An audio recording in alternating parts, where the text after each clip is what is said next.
All right. This thing is on. It's time to fly this horrible plane. I'm ready.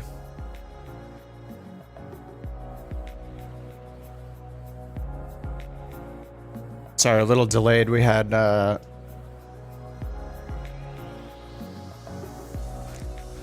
carpets cleaned in here. So I probably shouldn't be on these, but yeah.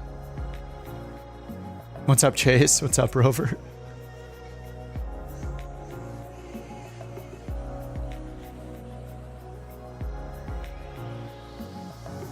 Alrighty, well, marketplace time. I already bought the crappy 767, so it's new in the marketplace. It's this one. Apparently it's bad. 3.5 out of 5 stars, but you know, I'm gonna do a short flight with it to show that it's maybe not worth buying. Which is not gonna be surprising. I guess this thing came out like a year ago, and now suddenly it's on the marketplace. Kind of interesting. Anyway, the Dukes have made their way to the marketplace. So we got the bundle, the turbine, and then the piston. I assume the piston comes with the two, the Grand Duke and the regular Duke. Yeah, it has this B60 Duke and then the Grand Duke, which is like extra fast. So if for some reason you guys were waiting for these, I guess they're Xbox compatible now, so that's the big thing. Turbine Duke, Piston Duke, and then the bundle is $70. Pretty crazy. Today, I deleted my entire official folder and let the sim recover and install everything again. Well, it installed all the base stuff. So I've only installed like 10 or 15 things. So if I look at I'm hoping this will solve my problems, but we'll see. So yesterday, my content manager was taking a terabyte. So now I'm at 240 gigabytes. So yeah, I have a fifth of how much I had before. So 250 gigs instead of a terabyte. And we'll see if that solves anything. If I still have problems with Bing Maps today, I'll probably delete the entire sim and start from 100% from scratch. But yeah, we'll see. As if the dog isn't going to go on the carpet. Yeah, that was the big, that was the catalyst for sure. She's gotten better, but... And then I noticed the this is a mission pack. Yeah. So, of course, we have a bunch of really annoying VA systems spam in here for routes in a pop-up window or whatever they're doing for $25 a pop. But yeah, the Dukes are the good news of the marketplace update. So if you're on an Xbox or PC, or if you're on an Xbox or a marketplace lover like me, you can finally get the Dukes. I'm not really a helicopter guy. I know the Citation Mustang is really bad, so I'm not even going to buy it. I guess I wasn't quite aware that the 767 was horrible before I bought it, but whatever. We're going to look at it briefly anyway.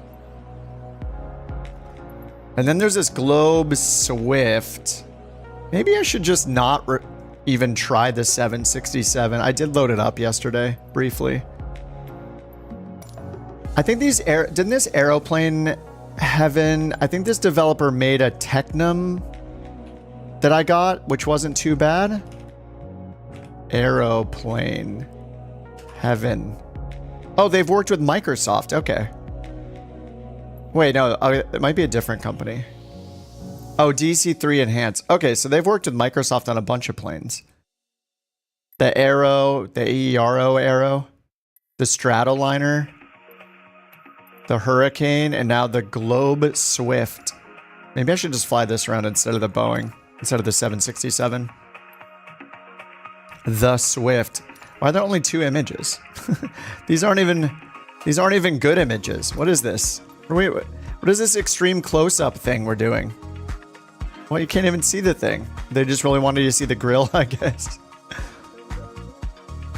Features in-game tutorial and tips system. In-game options allow you to remove the pilots. Remove gauge glass, cold, dark, and quick start modes. Lovely flight characteristics will ensure that even the most novice flight simulator user will have a smile on his or her face. There's some translation issues here, looks like. Wait, what? I'm so confused. Asobo-based pilots. Therefore, the pilots you have chosen will fly the plane. We get it. It seems that you need a university degree nowadays to operate the television. What is this? What is happening? Is this a Twitter post? What is this description? The great thing about focusing on this aircraft, no computers. If it can't be fixed by a piece of tape and a spoon asterisk, you won't find it here. Tape and spoon not included. No GPS, no autopilot. Well, this is not for me. Wait, I'm so confused about the RHD simulations. Why did you guys call it Captain Sim? Are you just saying it's horrible, or is that actually Captain Sim? We don't say the name here. Oops. Or even write it here in this morally upstanding community. I just messed up then. Sorry.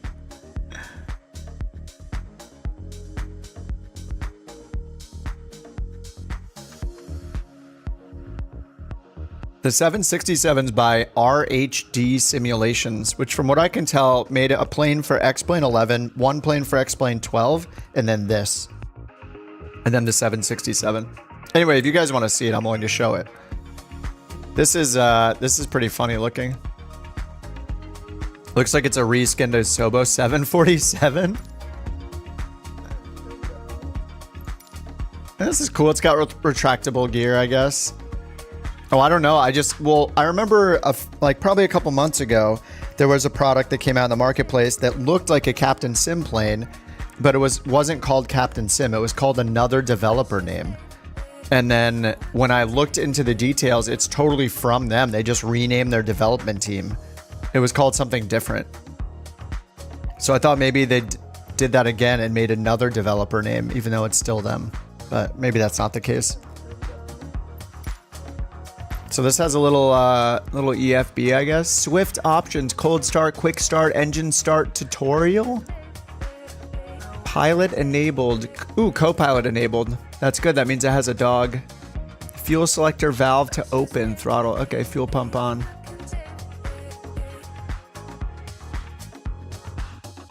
And it's got some liveries. Yeah, I don't know. I feel like I buy a lot of these planes and I fly them one time and I never fly them again. And that's got me into the situation I'm in now when I have a terabyte of things installed and then I can't even get Bing data working anymore. It's a problem. A little bit of a problem, maybe.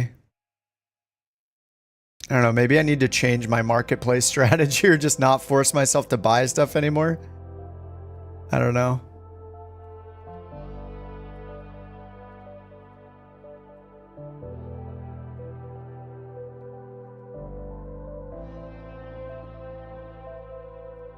Looks like, yeah, anyway,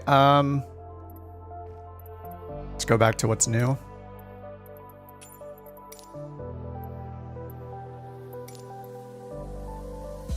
Only greater than 4 stars. The problem with that, though, is if it's brand new, it has 5 stars because the developer rated it. Only the developer. So we got the annoying VA system span. Yeah, I know the Mustang is bad. And the reason I know that is because Sim Federation also made the Phenom. Was it the 300E or whatever that I got? And it was absolutely horrible. And it has like 1.2 stars or something in the marketplace. So I know this is going to be horrible. So I'm not going to get it. And then they came out with another $5.99 mission pack for the Mustang. Benefit of renaming community. I didn't rename the community folder because I pretty much only have like Rex and liveries in there. I don't really have much in there. And the stuff I do have in there is just stuff I would reinstall anyway. So I think the problem was I had almost everything installed from the marketplace in the official folder. So we'll see. DA40 NG flight school livery pack. Okay. Departure challenges. Does anybody buy and enjoy these things? I'm pretty sure they don't. I wish they weren't allowed in the marketplace. Flight deck, British Air... What? Commercial flights. Why? I did notice this essentials utilities thing. I remember some of these. Okay, it's $10 for all of them. I have the taxiway signs. I was going to use this as a replacement for Rex, but I reinstalled it. I've used that before. Weather presets, better nameplate, landing rate. This is actually not bad for $10, I don't think. For someone on an Xbox, if they don't have flow, no, they should just get flow. Because this is 10 bucks. You get a landing rate in flow. You get better nameplates than these in flow. You get weather presets in flow. You don't get these things, but yeah, I don't know. The taxiway signs look pretty good though. I've been using those. What is this? Liveries, liveries, liveries. Airports. Case Pitkin County Airport, fly too high. Do we have a Case Airport already? And KHRL, fly too high.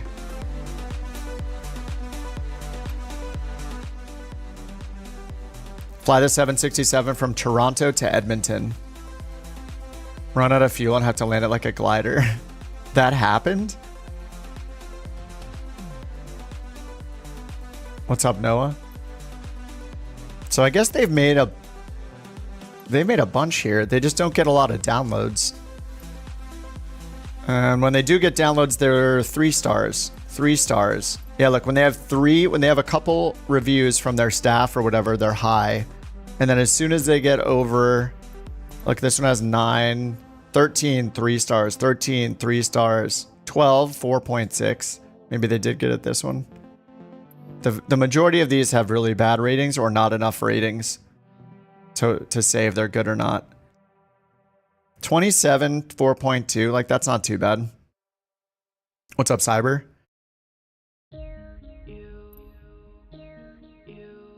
Yeah, I don't think I'm gonna risk it. And wasn't there a case? Was there a case already? Oh, there's not. This is the only one.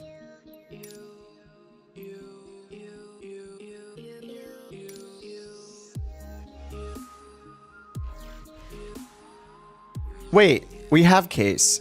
Sorry, it's not in the marketplace because Asobo made one, right? I'm pretty sure Asobo made one of those. Made Aspen. If I have to go back and forth each time to get it back to where we were. Okay. And then they have Valley International in Texas, HRL. Pachi Man 287. Oof. 2 reviews, 1 review, a 3, 7 yeah. Yeah, I don't think I can trust these either. I think forcing myself to buy things in the marketplace, maybe that's not something we do anymore. Sometimes it's funny though. If it looks like fun and silly, I think it makes sense. Like I know there's a boat, right? I think playing around in the boat would be fun. It's probably a better use of money than buying the Mustang or one of these airports or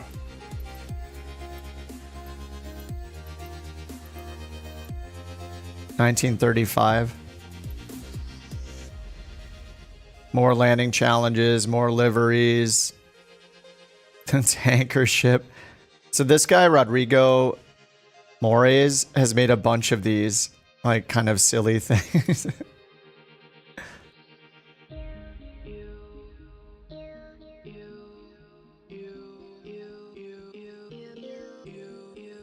Cruise speed 14 knots. Like, these things are cool, but I know I'm gonna buy it, I'm gonna use it once, and I'm never gonna load it again, and then I'm just gonna delete it. It'll just be gone, right?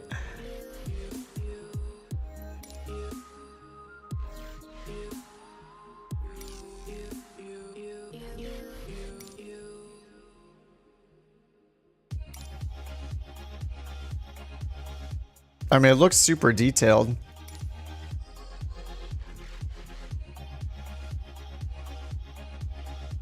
Oh my god, it has liveries.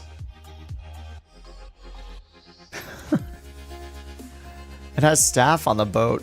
It has a crew. Whoa. That's pretty detailed.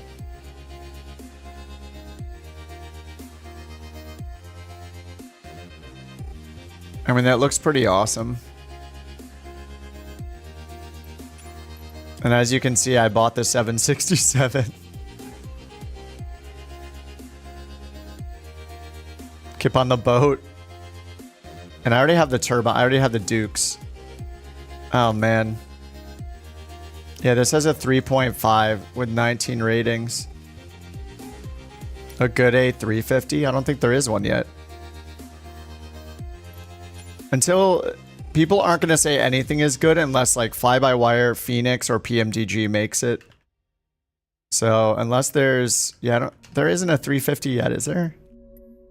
Isn't Fly-by-Wire working on one, or is it Phoenix?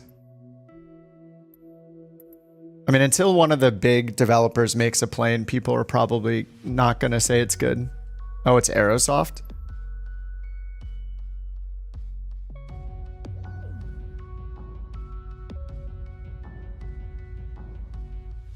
Alright, so I think I'll fly...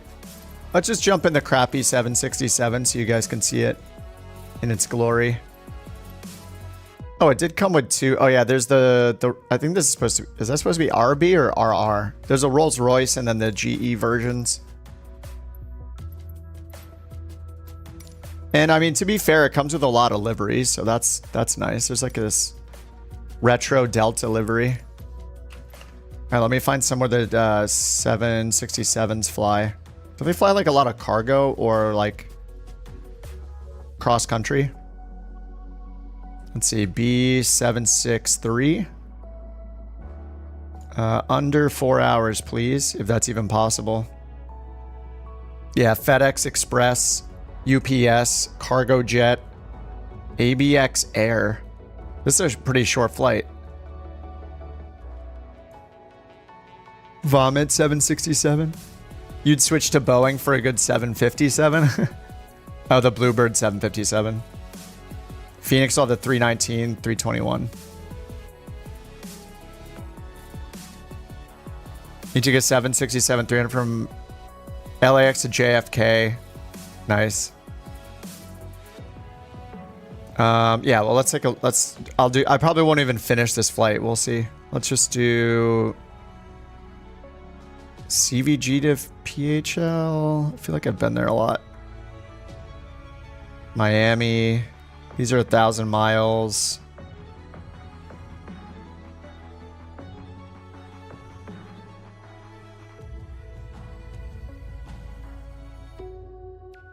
I don't even have my scenery installed, so all the airports are going to look very basic today. Oakland, Ontario to Salt Lake. How about... Wait, 82 miles. FedEx Express, San Diego to Ontario, which is in California. Ontario, California. 82-mile flight. That is crazy.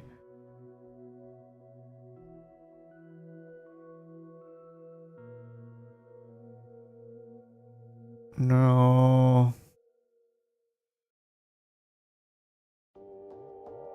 What's KGRR? KGR? Oh, Grand Rapids. Okay. So I think this isn't... This is a passenger version, right? This is a heavy, isn't it? Is there even a heavy gate here?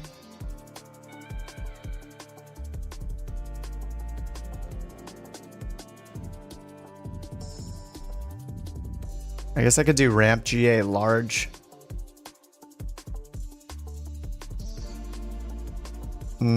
Is this gonna work in a medium gate? Or is the one on the end a heavy? I don't think there's a heavy gate anywhere. The CRJs? Yeah, the CRJ is not bad. I remember using that a while back. I think there's no like RNAV, but you can do ILS approaches in it.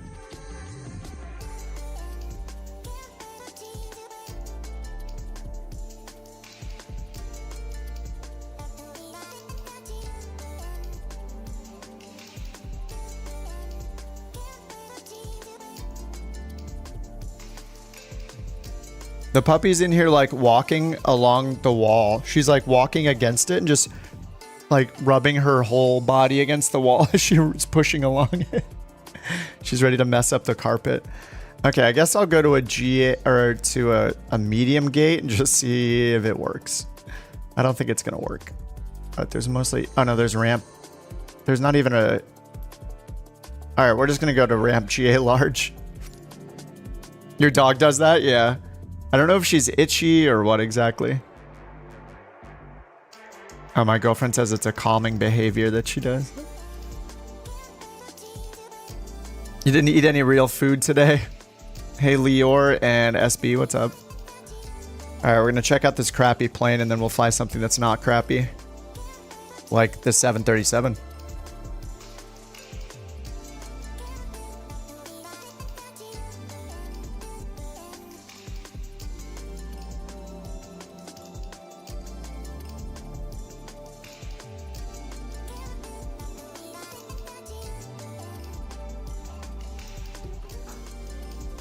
You prefer the ERJ? Yeah, neither one of them has VNAV, right? Actually, I think the CRJ has like advisory VNAV, if I remember or recall correctly. Oh, nice weather I picked here. Perfect weather. Really? I deleted my entire official folder. This is the default sim experience right now. There's just not even an airport. What is happening? I literally reinstalled everything. Well, I didn't even reinstall everything. I uninstalled like 800 gigabytes of stuff. And this is the first experience when I load into an airport. Tell me it's loading it. Come on. Cone, are you seeing the same problem at all? Are you seeing the same thing as me? Or let me guess, yours is working perfectly. A VRAM issue? I doubt it. With 2 planes loaded on a 4080? I highly doubt it. This is default scenery as well. This isn't even a big airport. This is ridiculous. I swear the sim is getting worse every single day. I essentially reinstalled the entire thing today. And this is what we get. Alright, well, we're not going to need those gates anyway. You're as plain as plain gets, and it's fine over here. I literally uninstalled everything. All I reinstalled were the 737s and Rex. It looks fine, yeah. You don't think it's the default scenery? But I don't have the scenery installed. I do have the 2 world updates installed for the US. Like, what is going on here? Wait, is this PMDG? Is this a PMDG vehicle which I don't have installed? What is happening?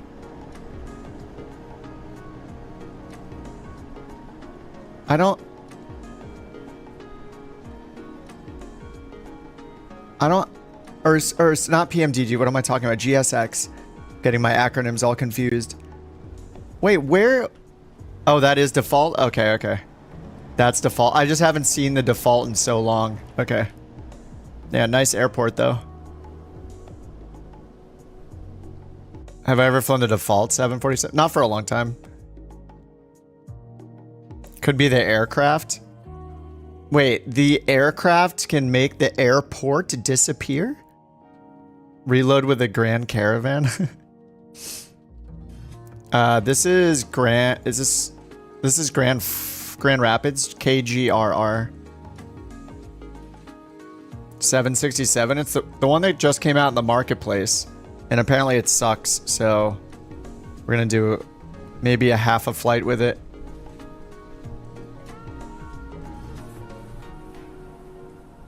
Don't fly the 767. Well, what is the point of the stream then? Let me hit reload and see if it fixes it.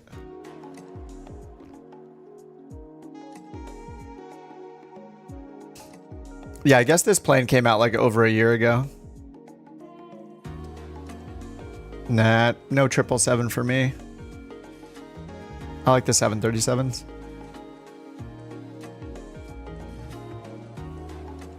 All right, do we get an airport this time?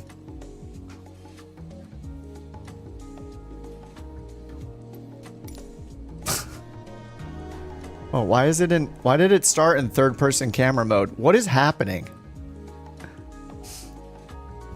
787 will be the best Boeing? In terms of the sim or, like, in the real world? Let me do what Delta said and see what happens if I load in with the Grand Caravan. I swear, this is like when like, Apple makes your phone die towards the end of, the market, like towards the end of the product cycle when they're about to release a new phone. And now Microsoft is making the sim like just mess up every single day, all day long, because 2024 is coming out to force me to buy it. Not that I'm not going to buy it, but you know, conspiracy stuff.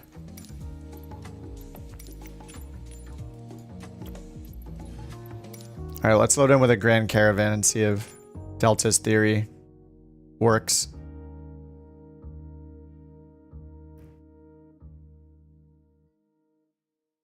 Oh, restarting keeps the camera mode? That's super weird.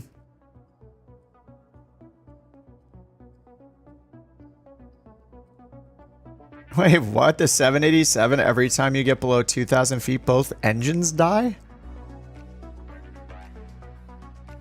I flew it, I don't know, I flew it before I got into flying the 737s, and I didn't have any problems with it, but I only flew it like twice. I didn't rename the community folder. I deleted the official folder. Yeah, I don't have a rolling cache either. I have that turned off. I deleted the entire official folder and downloaded the whatever 200 gigabytes, or was that 300? Whatever it downloaded to recover the simulator. So it downloaded all of the base content again, almost like reinstalling the sim again from scratch. Yeah, there's just no airport. I don't get it. Let me see if the data is turned on. Yes. Rolling cache off. I don't understand what is wrong with the sim. Your scenery looks the same as mine, so you don't have any buildings. Okay, it's not just me then. You have there are no buildings here, right? Just floating gates? Floating jetways, I mean. Leor, it's linked in the chat. The pinned chat message is the full screen.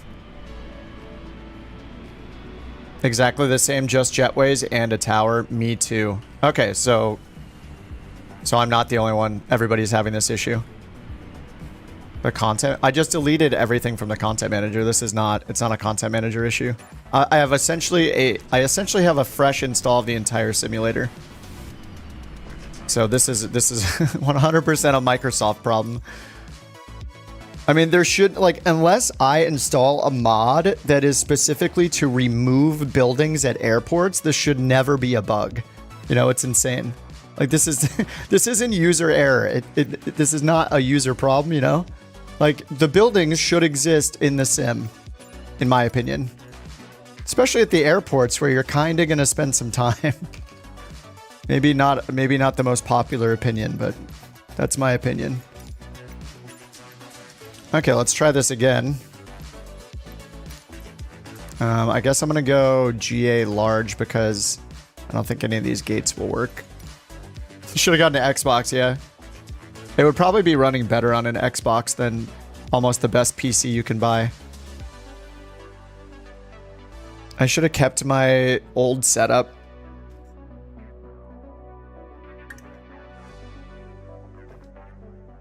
If I had a 4090, I wouldn't have any problems.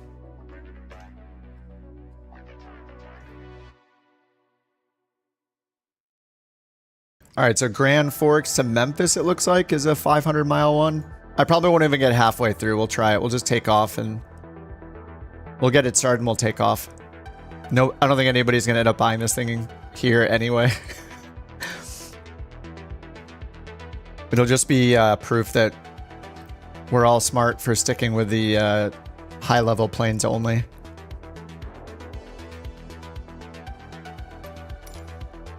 Looks normal to you, all buildings present. Isn't it interesting how half of us have no buildings and half of us have buildings? Oh, look, I have buildings now. So 3 reloads later, it decided to render buildings. Or sorry, 2 restarts. So I had to load in 3 separate times, and now suddenly I have buildings. It's so weird. Look, I've changed nothing. Now we have buildings. It just makes sense, guys. It's definitely not a Microsoft issue. Yeah, they're just really, really foggy. Yeah, this is 100% my fault. Because I should have, when I joined in with the plane, the first time, I should have wished the buildings were there. And I didn't. I had to restart the flight twice. And then, because I did that, the buildings are there. I should have done that the first time, you know? It's user error. It's my fault.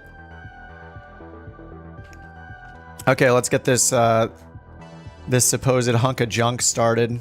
Actually, let's go see if we have anything back here. Oh, hey. I mean, there's a cabin. This is the best seating configuration. This is the worst. Man, I was hoping all the way back it had only 2 seats.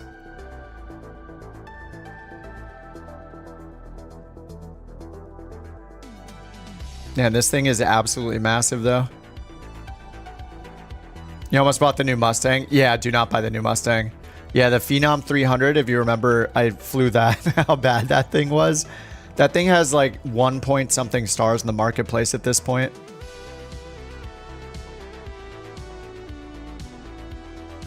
All right, we're going to check the instrument cameras. Control 1.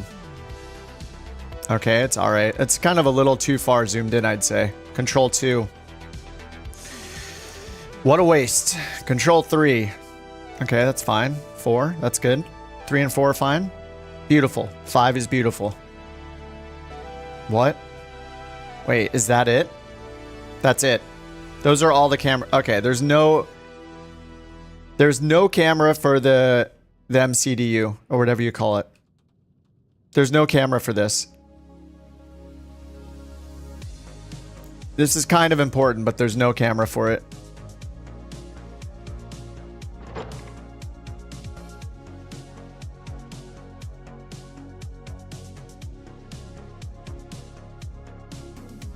What? Why? What is the point? What is the point? Why? Where? What is the point of being able just to do this? And you can't open the window. You can just do, you can do this though. Ooh, wow, look at me. What? Why? Let me turn on the highlight mode just in case I'm missing something here.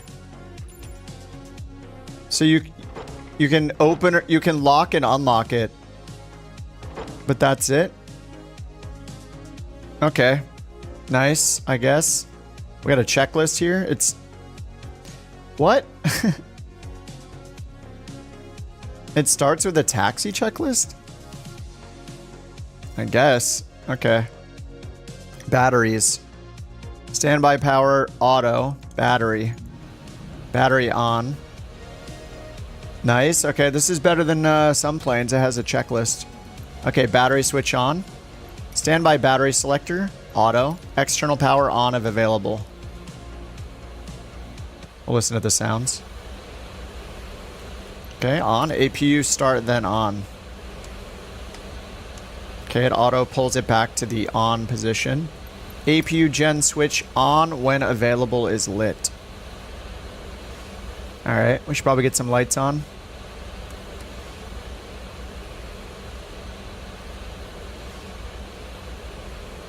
And we should probably get these to nav. What the? Oh yeah, these these are push buttons. You can't move them with your mouse wheel. You click them and it's just 2 positions, which is fair because you pretty much only use nav anyway, but yeah, you click them. You don't turn them. Okay. Fuel pumps on and beacon on. We don't have center fuel. Actually, I should fill this thing up. Let me grab a sim brief flight plan. We'll check it out. Control E to start. You know, Control E would probably work. I bet it would work. Okay, 767-300 to Memphis. We'll just set this and then we'll use weight and balance. All right, 38,000 feet. Block fuel 28.2. Okay. 28.2, very short flight, 18%. This is like when I was flying the 787s. And payload 55.4. Okay, perfect. All right, that's set. Beacon on. Oh, oh, red is, okay. Position or nav lights. Okay, done. Starting engine, thrust levers idle. They are. Move my thing. There we go. And APU bleed to on.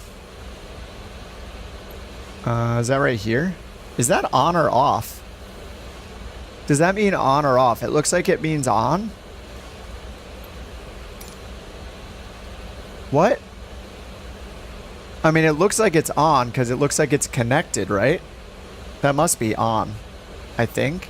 I don't know. It's not intuitive. Engine bleed air switches on. I assume that is on. Engine 2 start switch pull.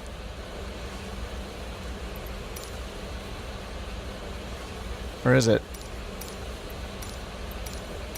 Engine 2 start switch.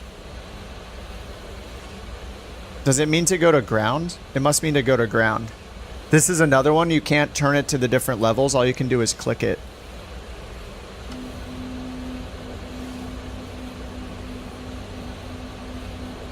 I need the APU gen on. APU gen off. Okay, it didn't say available. It just said off. I don't know how to tell when it's available.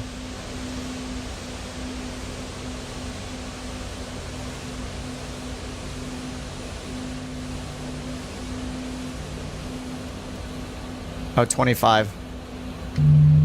We're just starting it up at the gate. All right, let's turn the external power off.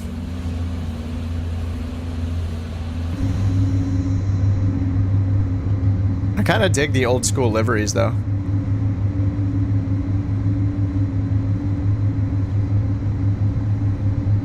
There's a FedEx 767-300 in Grand Rapids, right? My flights are tracked. 11:17. Like an hour and 20 minutes from now? Or is that, what time zone? Is that mountain time? Or is that central? Is it central time?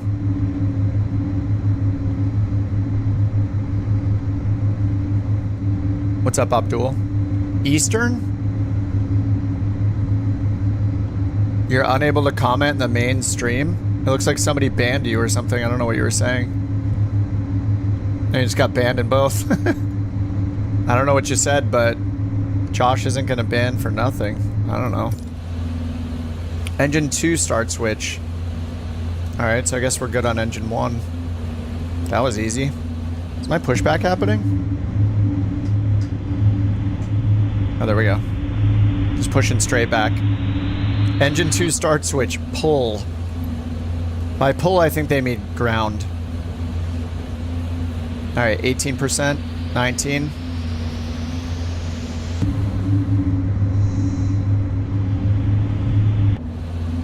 Whoa. Alright, 25.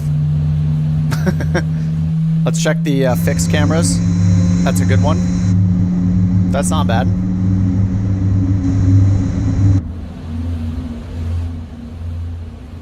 Yeah, these are pretty good. Yes. Yes, look at them. That's not bad. I don't really need to look at this ever, but okay. Yeah, I mean they have 4 inside I'm actually impressed. They actually have good fixed cameras.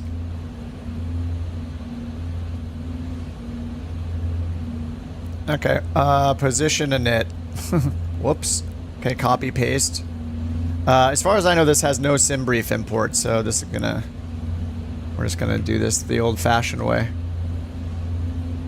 Alright, reference airport. I guess we're good there. Route. We're going KGGR. I don't know what this request send does. Not in database? What? Okay, GRR. Okay. To KMEM. Oops. Alright, that'll do. Parking brake on. Engine fuel control switch to run. I already did that. ECAS monitor. Pull. Oh, we already did that. Monitor. Okay, after starting engine, APU selector off. Okay. Oh, those were on already? I guess these should probably be turned to auto. For the hydraulic pumps? That wasn't even in the checklist. Okay. I guess we should probably turn the yaw dampers on as well. And we don't need APU bleed anymore. We'll just get our lights all the way on. Okay, they're just single clicks for the lights, which I like. It's pretty nice. Taxi light on. Okay, yep, strobes are working. Beacon's working up here. And there's one down in the middle underneath. Those are our taxi lights. And I guess those are partial landing lights.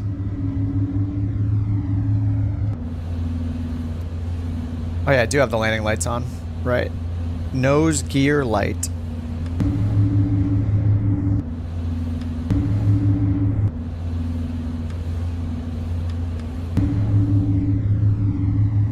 So that's just the taxi light. Okay.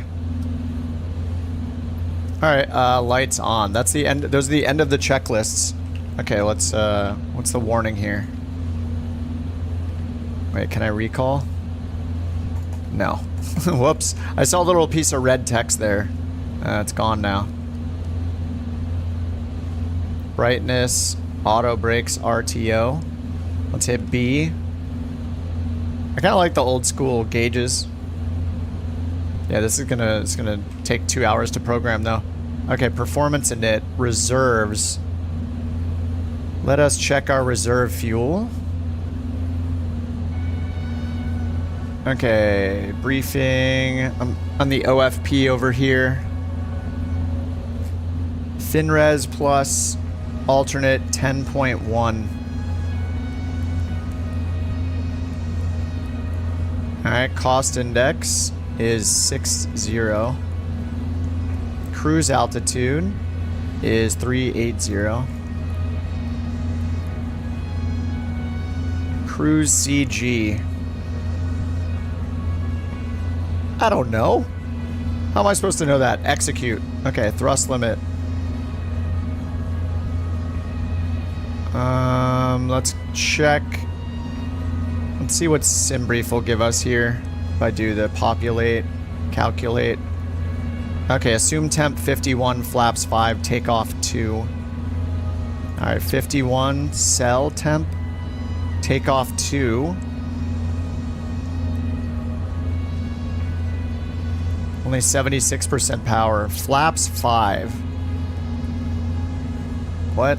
Okay. Flaps 0.5.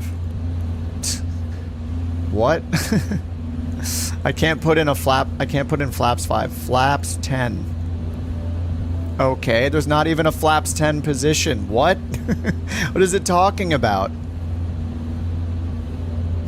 How can I put in flaps 10 and not flaps 5? Can I put in flaps 1? 0, 1? No. What? 1. Okay. It probably doesn't even do anything. Let's be honest. Okay, V1 is supposed to be 133. We're just going to trust the software. We're going to trust SimBrief here. 140 and 143 for our V2 speed. Wait, CG 3%? Wait, no, there's no way, right? Oh god. No, it's not Captain Sim. It's like, it's RHD Simulations. Unless it's Captain Sim with yet another developer name they're using. I don't even know how to find my CG. What is it normally, like between 25 and 30 or something? Trim 2.6? I have no idea. I don't think I can get the CG from SimBrief or anything. We need like we need a calculator. And I'm not going to calculate it for this video, for this stream. We'll do 25. I hope it's right. Trim 2.6.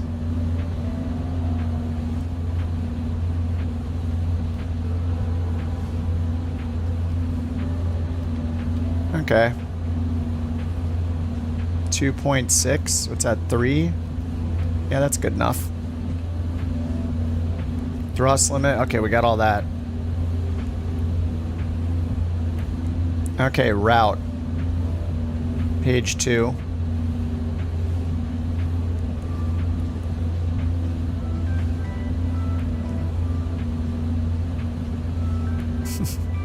Okay, page 2. Well, we got a let's see. No, we just have direct. We have an arrival, though. So we're going to go direct GSH. GSH direct. Wow, that I actually didn't expect that to even work. Then PXV. And then we have the Bluz 4 into Memphis. Departure arrival. 17 for here. And then on the arrival side, 36 left. Okay, it auto-selected. That's nice. The Bluz 4. Execute. Okay. It's even got VNAV altitudes. Okay. Not the absolute worst. And just need to check the map here.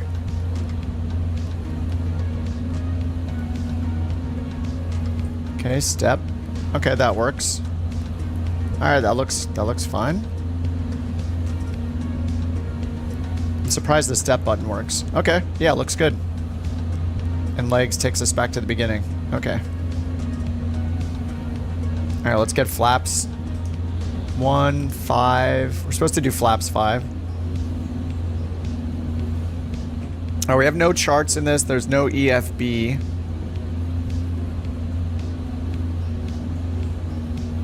What's up, Brian? No, unfortunately not. This is the 3-star rated 767-300 from the marketplace that came out. It has bad reviews, and so I'm playing with it.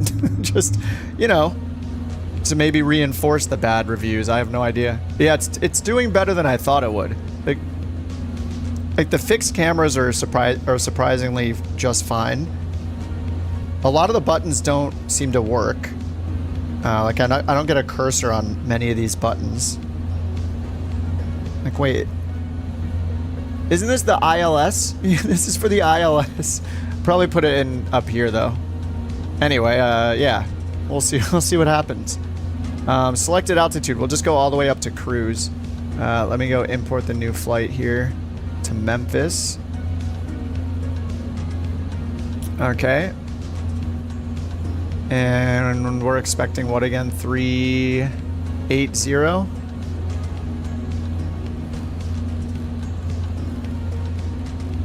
Nice, it's got acceleration. Alright, 380. Flight director is on. I guess this doesn't work either. I like that the screens are on. Oh, maybe you said it in the FMC. Or down there. That doesn't work. The flap, this works. Okay, the temp select doesn't work. None of these work. Nothing here works except the gear lever. Alright. Oh, post the route. Yes. There you go. Sorry about that. Okay. Let's zoom the map out a little bit. Whoops. Oh, we just can't see the first waypoint yet. I don't know how the auto throttle works, so... Oh, VNAV, okay. We gotta climb. Speed transition. Set 5,000. There, 10,000? Oh, that doesn't work. Okay. Transition altitude. Doesn't work. Okay. Next page.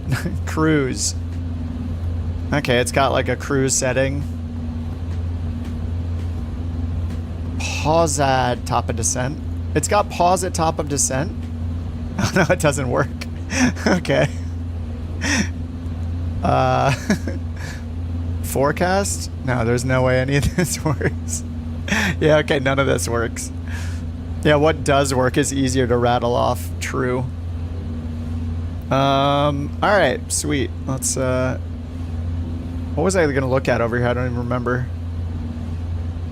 Alright, so we're expecting to use runway 17.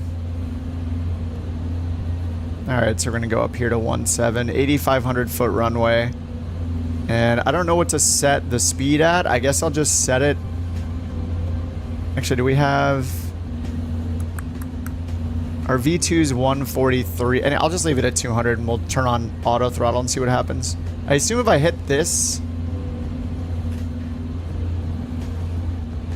I assume THR, is that like thrust reference? THR...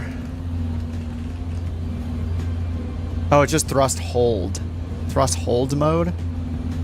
How does it know what thrust... I guess if I use LNAV and VNAV, maybe it'll... Maybe the VNAV is connected to the speed with auto throttle. I guess we'll find out. LNAV. Oh yeah, I was gonna check the runway heading 177. I kind of actually... I mean, obviously nobody's gonna buy and fly this, except for me, really. But I kind of like these super analog. Like, they're so snappy. It's kind of nice how fast you can change them. 177. Okay, select. Wait. Oh, okay, I right click to push it. Does it say selected nav over here anywhere? I don't think it does. It's got some ILS info, which I haven't put in. I see the V1 speed. What's up, Zach?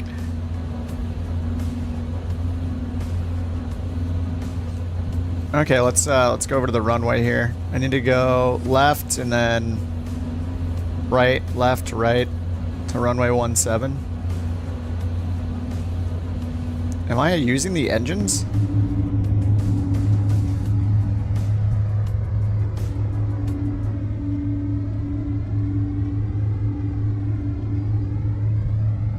I can turn the wheel 90 degrees. It's like hardly making any sound.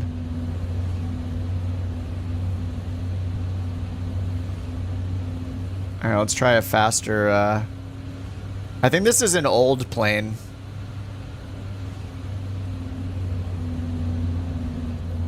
Oh, you heard it's a very good dev in prior platforms? Oh, this dev? Oh, Captain Sim you're talking about makes good Prep 3D stuff. They're just selling out now. Ooh. All right, let's see how it does with a high-speed off-road taxi. What's going on with the ground textures?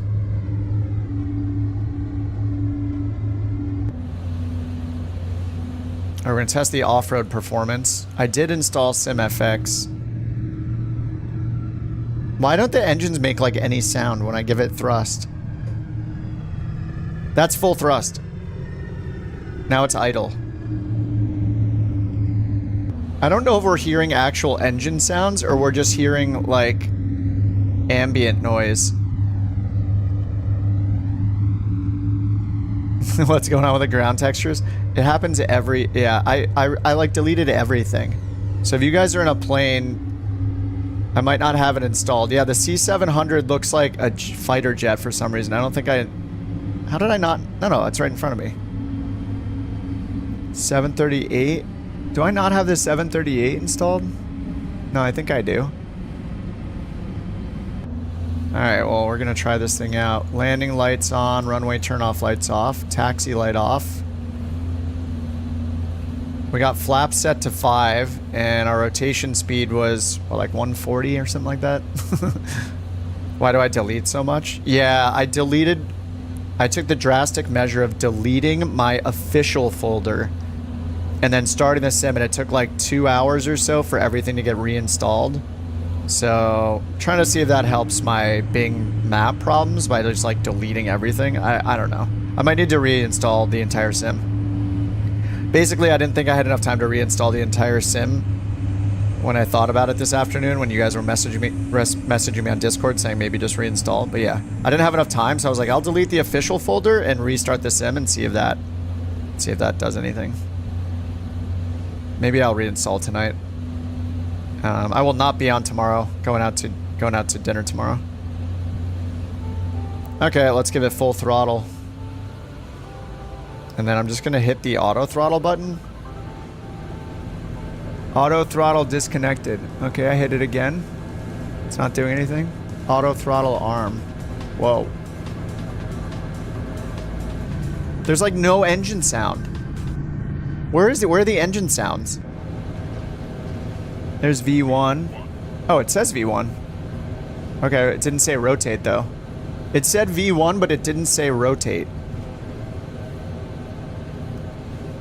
Okay, the trim was not enough. Alright, let's get the gear up.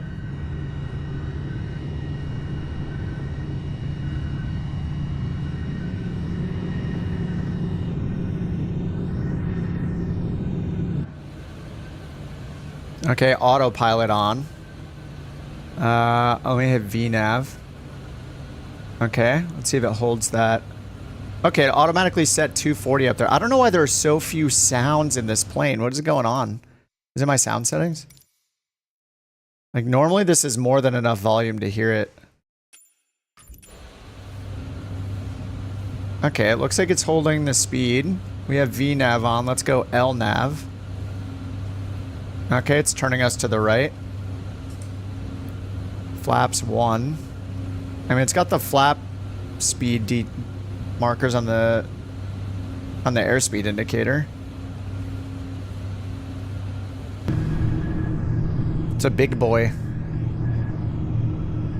It's really it's so weird not hearing the engines like at all. Yeah, there is the Rolls-Royce one. Maybe I should try that just to hear the engine difference. Dude, this is okay. I know this thing sucks, but this is cool. I like these old school gauges. That's pretty neat. All right, turn off lights off.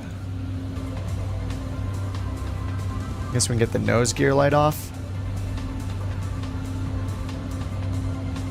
Zoom the map out. This one.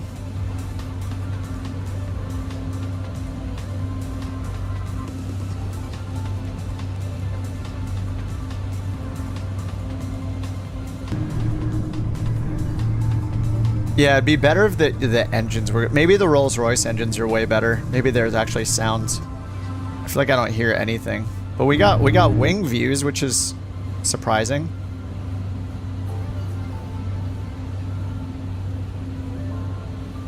I picked good weather to fly this in. Yeah, it looks like it is... I do have the auto throttle on. It's already set to our cruise... That's our cruise power setting, though, I think. Let me turn that off and just move it to the green notch.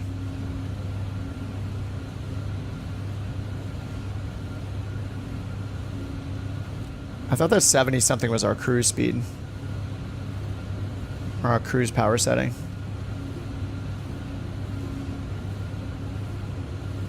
We're only at 5,000 feet. It is climb 2 though. It's very derated, so that's fine. I don't know. The up switches it to the middle of the cab of the flight deck. Why? When you hit up on the hat, that means to sit forward. That's what it means. And down means to look down towards the instruments. Okay, left and right work. That one's a little... Whoa. It's a little weird moving you to the other seat. Caution. Auto throttle disconnected. Okay, there you go.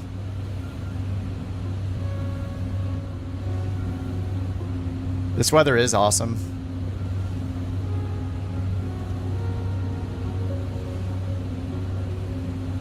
Okay. Is it actually following our VNav path? It looks like it is. GSH is 70 miles away. Okay, I can use my heading dial on my throttle.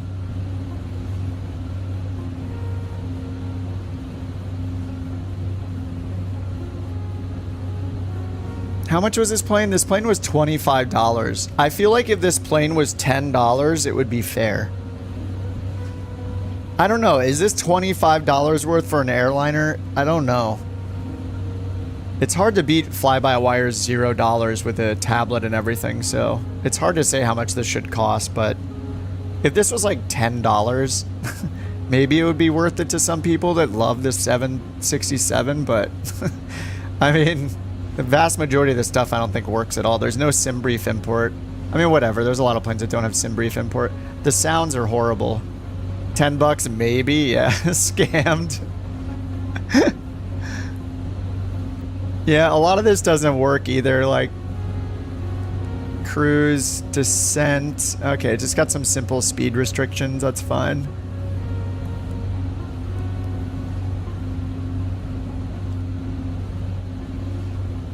Yeah, it's just weird that the sounds aren't. Let me turn my engine sounds to max and see if maybe they're just really, really quiet. They're at 50% right now, which is usually way too loud.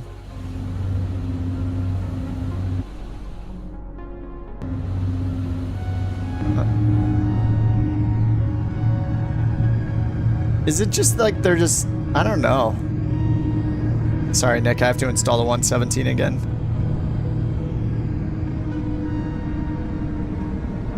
They're just like, keep pausing to check settings. No, you can catch up by hitting control, you know, hit your speed button. Oh, you're in the spirit of St. Louis. You'll never catch up. Not in this beast.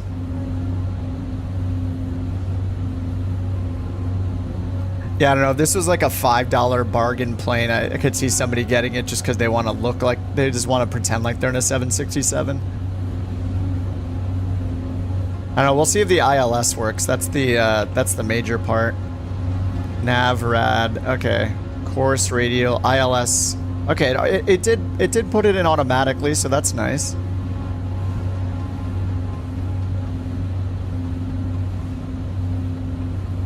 Chrono doesn't work. Like, the chrono doesn't even work. We're only at 8,000 feet. I should have done the full send it power. Oh, I didn't even do auto brakes and RTO. Whoops. Wait. Oh no. 9. Okay, yeah, 9,000. Okay.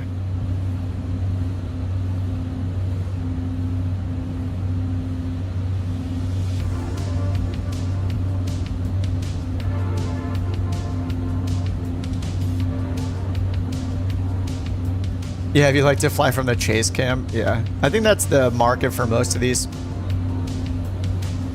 low tier, like low tech planes. I wonder if they, oh, wait, shouldn't this be to auto? Whoops. The packs are off.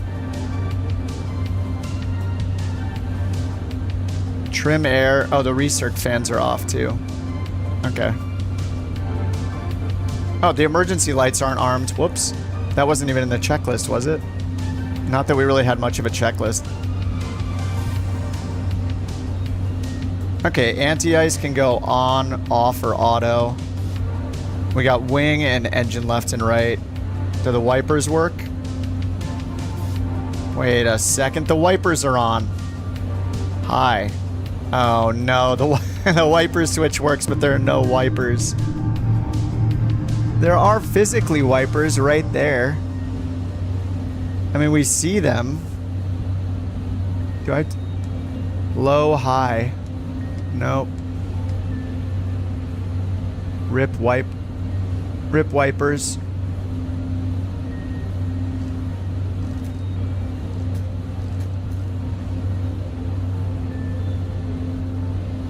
Cabin altitude control. So the duct pressure, do I just have something that's not on here? Am I supposed to see? This is all on auto, so I assume it would be working by now. Cargo heat. Oh, passenger signs were off.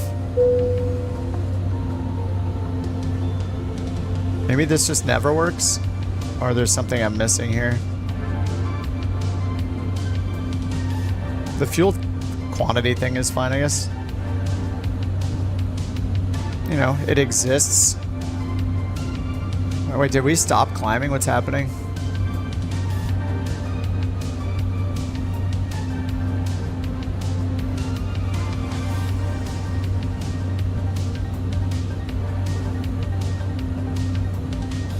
What's going on over here?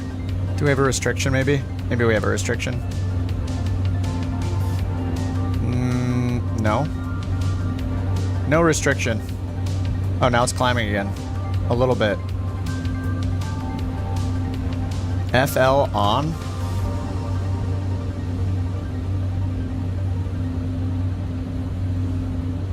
Maybe I'm supposed to use that.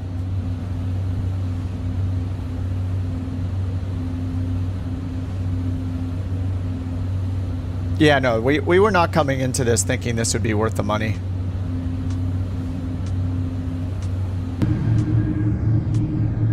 I think it would be twice as good if it just had some engine sounds that weren't like 99% bass or whatever's happening with these engine sounds. Kind of hurting my ears.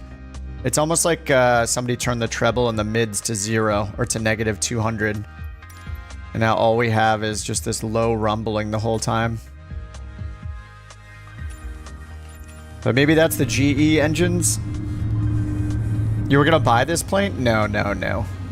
Yeah, if you want, airliner wise, if you want something that's actually good, the only options are PMDG, Phoenix, fly-by-wire, and I could see an argument for any builds or like maybe LVFR. I think some people say the LVFR stuff's okay. But besides those, you basically don't buy it. Like I don't think is there a developer in that list? Is there any developer that I missed outside that list? With like LVFR being probably the low. Have I used an LVFR? I don't know if I have. You guys would you guys agree? PMDG, Phoenix, fly-by-wire, those are like top tier. And then under that, we have like indie builds. Don't use LVFR? Okay, take them off the list. Okay, so if it's not PMDG, Phoenix, fly-by-wire, or any builds, or INI builds, maybe below those, but still decent. Like the Block 2 is fine, or the V2 is fine. Like I flew that one stream after flying the fly-by-wire and the Phoenix a bit, and I didn't mind it. It worked fine for me. And then you have the Microsoft stuff, right? Like the 747, the 787, the mods for the 787. But yeah, basically, like, don't waste your money on it. If you want something that's good, don't waste your money on anything until you can afford one of those.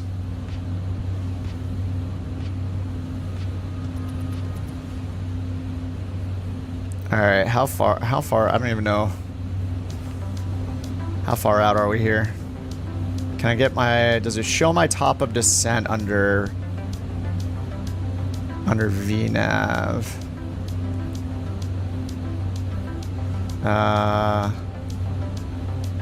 Or Prague, 2 top of descent, blank. Maybe it'll be filled when I get to the cruise. Is the altimeter broken? What's going on here? I'm not climbing anymore.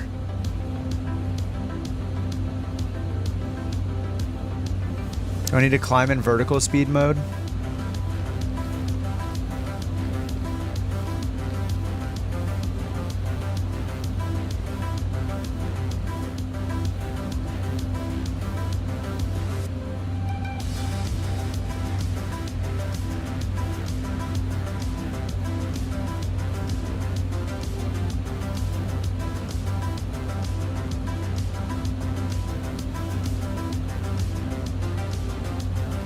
Yeah, okay, I think I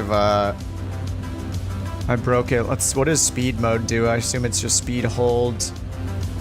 Doesn't want to climb. THR is thrust hold. I don't know the difference between thrust hold and speed hold. Selected speed. I don't think any of this works.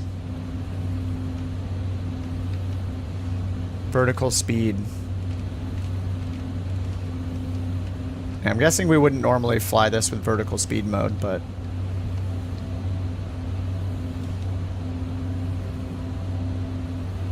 Is it increasing our thrust?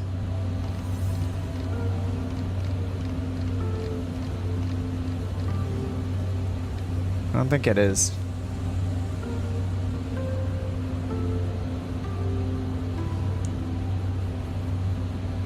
Alright, we're gonna move it up ourselves.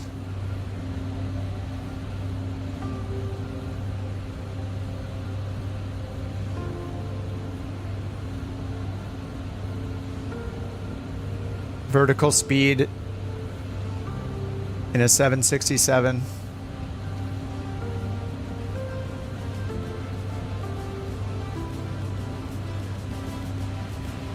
The DA50 RG has a faster climb out. I think I just messed it up. I don't know. I don't know which climb mode to use. The VNav just kind of stopped working once we hit 10,000. Even though I have the selected altitude at 38,000.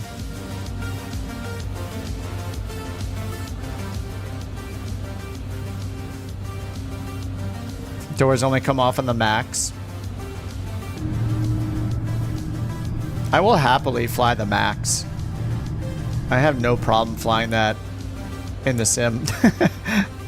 I'm kind of excited for there to be a max and like an actual one in 2024.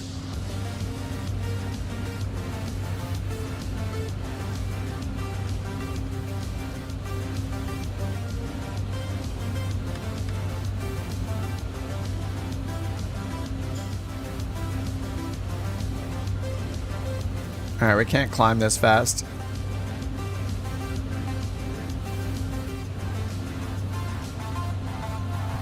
Wait, did I put the flaps up? I didn't put the flaps all the way up. This is a user error. We'll never speak of this again. I still had flaps 1 down. Well, to be fair, we never got to the up detent. We never got to the up part here, so I had flaps 1. But the speed brake's not out, right? Okay, good. What the? Whoa, that affects it real fast. Okay. Oof.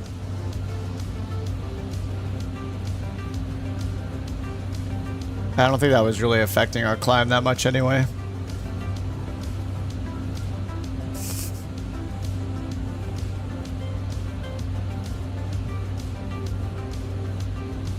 Can I change this to Mach? I don't think so.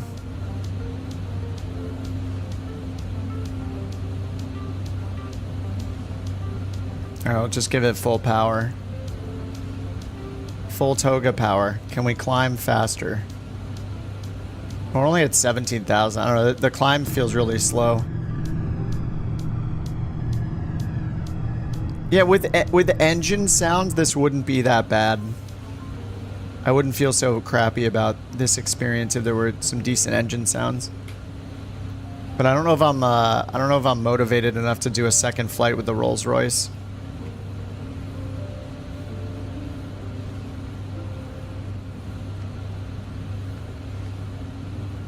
Okay, you can right-click for standard, even though it doesn't say that, but that's an amazing feature in this thing. All right, we're 4.5 miles from Gosh, from GSH. Yeah, it's just very quiet for sure. Yeah.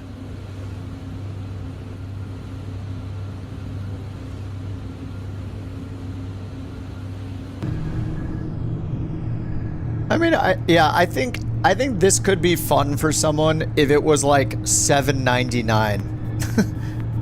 Which is a little ridiculous to say considering people sell livery packs for like 5 liveries for that much money, and this thing has like 30 liveries with it, I think, and 2 variants with 2 different engine types. I could see somebody that doesn't care about any of the technology inside the plane thinking this is fine. I mean, the autopilot works. Apparently we'll see, the ILS hopefully works.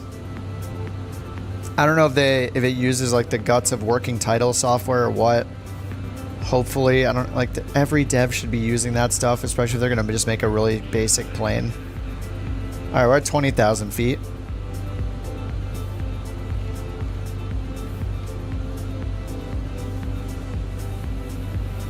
Curious if it's gonna give us top of descent. All right, I'm gonna go to double speed. We're gonna go to 2x speed just to get this over with. We'll do an actual flight. All right, let's try it in 4x speed. When we get up to cruise, I want to see if it's going to give me like a top of descent marker or even the top of descent like timer or miles or any of that.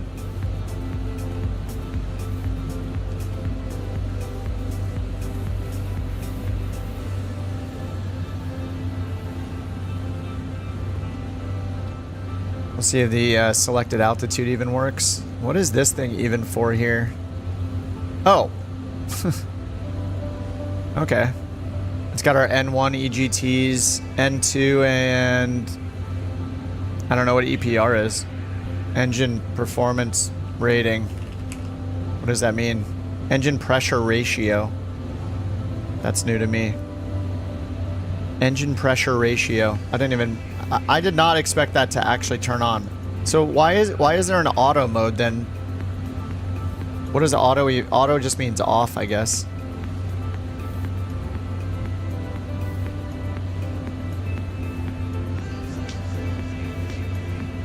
Okay, we got 8,000 feet to go at 4x speed. How much fuel are we wasting here?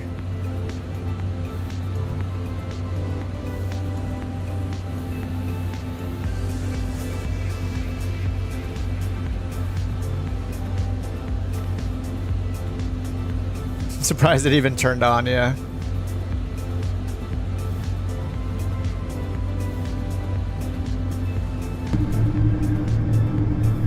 The engine, the silent engine. Look, it's got a bunch of hair. Why does it have all that hair underneath it? It's got a little goatee or something. It's got a beard. I don't know what that is. Scratches? I mean, the wings actually wobble. There's a little wing flex.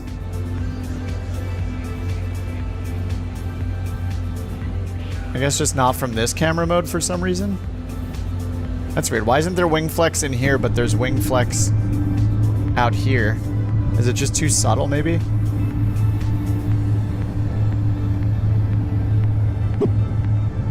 What was that?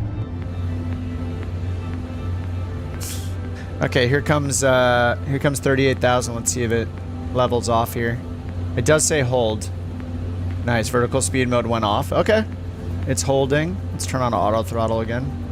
Whoa, hey. It just brought the throttle to idle. Is that the best thing to do, really? Idle? Hello? No?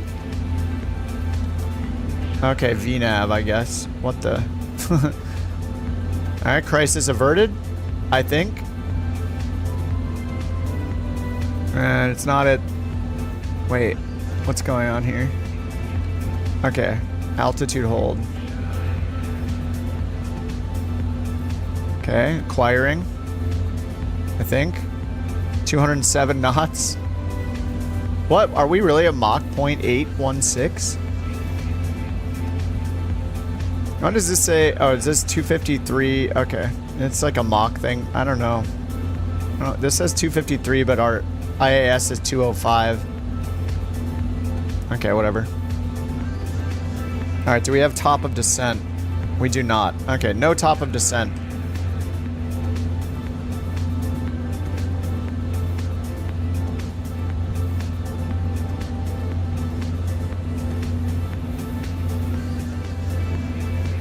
Alright, let's see. Landing limits and weather. Landing performance. Says to use auto brake 3. Approach speed 136. Max auto. I assume we should probably be descending at this point. Alright, let me go back to normal speed. Okay, 1x. How am I going to figure out when to descend when I don't have a little thing telling me when to descend? What are you, nuts? We have to do work here.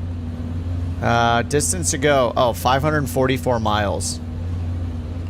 Never mind. Back to 4x.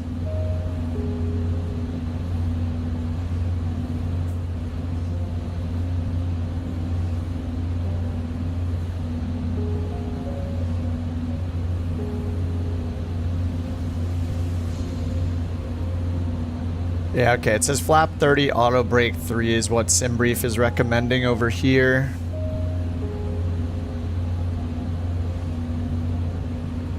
$2,993.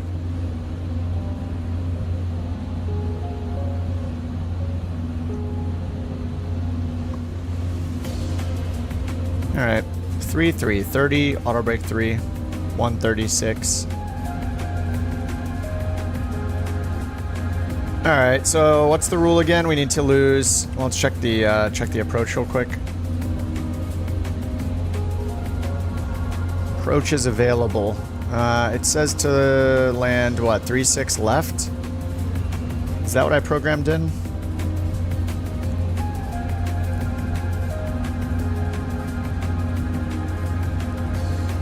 Three, 6 left. Okay, beautiful.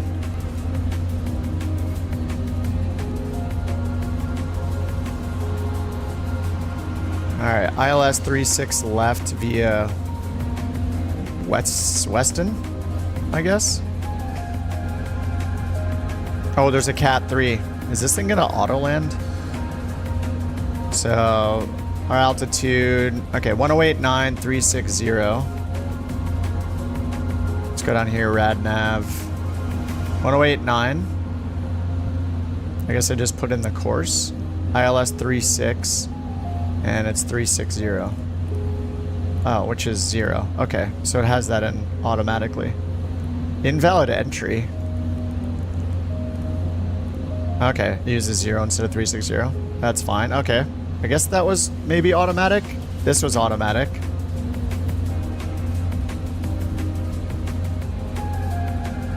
Now, can we show... Okay, navigate airport waypoint.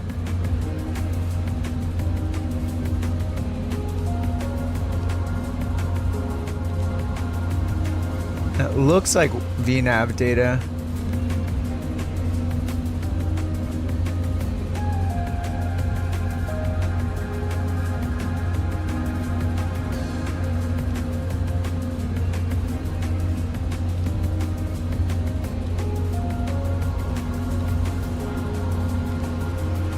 Okay.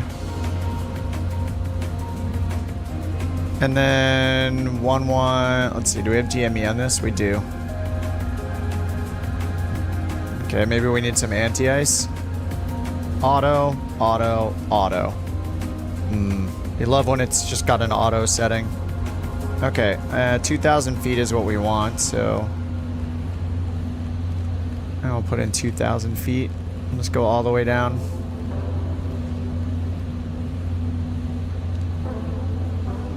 Okay, VNav is on.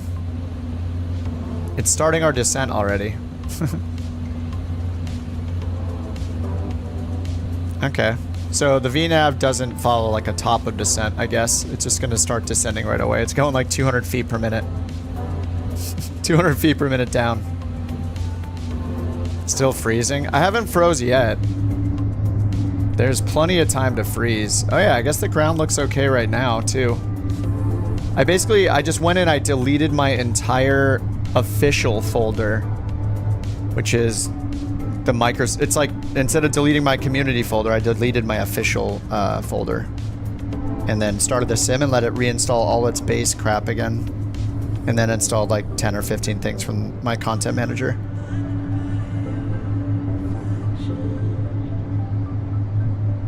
You're literally freezing?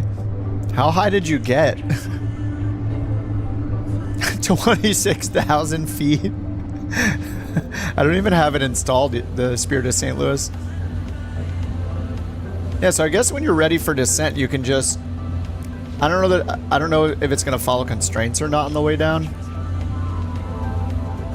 I guess we'll find out. At Kelney, it's above... Okay, these are all above... They're all above constraints. Like every single one of them. So... This is not really a VNav test.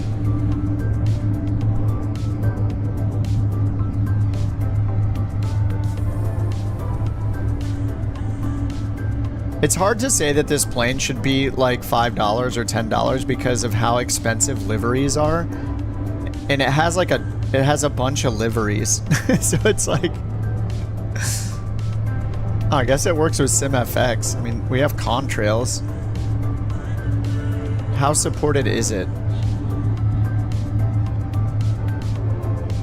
Contrails, pollution, heat, blur, thrust on dirt and rain. Okay. Looks like pretty much everything works except for... Well, Oops, did I turn that off? How did I turn that off? What the heck?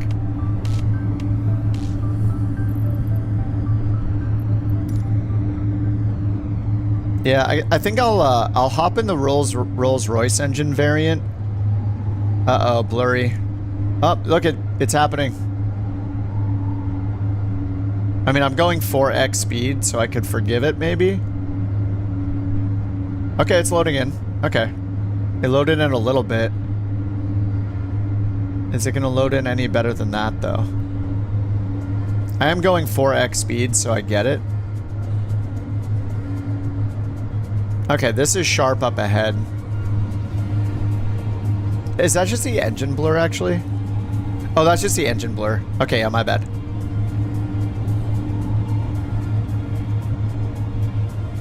Yeah, because it's all sharp in front. Yeah, this is just engine blur behind here. But everything around it looks good. Before, everything in front of me was blurry too. Looks like it, yeah, it's pretty sharp right now. Normal speed? Negative. We don't want this to last any longer than it has to. Alright, so we're at 33,000 feet.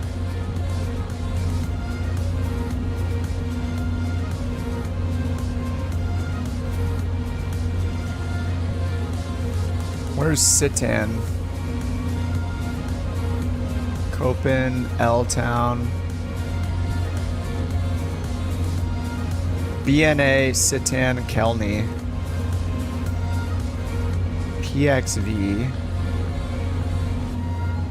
Okay, here's Sitan right here. Sitan, Kelney, Bluz.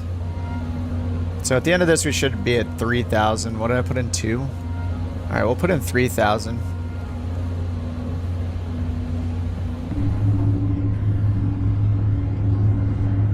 What folder did I delete? I deleted the official folder and then restarted the sim. And then it took several hours for it to install all the base stuff again. I mean, who knows? There's still plenty of time for it to start falling apart and breaking everywhere, so we'll see. I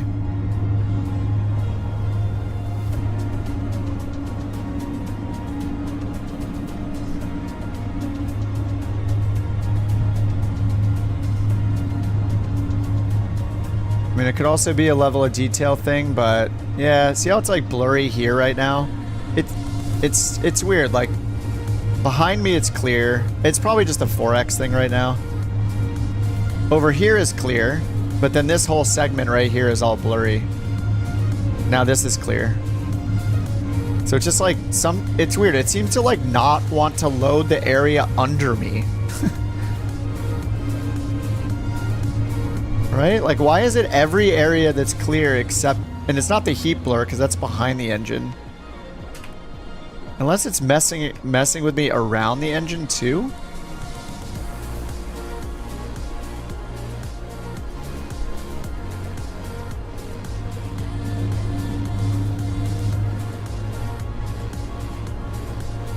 No, because if I'm moving forward, I'm moving down. Yeah, this part's still blurry. Like I'm way in front of the plane at this point. I'm way below the plane. Yeah, this is still blurry. Okay.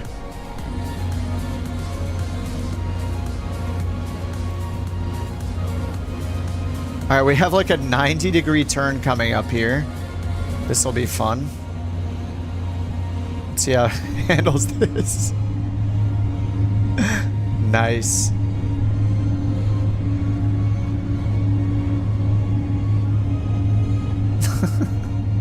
Okay. 29,000 feet.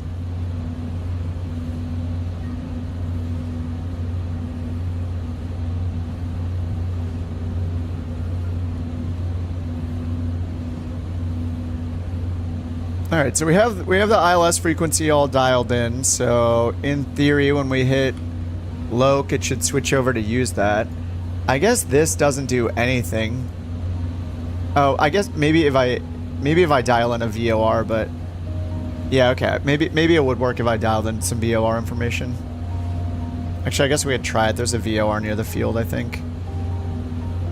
Yeah, we got Memphis VR 117.5. Let's put that in here and see.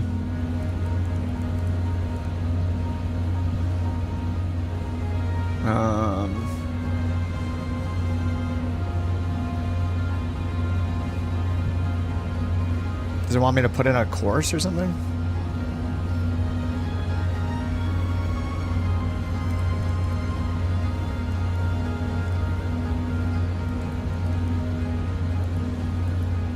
Invalid entry. What is the blank digit for there? I guess it's not for a course.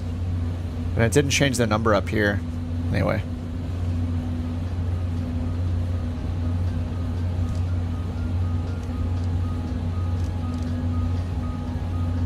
Now these things are... These are active. Oh, alternate, okay. Alright, let's put on auto brake 3. Oh, we got speeds over here, nice. Oh, that's cool. Okay, it's got the flap limitations here around the flap gauge, which is cool. I like that. And extend or extended 270 knots, Mach 0.82. We're going Mach point... Oh no, 626 in the descent. We were going Mach 0.82, weren't we? Or 8 something. Maybe 81 or 82. Alright, we're at 28,200 and it stopped descending. It's barely descending now. Our current waypoint is 240 or above. VNav is still on. It's just kind of chilling now. Okay, and we do see the constraints here. 185 at speaker. Is it going to start descending again?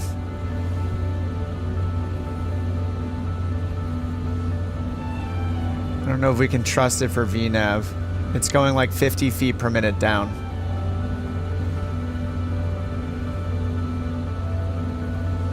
Let's see if it continues the descent when we pass Kelney. But the Kelney restrictions is...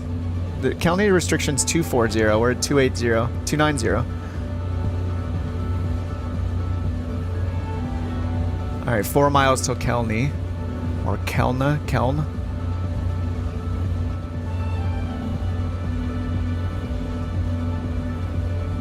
Alright, we passed Kelm.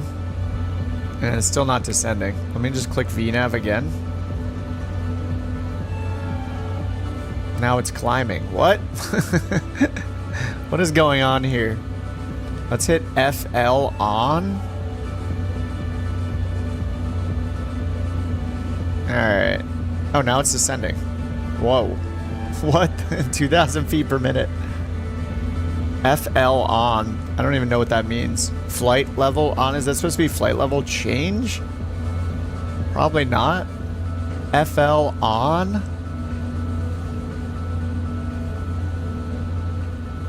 Alright, let's slow it down a bit.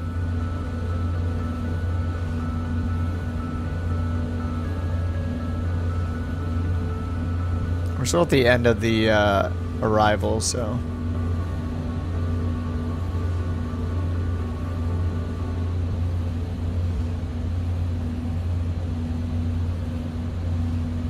It looks like it's trying to make the restriction. Oh, this says flight level 185 or above. Let's see how it behaves when it hits this restriction here. 13 miles to speaker. Flight level 185 or above. Okay, this is just a flight level change mode then, right? No, because it's not maintaining that speed either. What is this? What is this mode? The speed is going up like crazy. It looks like it's idle. Maybe it's trying to meet a future constraint, but they're all above constraints. And this one's 185 and then 14,000 at the one after it. I have no idea what it's doing. Oh, we're blurry again. See what I mean? Am I What is going on here? Why is it only the spot directly below me that's blurry? What? Look, everything out here is like crystal clear, and the spot below me is blurry. It doesn't make any sense. What is happening? Like, why? The most important spot is the one closest to me, but everything in the distance... Oh, we're overspeeding. That's fine. We're at 6,000 feet. Is it going to stop at 3,000? 4,000? Alright, so FL on, whatever that does, it, I guess it just dives to the ground. The map mod? No.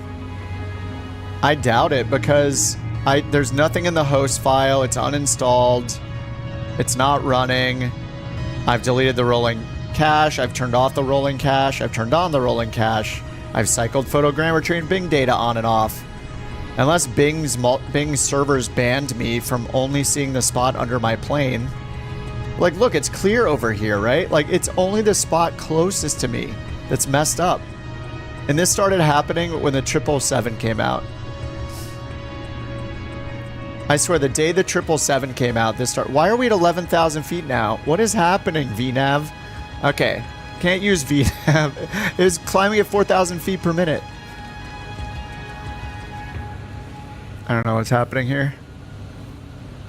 You don't have the map mod, it's doing it for you right now. Yeah. It's so, why is it only what's under me? Why, look, all out here looks fine. This is bad, but the worst part is right under me. Let me go to 1x. I doubt it's gonna fix it.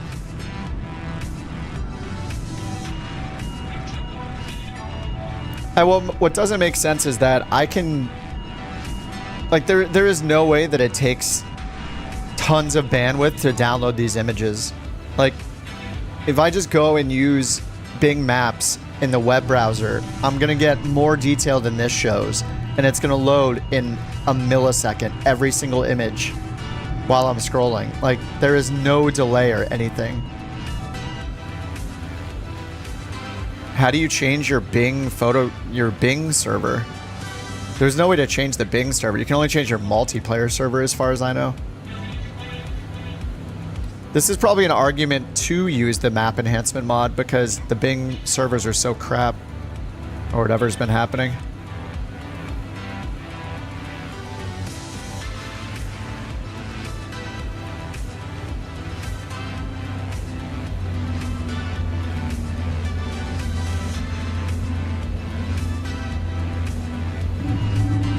What's funny is, listen, when we're in the plane, there are no warning sounds. When we go outside the plane.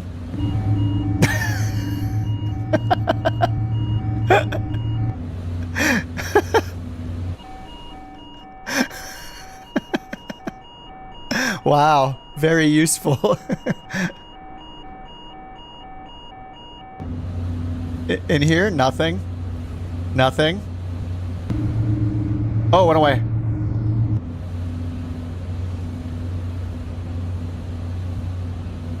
Is Bing default? Yeah. I mean, Bing is what provides the aerial imagery that's loaded on and then put on the sim. Just basically how Google Earth works. It's just putting the aerial photography down on the surface.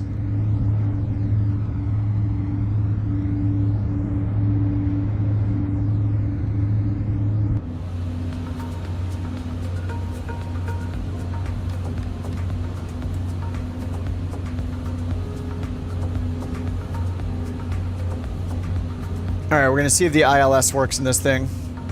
So it says auto land status, no auto land. But if I do command A and B... Oh, is there center? Oh, there are 3 of them. Anyway, if we do them, I want to see if it'll... Like, is this like an in-op sticker, or will this say that it's actually ready to auto land? That's what I must know.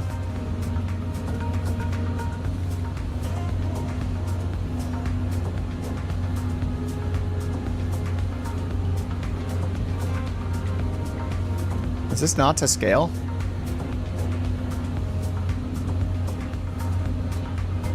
Oh, it's going directly. Oh, okay.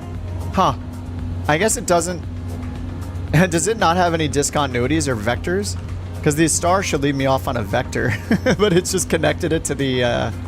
It's just connected it to the approach. Alright, that's fine. Wait, I can't change this now. What the... Wait, I can't turn the auto throttle below 250 knots? Wait, really? The minimum is 200... Wait, what? No, it was at 200 before. What's happening? I can't... Okay.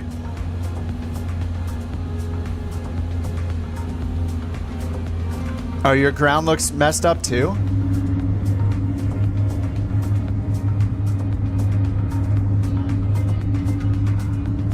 Oh, I'm seeing with the rest. Okay. So it's not just me. Did I delete my official folder for no reason? Loading tiles only under your plane. Mine was like doing the opposite. I mean, I could definitely see time acceleration messing with it, so maybe it's just recovering right now. And the blurriness we see directly, anything we see blurry right here, like behind the wings, is because of the heat engine sim effects. So if I move it down, like, or in front of it. But it doesn't look as blurry as it did on that one spot. Are we leveling off? We are. Can I use the auto throttle? Yeah, the auto throttle only lets me set above Mach. Or sorry, above 250. Oh, there we go. Oh, what the heck? Oh, when you hit this button, it locks it to 2... Okay, I don't understand.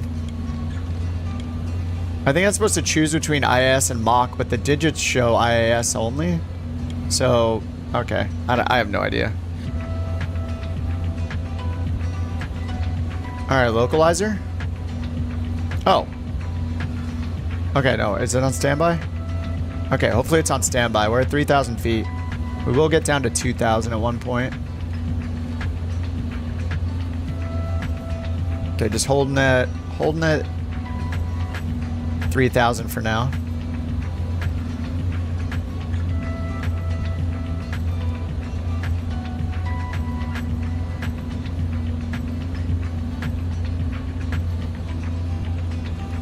Oh yeah, I took tomorrow off work. Heck yeah. I forgot. I have Friday off.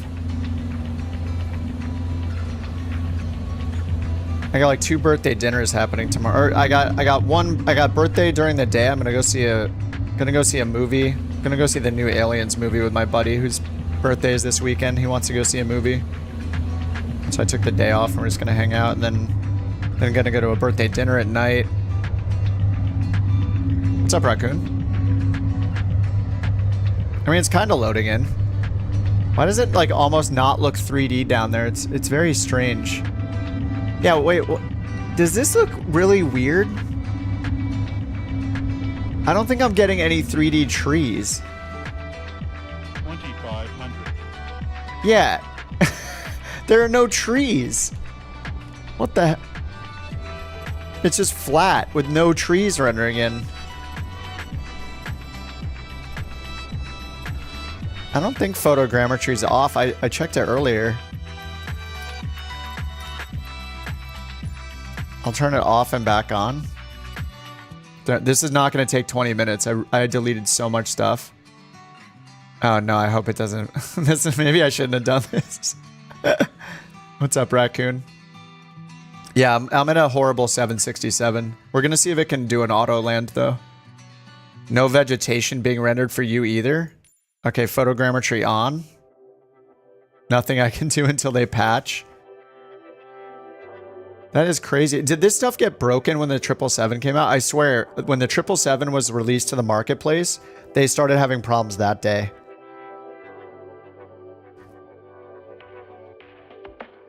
Oh, you're right. I am going to have ocean. Oh my God, not again. How did they mess it up this badly? Seriously, do they have a QA team? I'm seriously not convinced that they have a single QA person. How is it that 100% of all customers run into this problem, but they can't do one test with one flight? It's crazy. Dedicating all resources to the 777. Oh my god, this is insane. I forgot that I didn't realize it was going to do this every single time. I thought it would work for me because I cleared out my... I thought this was a me problem with the world disappearing. They don't care because they're working on 2024. Probably. It's just, it's such a common thing. Like, why does so many... From the smallest little add-on to the biggest company in the world, like, why is there such a breakdown in QA? Every product, it's crazy. I bet the breakdown at Microsoft is the classic, like 20 developers to one QA person, and it should be like the opposite. It should be like 1 dev to 2 to 3 QA people should be the ratio. At least 1 to 1. It's just classic. All right. Well, I don't know if... All right, let me go to 2x speed. I'll just land on the invisible runway. It'll be fine. We're at 2x speed. Why am I descending? Wait. Why are we descending? We're descending even though we're in altitude hold mode. What? What is happening? What is this? The Airbus? Ground proximity. I can't turn on vertical speed mode anymore. We're going down. We're going down. What is happening? I can't turn off the autopilot. We're on the ground. All right, we're on the ground. Let me get the gear down. There we go. Come on. Why? It just... The sim's freezing now. Oh, it's gonna crash, isn't it? It's gonna crash. The sim's freezing. Oh my god. The plot to Lost. Oh, the pilot of Lost. Well, yeah, the sim is totally frozen. It's a way for me to leave the plane. That's true. Yeah, this is like a... Oh, we're back. Oh my god, we're back. We made it.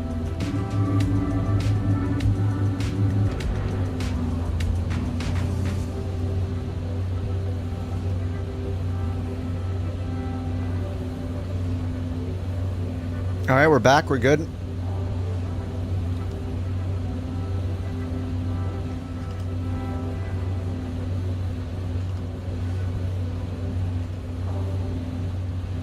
All right, is it going to hold my altitude, though? That's the question.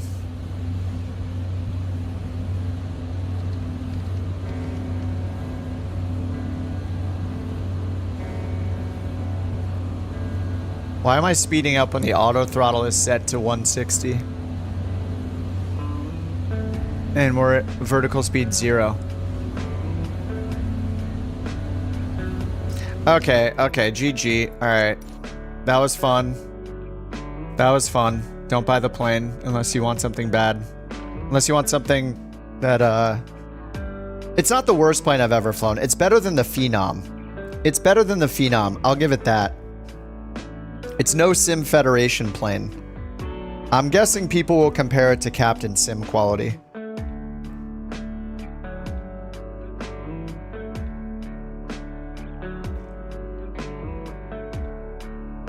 Okay.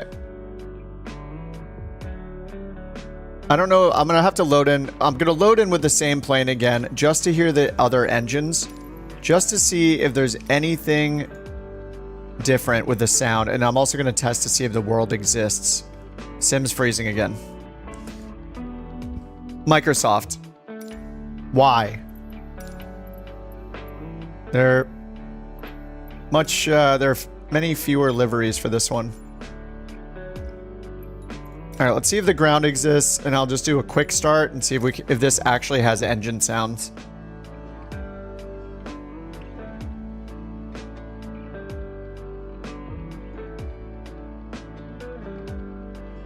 So nobody has trees loading in either.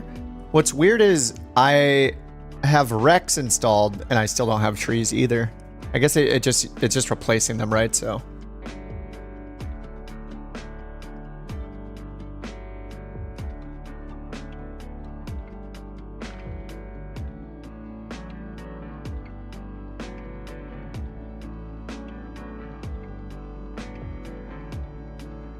So Brian, I see your link to that. I did look at that, but the host file does not have those lines in it.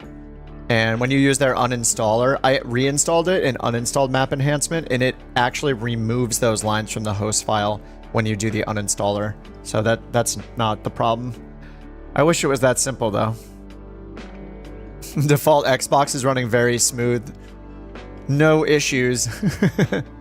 So rare Xbox superiority right now.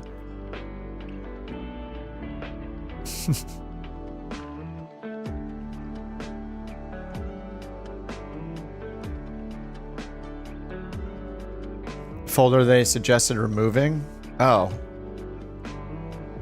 I didn't see that part. Let me look again. Oh, app data roaming. Yeah, I removed that as well. I removed that like a week ago. I'm gonna double check that it's not there. Anyway, thanks for the link. Yeah, I had already removed it. So it is not that, unfortunately. Does the plane feel realistic? I mean, the only person that can answer that question is a real 767 pilot, so.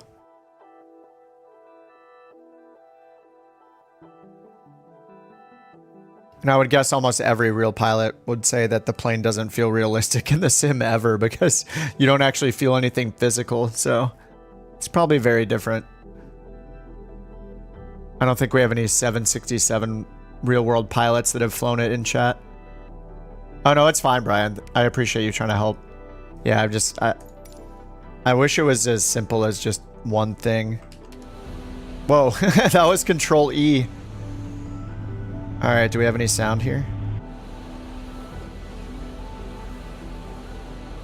It's probably still starting the engines. Okay, looks like is it actually starting them in sequence? Incredible. I should have started on the runway. A310, not for a while. No, I haven't really flown the A310. I don't know if I've flown it ever, actually.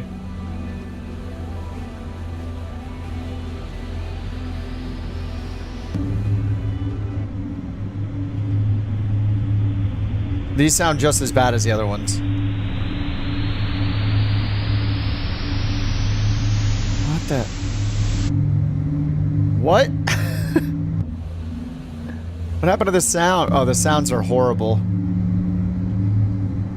You have 3D trees in Memphis? They're popping in. What is going on with this sim?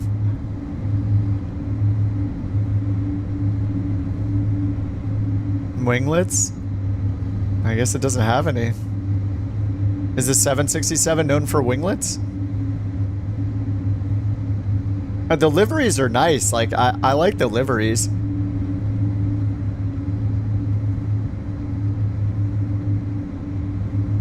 Maybe their service got hacked. It's outage from the, whatever that outage was like a month ago. Alright, let's give it full power.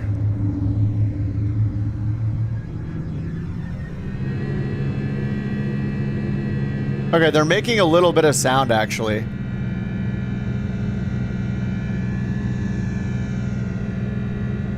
I mean, at least they're making sound.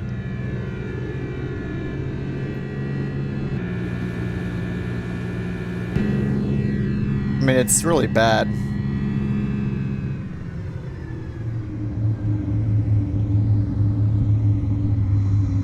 Anyway, we're just messing up the whole field here. Oops. Yeah, the sound is horrible. Let's get out of here.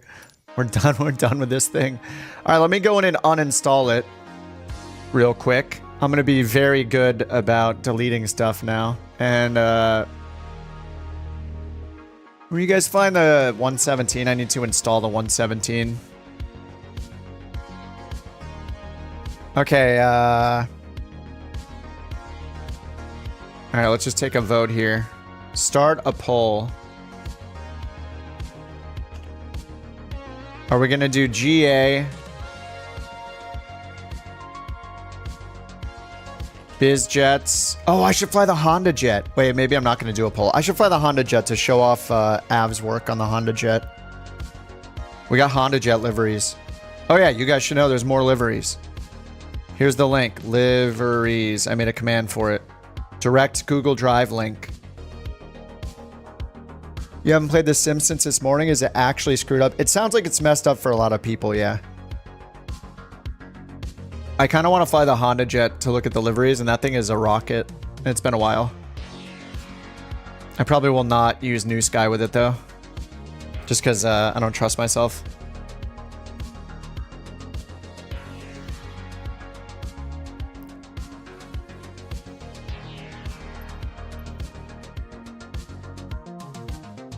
Oh, Impulse is which website is it? Is it the route finder? I've been using this random flight generator, the Simbit World one. It's pretty nice.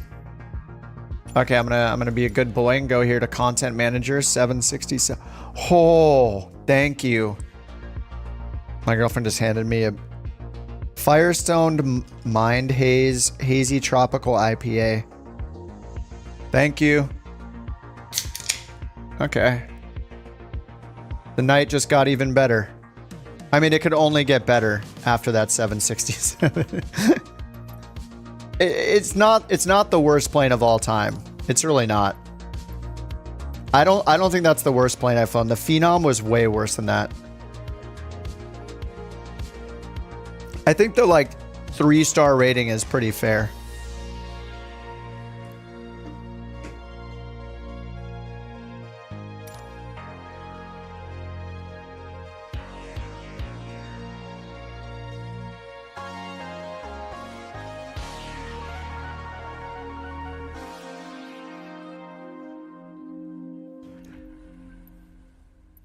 Okay, deleted. I need to install the 117 real quick.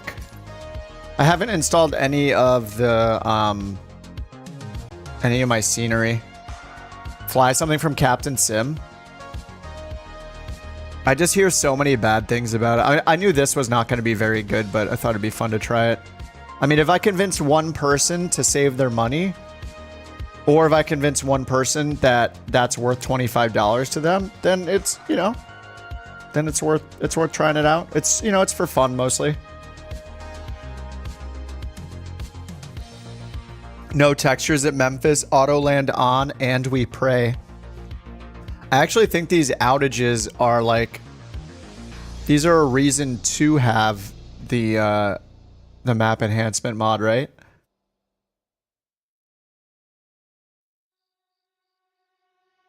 Oh, it's supposed to have winglet options on the plane.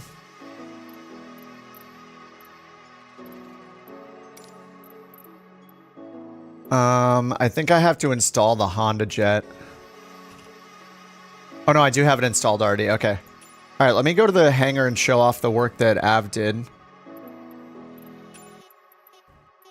There are more and more liveries all the time. You guys are awesome for making so many liveries so fast. It's crazy. You guys are just like cranking them out. Thank you very much for making all these liveries. And if you need certain planes that you don't have to make liveries for, let me know and I will do what I can to get you those planes. Okay, liveries. Yes. Okay, we got a black on white and a white on black. Because everybody's such big fans of the neutral ones. Oh, that's glossy.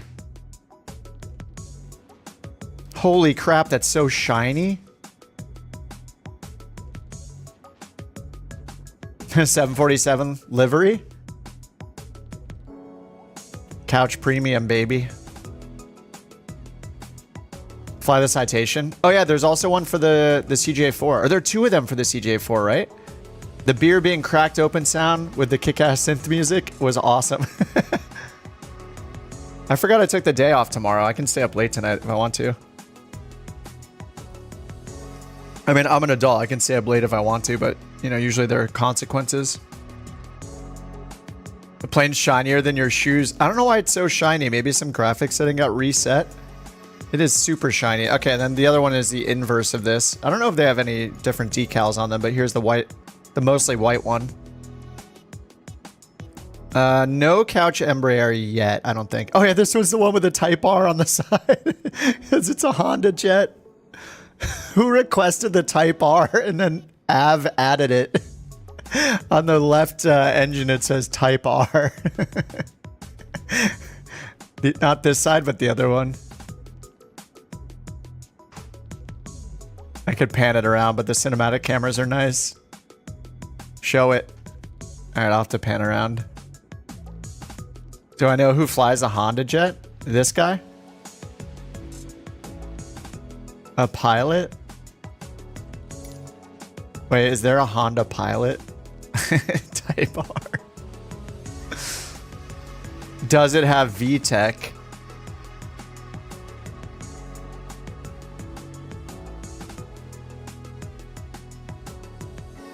These are high quality. These are beautiful.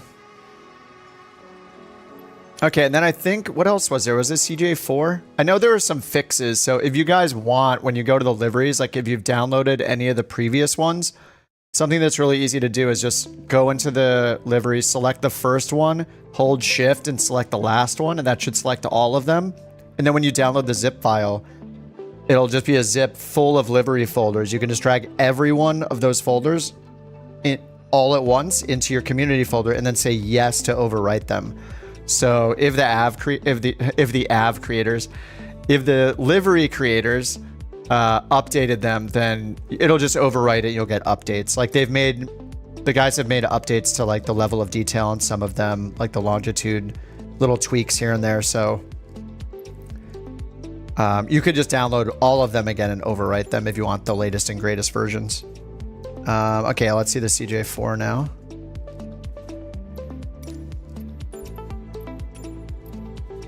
Ooh. Oh, wait, this is the old one, by the way.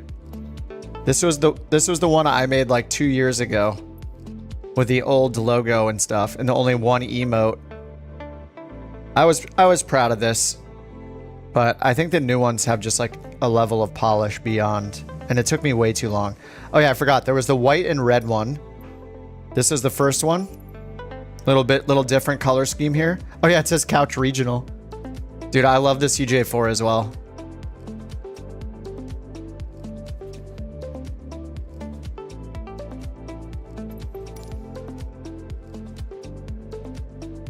Got a nice little fade on the tail. And now, oh, whoops. Oh, what? No. I'm going too fast. Okay, slow down. All right, and then there's a black and white one.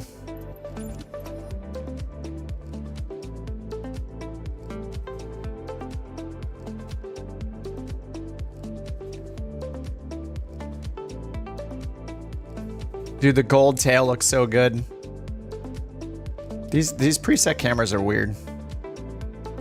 Oh, the sim is freezing. It's just because it's installing the 117 or whatever, the Lightning.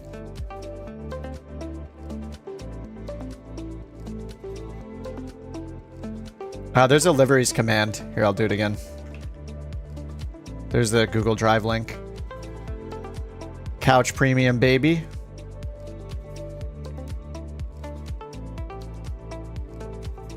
I love the gold on the tail.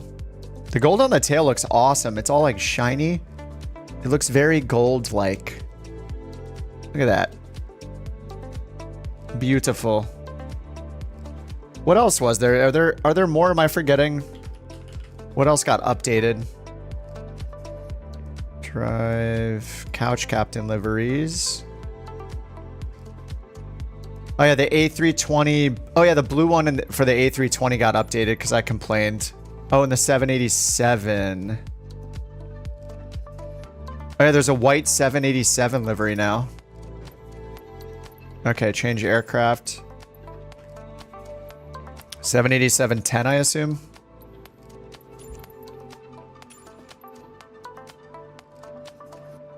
Wait, what is this?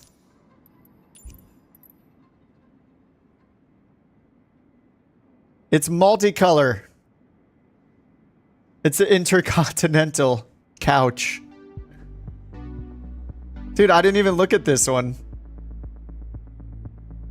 I feel like we're gonna fly somewhere tropic. The Portugal theme. I like it. This is great. Dude, I love the stained glass like look tail. It's got the alpaca on the back. Is that an alpaca? I don't know why, but I can't switch to the look around mode. You can only do cinematic or cockpit. Oh, it's a llama? What's the difference between an alpaca and a llama? Oh, it's Tina. Tina has her moment to shine. Go to Barbados. That's pretty awesome. And oh yeah, this was the other one. And then there was this one you made before, which is the classic purple and blue shades, which looks awesome. And then there's also, oh yeah, did you fix 2 blue ones? Okay, we looked at the Honda jets. Yeah, okay, then we have the fly-by-wire got an update. I think it was the blue one, right? You made the text white. So the fly-by-wire for fly-by-wire lovers. I think it's this blue one. We have so many for the fly-by-wire. This one got updated with white text. I think it looks better. Thanks. I know, I'm just a little crybaby. You didn't have to make any changes for real, but I do think it looks better. The contrast is just nice. Couch. Beautiful. Oh yeah, this is the dude. They got the dude on the front. And then the fly-by-wire also has a white one now. And this was like what like earlier in the week. The black and white ones are just super slick.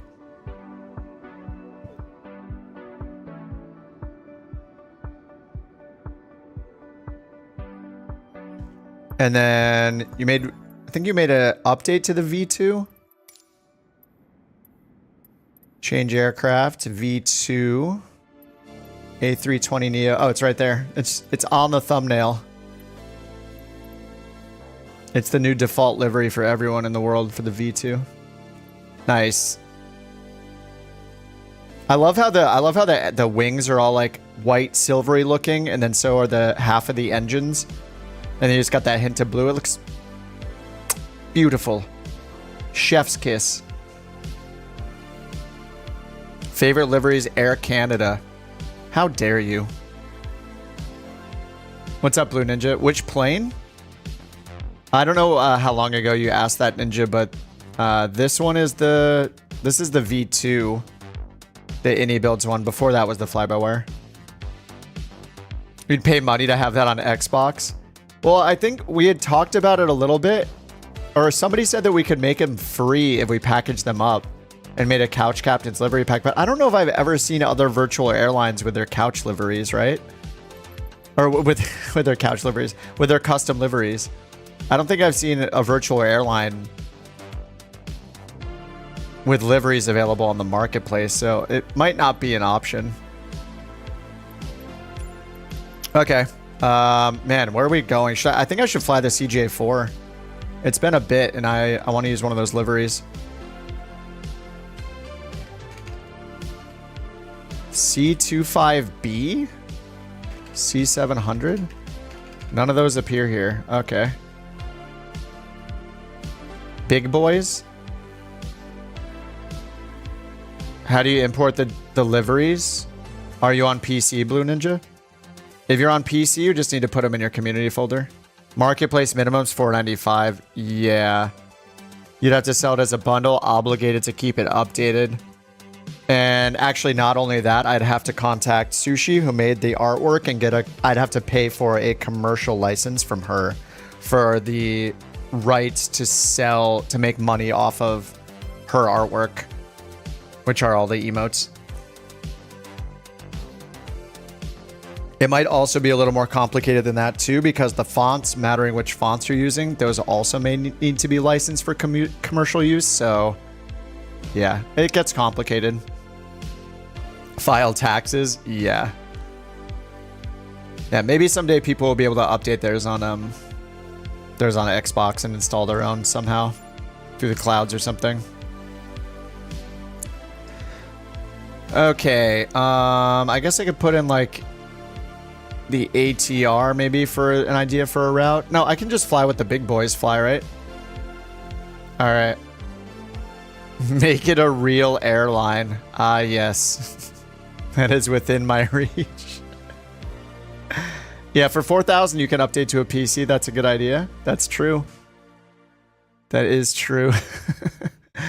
Hey, Tucson, what's up, man? Barbados? Not unless there's like a huge demand for it.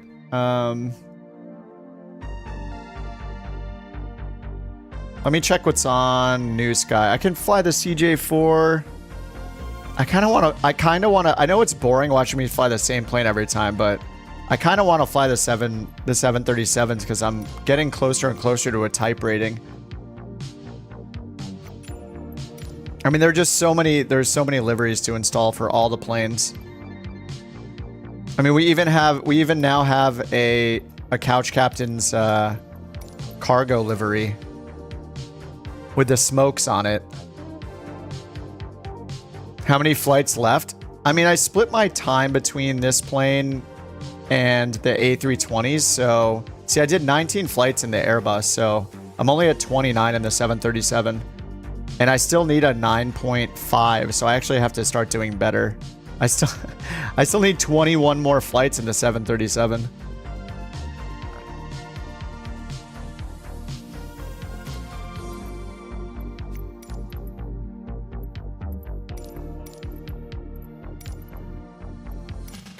I'm just stoked with how many liveries there are. Oh no, did I not install them? Wait, that's so weird. How do I have some of them but not others? Alright, I have to restart the sim. Don't worry, I bet it'll be fast. Aircraft and liveries, livery utilities.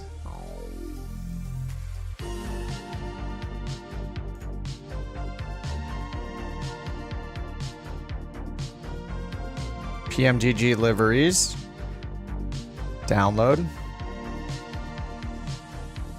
I thought I installed them all. Apparently, I messed up. I just jinxed myself. No, I just uninstalled so much stuff. I had a terabyte of things installed from the marketplace. Now I have a quarter of that. A quarter as much installed, so it should be pretty fast. And let's see what charters we got going today. None in North America, of course, because every single person... Every person in the world on New Sky apparently flies anywhere but the US. We're the only ones that fly in the US. There's a bunch in South America, though. But we have to pick based on number of miles. And 640, 683, 271. I guess whatever we do, if we want to make charters in North America, we can jump, like wherever we fly together, like during the streams, especially in North America, it'll end up creating charter routes from wherever we fly out of. So if we want to influence it, we could basically choose an airport that people love flying into, and we will all fly out of that airport right now. And then that'll generate a few charter routes into that airport. So if you guys love flying into like Denver or like, you know, something like that, or Telluride, we could just do flights from there. And since there's an exodus of people by us doing that with like 10 flights or whatever, all of a sudden it'll bring charters in. Fly VORs? I think I will eventually do that. I may have no choice but to do that if I fly some of the planes like the 146 or the Fokker. I did spend a little time in the Fokker. I found a GPS bug with it that I can't believe exists, where if you turn the GPS mode on and then off, then you can never turn the GPS mode on again. I can't, like, it just blows my mind that those bugs exist. Like, how do I find the bug in like 10 minutes of using something, but it got released with a bug? I don't know. It's kind of nuts. All right, I'm installing the PMDG. Installing the PMDG liveries right now. Then I'll restart the sim. The Fokker is pretty cool. I don't know that the GPS is just bugged. Like, it has a Garmin GNS 530 you can use. When you go to the 530 and you hit the CDI button to flip it from VOR to GPS, as soon as you do that, the HSI flips and it shows you the correct like deflected needle and it shows your course to your first waypoint. But then if for any reason you change it over to VOR again, it stops working. And then you have to restart the whole plane, like restart the flight. So I don't understand how that's a bug, but that's a bug.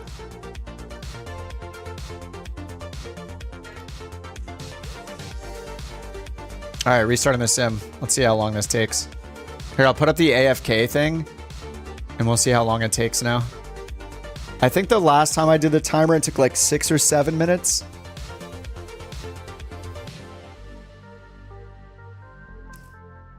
Oh, you think that MD-11 was a flop?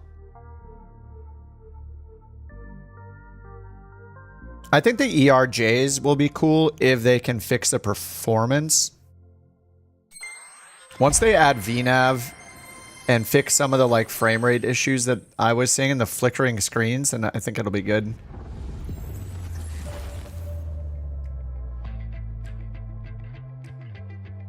Who wants a simple plane? Is the Fokker worth it?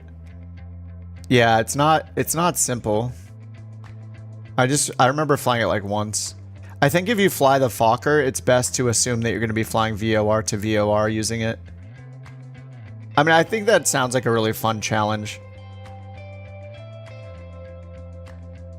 MD-11's niche. I mean, I feel like the Fokker and the 146 are the same, right? Because generally if you're flying those, you're not even flying with GPS.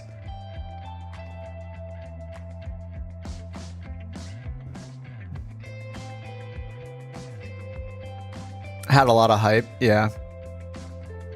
The 777 hype is probably going to last forever.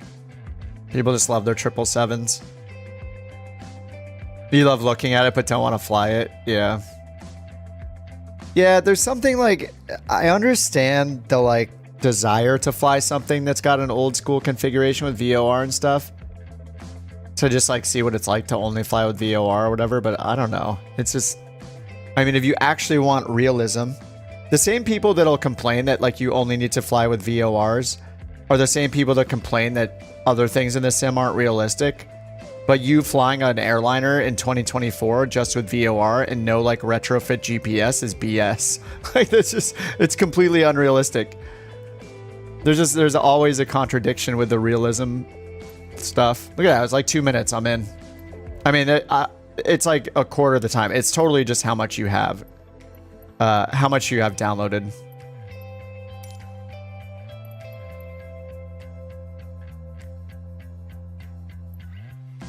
Dial a flap. It's very quirky. Okay, do I have the... Yes, okay, couch activated. Oh man, I'm gonna need to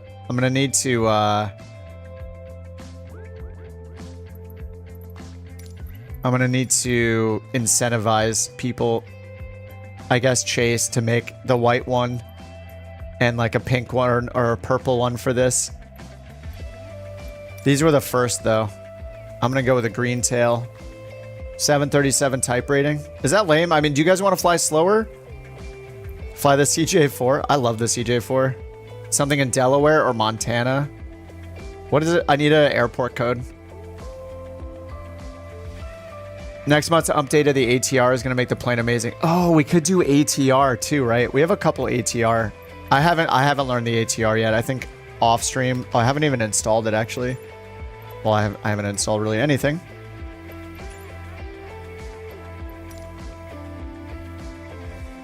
But the ATR, I could see the ATR being fun. KBTM. Oh, Butte, Montana. Delaware or Montana seems a little random. I mean, I'm down to fly anywhere. It doesn't matter too much to me. I think that wherever we fly, we will be generating New Sky will generate charter routes out of. So that's going to dictate potentially where we fly tomorrow. I won't be streaming tomorrow, but unless it's super late at night, but probably not. Yeah, probably not till Saturday. What's up, Cooper? They're gonna make it amazing. Flight Sim said they fixed all the issues. That's pretty cool that they're updating it even more. Like a lot of the time when Microsoft releases something, I assume it'll never see an update. I mean, most planes I assume won't see an update.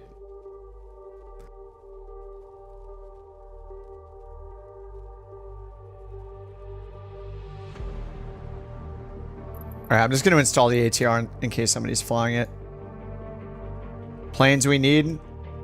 A220. Yeah, the A220 that got released was pretty on the outside only.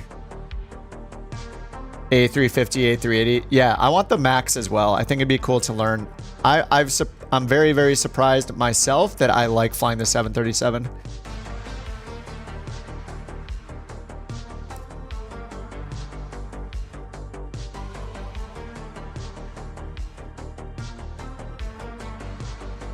Any idea why longitude black and white loads up as pink checkered livery? If you downloaded the folder and pulled the folder into community, that's all you should have to do.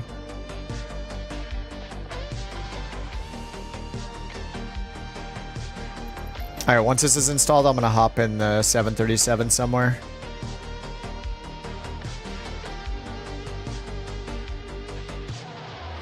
Give you your CJ4. Hey, Chlorinated, what's up?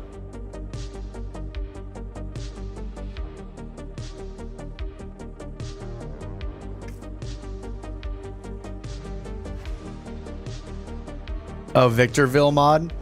Is that similar to the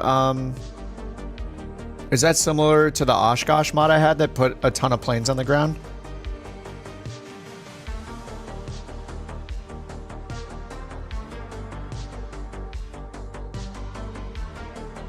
Let's see what goes out of KBTM then. Oh, Salt Lake City? We get Butte to Salt Lake City. The only thing that flies it is a CRJ 900.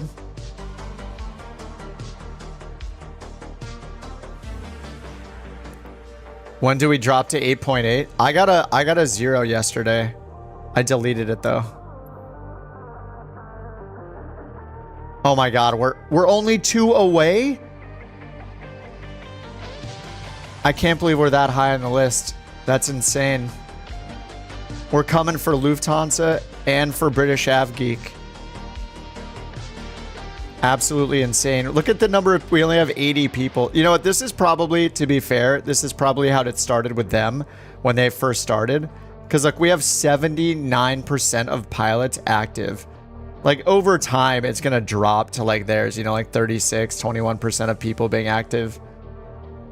It's very likely going to be, you know, but you know, it's still going to feel good to move up higher if we can.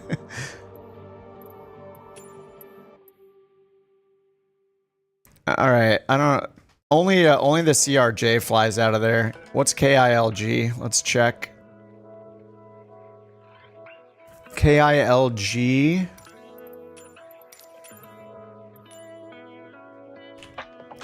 Newcastle, Wilmington? 7,000 foot runways. Wait, is this, oh, is it Delaware? Is this in Delaware? I don't even know. Newcastle. Wait, I thought Wilmington was in Vermont. Am I crazy? Wilmington, North Carolina, Wilmington, Delaware, Wilmington, North Carolina, Wilmington, Massachusetts.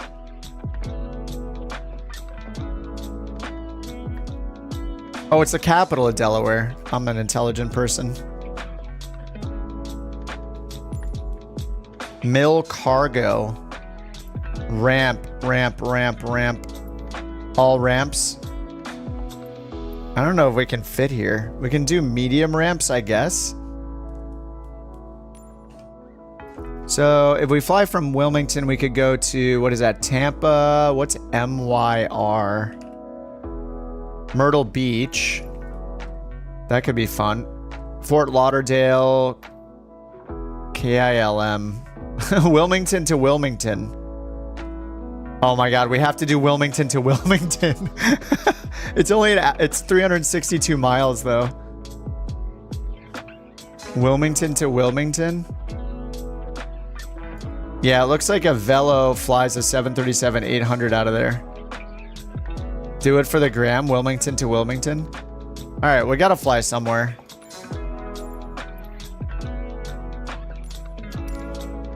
Better to just pick and go so we actually get flying. All that matters is that we're flying as far as New Sky goes. As long as we're making landings.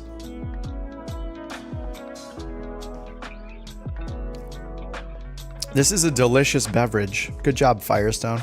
Firestone is a solid brewery, gotta say. Solid brewery.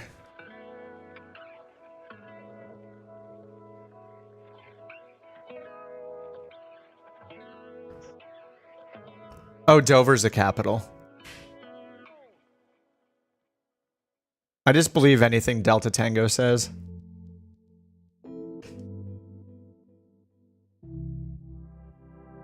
All right, loading in. Maybe we'll get some trees. Maybe one of us will get trees and we can send screenshots on the Discord so the rest of us can pretend like we have trees.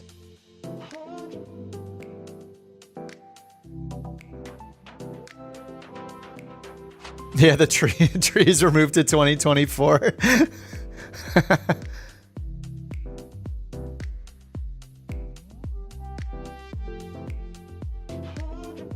Delta's a bot.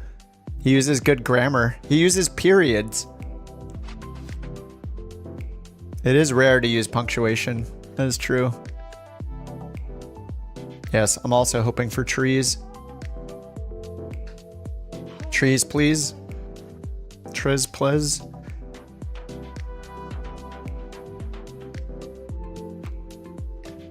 Expect flight sim to take a long time to load, it says. Oh no. Oh, your mom was an English major.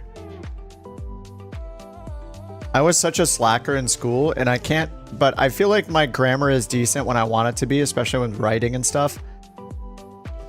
And stuff. There's good grammar right there. But I don't know if it was to credit my English teacher that I didn't pay attention to in class. Like, I didn't do homework. I was a horrible student. Or it was just the internet. Like early internet usage, and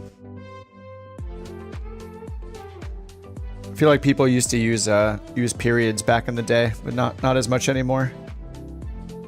Ooh, Chase hitting him with the comma before his name. Very legit looking. Stuff and things, yeah. Please, trees.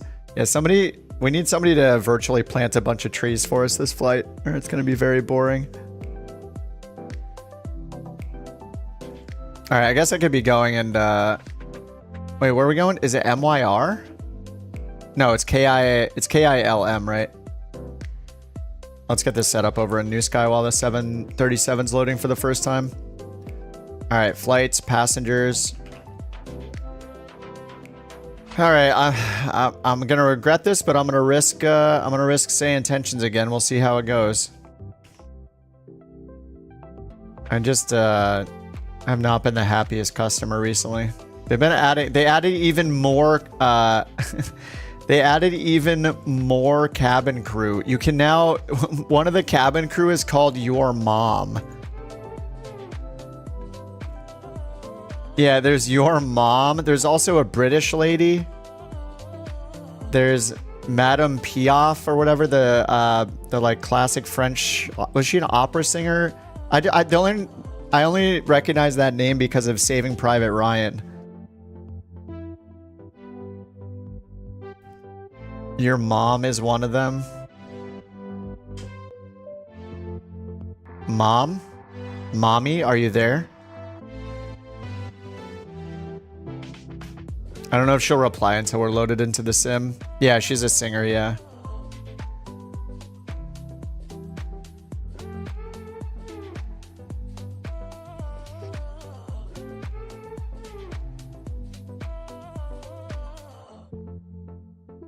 Yeah, nice change from Janet. Yeah, I do like there are more options. I hope the volumes of them are good, because like I think the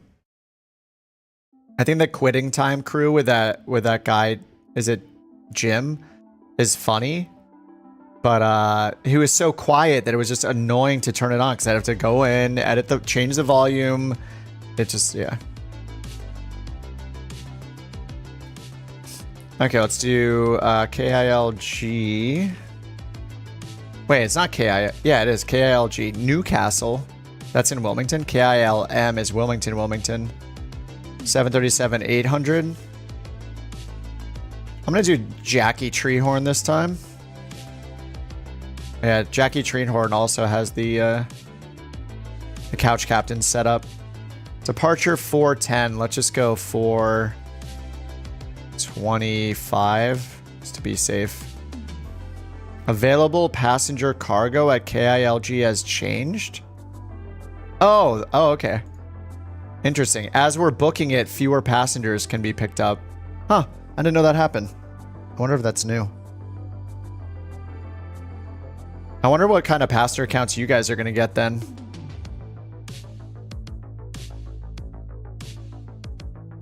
Alright, looks like we can't talk to our mom until we're in. Yeah, gonna drain the city of people? Exactly. Yeah, I only got 78 passengers. It started at... You got 164? Nice. This plane I'm in, though, is configured with no economy seating.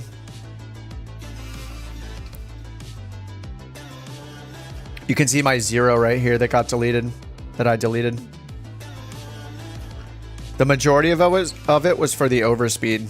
And this was in the fly-by-wire, right? Yeah. But then I landed because the Earth disappeared and I landed, so I got bad touchdown, off center line, late landing configuration, because I was like sinking into nothingness. So all this, it might have been a 5 or a 4 point something. 149 passengers, nice. Oh, lots of reports of no ortho and freezing on Discord. Oh, man. Tonight's not the night to play Flight Sim, I guess. Will we ever be able to overbook? You can, if you configure the plane, you can actually turn on a high density configuration for the plane. I think there's just a chance that you don't get all passengers. It's almost like if you're running like a budget airline, you know, where they pack it with as many people as possible, so comfort and legroom is not an issue. You can do that. The default is to give people a comfortable amount of legroom. But like when you add a plane, there's a few sliders, but you can do high density and just put as many possible economy seats as you can. I don't know if it'll ever give you full... I mean, it probably will sometimes. There has to be high demand. This loading is just because of because I haven't loaded the 737 yet. I guess this is going to happen each time with each model. Find a Princess Juliana in real life? A Velo flies out of Newcastle? 195 people in A320 is a human rights violation. Alright, Gibbets, have a good one, dude. Thanks for dropping in. Thanks for hanging out. The funny stream with the world disappearing. It's always hilarious. It's funny one time and then it just gets old. And this is taking forever. I guess this is just a thing with every... There we go. With every new... Oh my god. Look at the ground. Oh no. There's no ground. This is insane.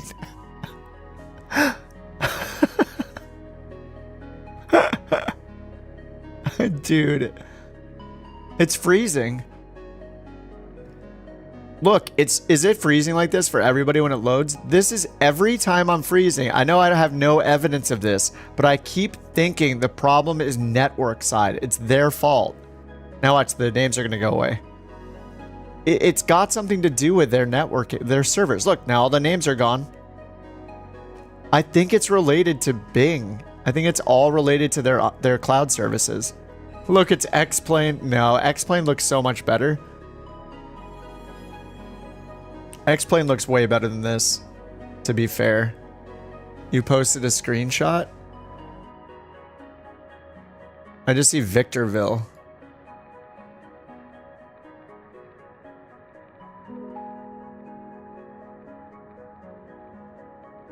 I mean, do I even hit ready to fly? Like, this is insane. There's no world. How is there not even... It's just gonna crash the plane, isn't it? Whoa.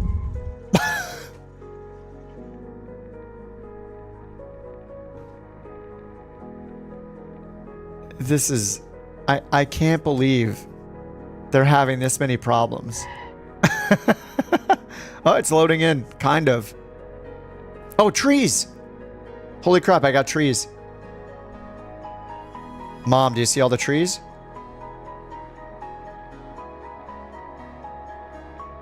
Mom, do you see the trees? Yes, dear, I see the trees. They're lovely, aren't they? Just like you when you were little, playing outside. Now focus on flying safely, okay?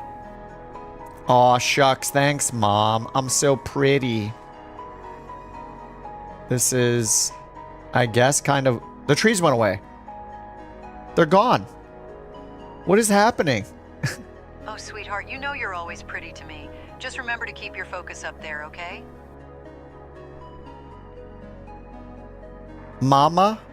What's an airplane? Oh, sweetheart, an airplane is a wonderful machine that flies through the sky, carrying us to new places. It's like a big bird that helps us travel far and wide. Just remember to keep your seatbelt fastened, okay?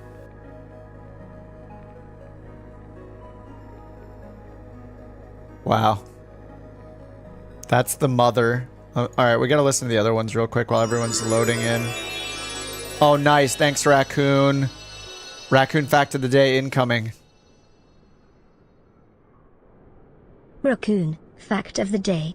Raccoons love to use trees as burrows and as a place to take a nap.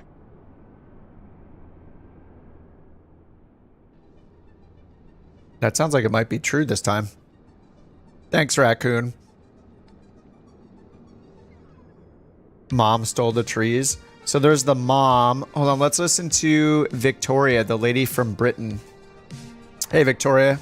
Can you, tell us, recite some poetry for us? Of course, Captain. However, I must kindly remind you that my duties are focused on ensuring the comfort and safety of our passengers. Poetry, while delightful, is not within my usual responsibilities. Is there something else I may assist you with? Oh, she said that she could do it, and then she didn't do it.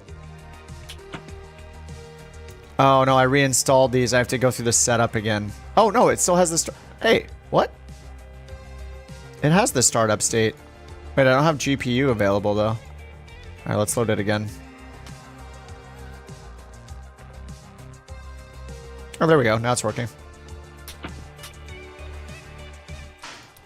Ground power on. Seat belts.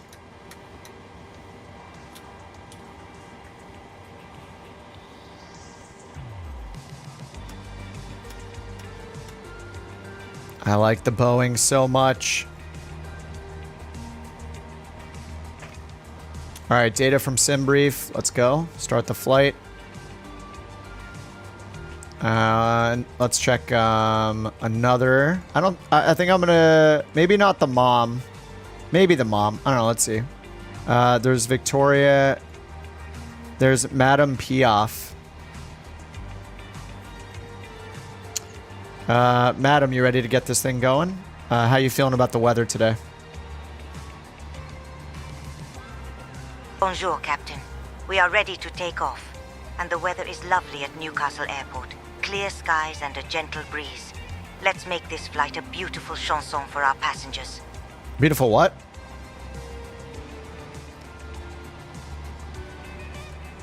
Toby had a raccoon once. I like Janet a lot because she's snarky, but she also doesn't shut up about Toby. It's very annoying. There's Georgina, the Instagram girl. Georgina ran a cooking and beauty channel on Instagram, but sometimes she returns to her old job. Hello, are you ready for pushback? Oh my gosh, like totally. I'm ready Yes. for pushback, like whenever you are. See how Let's do quiet this. she is compared to the other ones? Like, the volume has got to be figured out. I can't be changing volume settings every time. Like, oh my god, totally. Are you ready to fly in the air in this giant airplane? Like, totally, right? Just to clarify, we're here to talk about flying, so let's stick to the air traffic control stuff, all right? So, let me know if you need any guidance or instructions for your flight. Is this like a new... It's like a new Janet.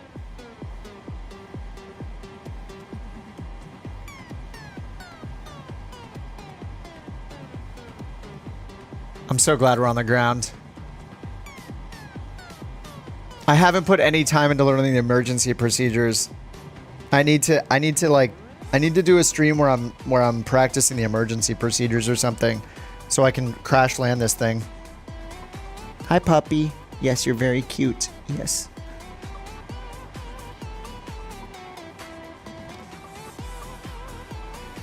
Okay, zero fuel weight 122, block fuel 15.1.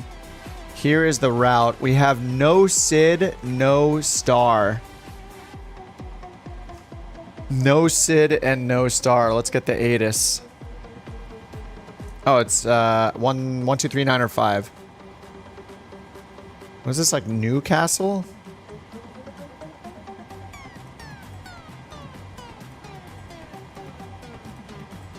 Ving and departing runways 27, 19er, 32. Visual approach is in use. Advise on course heading, altitude, and if flight following is requested. Read back all runway and hold short instructions. Hopefully no VFR TAMs. Departures contact clearance delivery on 119.9 or 5. Advise on initial contact. You have information Oscar. Info Oscar. Newcastle Airport, information Oscar. 0351 Zulu. Wind calm. Visibility 10. Sky conditions, clear. Temperature 21. Dew point 18. Altimeter 3006. Arriving and departing runways 27, 19er, 32. Visual approach is in use. Advise on course heading, altitude, and if flight following is So runway requested. 1 is what? Read back all runway and hold short instructions. VFR departures contact. Runway 1 is clearance what delivery Simbrief on said, but it sounds like we're not going to get runway 1. Advise on initial contact. You have information Oscar. Okay, we got Oscar. Let's go to Newcastle. clearance. Clearance is 119er, 0.9er 5. Beautiful. And then after that, we'll have ground on 121.7.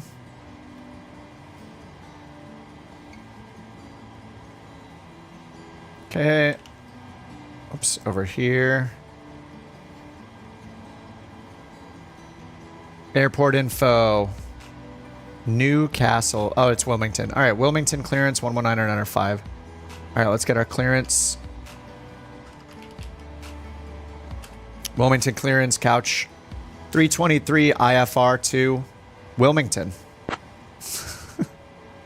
Haha, it's hilarious because they're the same. Captain 323, Wilmington clearance. I am working on that clearance. Stand by.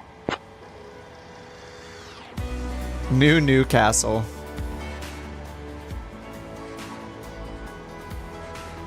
I like this song, but I feel like it comes up Captain every time. 323, Wilmington clearance. Clear to Wilmington. Radar vectors OOD. Then as filed. Climb and maintain 17,000. Expect flight level 38010 minutes after departure. Departure on 118.35. Squawk 1756. Cleared to Wilmington. Vectors OOD, then as filed. Climb and maintain 17,000. Expect flight level 380. Departure 118.35. Squawk 1756. Couch 323. Oh my god, did that Couch work? Oh, it did, 323, okay. read back correct. Why didn't it play the sound? God, I thought it didn't work and I had to do it again. It's just not playing the sounds. Okay, read back correct. Climb maintain 17,000. Nice. Rocket ship time. Hey there, fabulous people. What? It's your girl Georgina here. And I just want to say, like, welcome aboard this super amazing flight from Kilj, which I totally think is in Kilj. Italy, to Kielem, which is like somewhere in France or something. So, like, we have 48 of you lovely souls on this journey. And I am just, like, Wait, so 48? excited to be here. Now, before Oh, we we do close have 48, the doors, yeah. I need to remind you that all your carry-on stuff needs to be 1756. stowed away. You can put it in the overhead bins or, like, under your seats. But, like, be careful when you're doing that because we don't want any accidents. Also, if you're sitting in the exit row, you might have to help us out in case of an emergency. So, like, check out the safety Tower card in your seat 126 pocket. 0. If you're not down for that, just let us know and we can totally switch your seat. Thanks for being so awesome, and let's make this flight a total vibe. Let's make this flight a total vibe. Hey, that's good. I'm going to need you to use a lot more Gen Z slang and stuff like that if you can. Vibe is good. It's kind of a little too old, though. You're going to need to use younger slang to sound cooler, okay? Thanks. From the flight deck, by the way. Totally got you, Captain Kip. I'll make it lit and keep it fresh for the vibes. Thanks for the heads up. No, lit and fresh for the vibes is like... No, that's not Gen Z. She doesn't even know. Alright, 38,000 is what we're expecting. APU gen's already ready to go. Beautiful. Alright, APU gen. Packs are on. ISO valve auto. APU bleed on. GPU cart.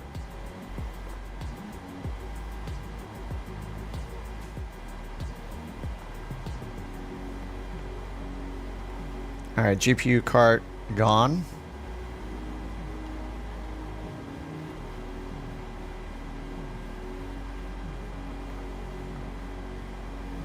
Alright, performance init request. Lit is better. I mean, lit has... There's really, like, every generation thinks it makes up new words, but it's really just the same things that have been said for, like, decades or, like, even longer, and they just don't realize it. I was actually watching a video. I don't even know how I got onto the topic, or it got recommended to me, but it was like Gen Z slang by a professional linguist or something, talking about the history of all the words Gen Z is using, thinking that they're new, but none of that, like 2 of the like 100 are new.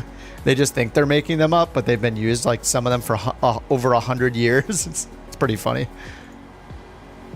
But it's every generation hates the next generation and how they speak. You know, it's just how it is. Or, you know, they don't hate them. They just make fun of how they talk. It's just the way it is. Doesn't matter.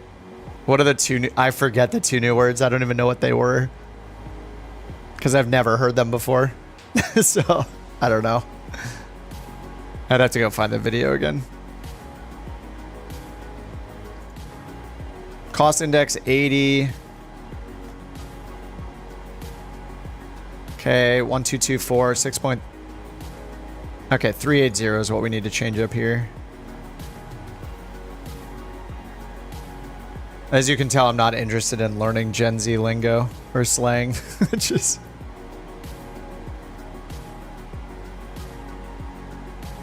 Even though I'm obviously Gen Z. Of course. Okay, let's do takeoff performance. Performance import. I don't think we're gonna get runway 1. We'll find out. Optimum flaps, anti-ice off packs on.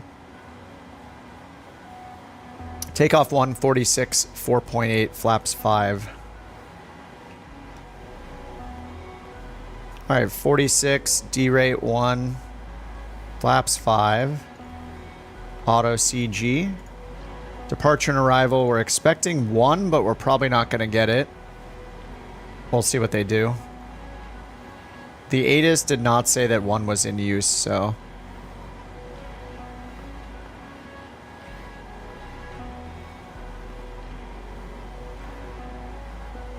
Alright, 113 is the initial heading.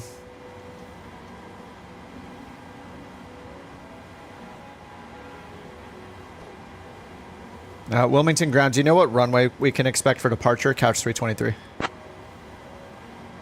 All right, 3006 from Information Oscar.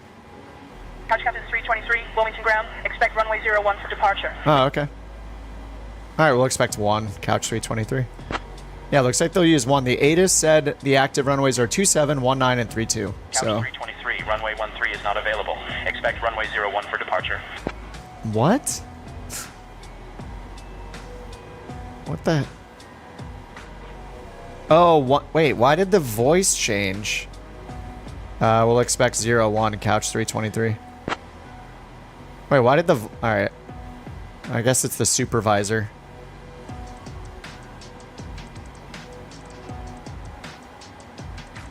Probe heat, auto. Okay, yaw damper is good now. Okay, let's see the V speeds. So I'm getting all the buttons wrong because I was in another plane and all the instrument camera preset numbers are different. 143 for V2. And flight director's on. We're gonna use heading select, LNAV, VNAV. Okay, can't do LNAV yet. And then we'll of course do auto throttle.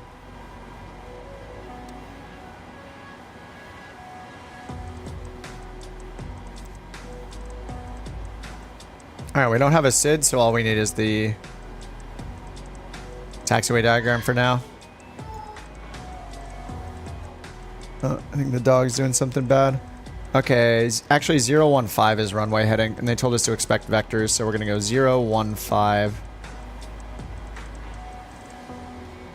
Well, we have trees. There are some trees out there. Alright, 015. Wilmington ground request startup, Couch 323.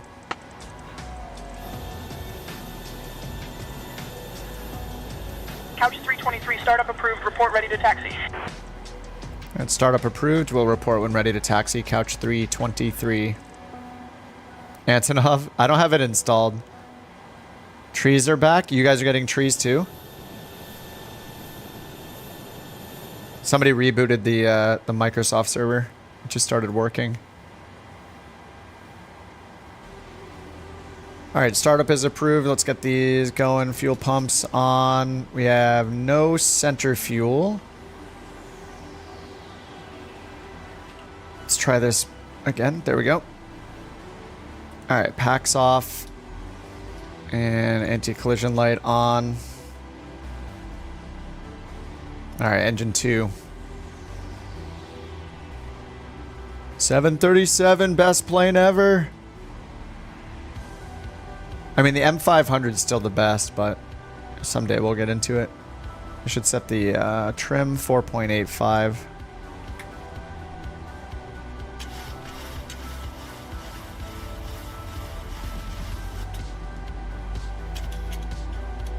Oh, the Antonov. Or the little one, yeah. The AN2. Yeah, I only installed a handful of planes so far, so... I'm gonna try to not install anything that people aren't using. I think basically I'll need to like look around and like if people are flying a plane that I don't have installed like multiple times, then I'll install it. But if they're not, I'm just not gonna install it. I just had so much bloat.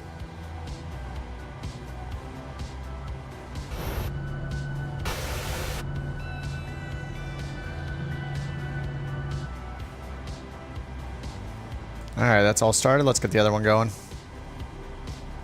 Engine Uno. And while that's happening, let's check our arrival, get some charts pins. No SID, and we're expecting runway 35. ILS Yankee. And what's the landing elevation? Airport's at 32 feet, so let's do 50. It's a big deal. Alright, engine 1.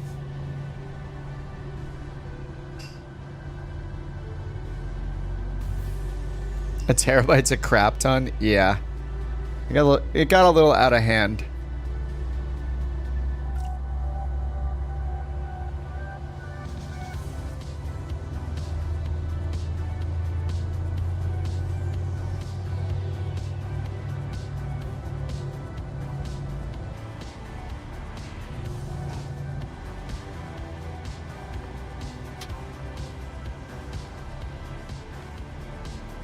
All right, let's get the generators on. Gen 1, Gen 2. Packs come back on. Auto on all of these. APU bleed off, APU off. Probe heats auto. Yaw dampers good. Seatbelts, yes. All right, taxi light. RTO on the auto brake. Flight directors are on. And we're ready to taxi. Wilmington ground. Couch 323 ready to taxi with Oscar.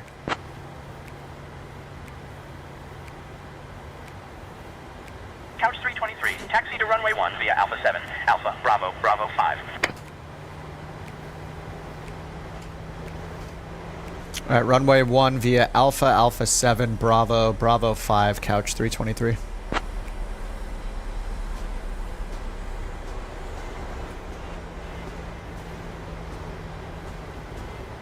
Okay, where are we now? Where's my aircraft icon? What's happening? Where are we? Well, they said to go Alpha, then Alpha 7. I don't see an Alpha 7. Bravo's over here.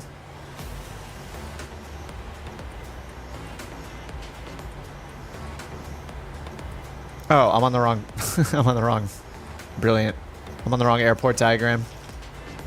Yes, that will do it. I was like, where's runway 1? Alpha, Alpha 7, Bravo, Bravo. Oh, nice. That's so short. And looks like all the instructions are correct. Beautiful. Do I like pickles? Hell yeah. Do I ever use VATSIM? Not anymore. I'll use VATSIM when they say that people don't have to use their real names on their service. Then I'll use it again. I'm more likely to use IVAO in the future because they're not psychos and requesting real names, I guess. You can tell them, like, I don't want to give you my real name because it's weird. And they'll say, okay. Hey everyone. Maybe. It's Georgina here. I don't know. I still like all the AI stuff. It's on 24/7. I don't really want to deal with not having. No, you could use your VAT ID before, but they require, as per their terms of agreement, that you use your real true name when signing up for the service. You do have to use your real name. Like safety first, right? You don't have to use your real name when... all your electronic devices because, why is it pulling to the right? What is happening here? It's super important to follow. Why is the wheel to the right? Totally. We're looking at a flight time of about they do require you use your real true name when you sign up. 38,000 light years or something. No one can see it. Then why do they need it? Is a balmy 21 kilograms, which sounds nice. So like sit back, relax, and maybe the problem is that they require it, and they've asked, like, let's make this a fab flight. I deleted my VATSIM stuff when V1 was telling his story about how those weirdos were asking him for a photo ID. How insane do you have to be asking some random person on the internet that uses your make-believe ATC service for a video game for their photo ID, proof of identity? It's insane. I also think it's equally weird that PMDG says you have to use your real name on their forums. As much as I like their plane, they're psychos. That is psycho behavior. They should never, nobody should be trusted with that information, especially for some random service on the internet. They asked for his passport? Yeah, right. It's just what like amount of total delusional like power do you think you have that like be entitled to that personal level? That level of personal information from somebody is insane. And why is this plane pulling to the right every time I use the throttle? I have no idea what's happening.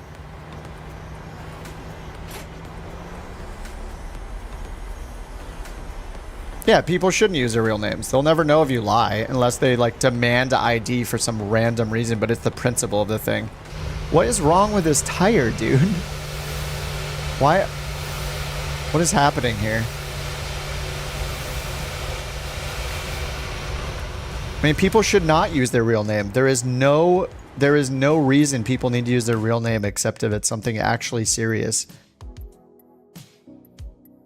Like, what is I don't know what's going on with my twist axis here. Maybe I need to unbind it. Warbird twist axis. Centered? Centered. Look, it's totally centered. So it's not my hardware, it's the plane. What is happening? Why is the plane moving my... You don't use your real name? Yeah.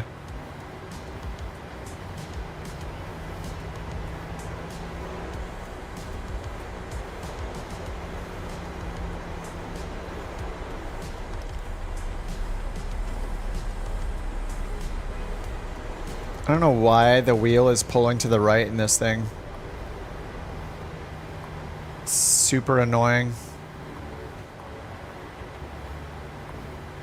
What is happening?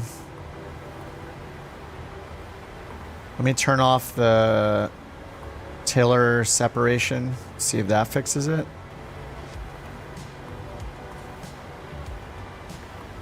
Where's the rudder and tiller?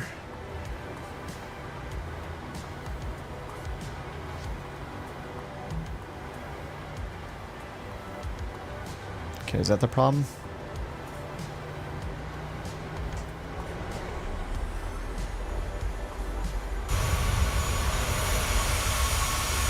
The nose is still to the right.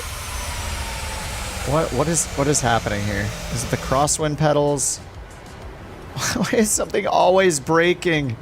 Ah! Somebody make something that works, please. Just please make something work all the time. You know, at least like 90% of the time. Like, are my rudders just going on the fritz all of a sudden? Nope. They're perfectly centered. There they are. Right in the middle. I'll give it a more of a dead zone. Assists. Oh, did it reset my assists? Sometimes it does that. Almost every Thursday, right? It resets assists. No, it didn't this time. Just failure and damage is off and the chase camera UI is off. That's it.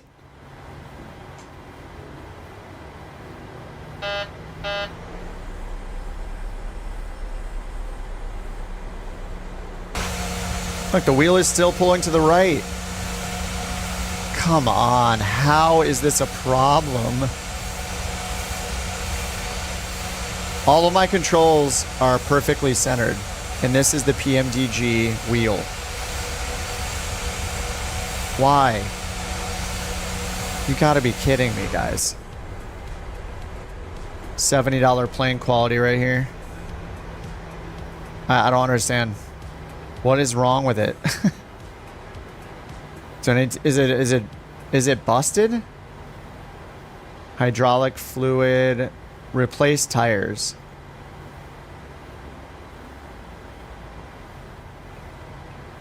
Is it a failure thing where the tire is worn down? I don't think so. The whole thing is turned, right? Like,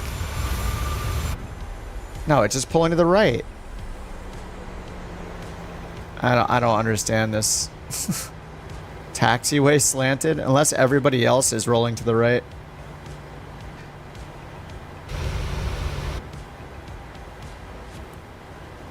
Look at my physical rudder pedals.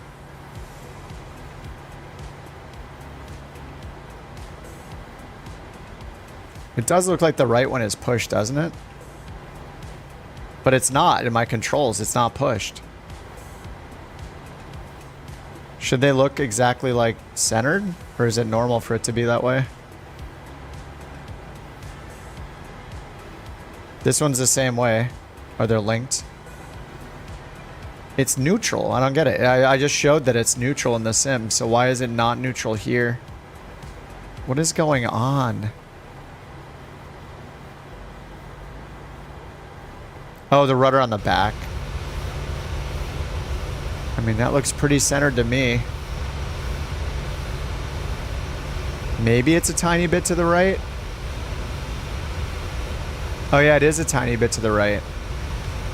Why is it a tiny bit to the right when my controls show it perfectly centered? I don't get it.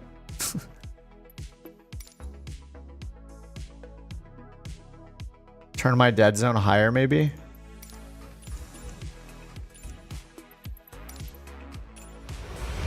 Still not it. That's with the 10% dead zone. It's still dead.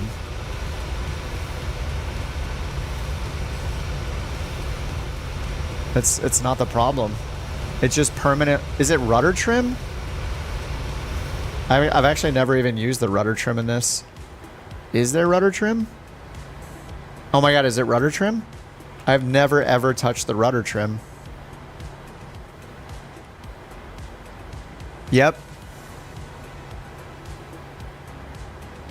I don't get it. I have literally never touched this. What the heck? How? I have never touched this ever. That is crazy. Okay. Oh, let me test something here.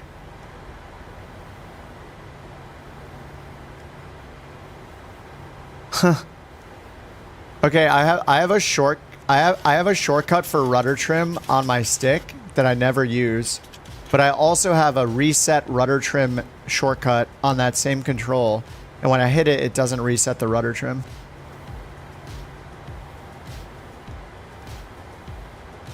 It is, I guess it's possible that I've hit it.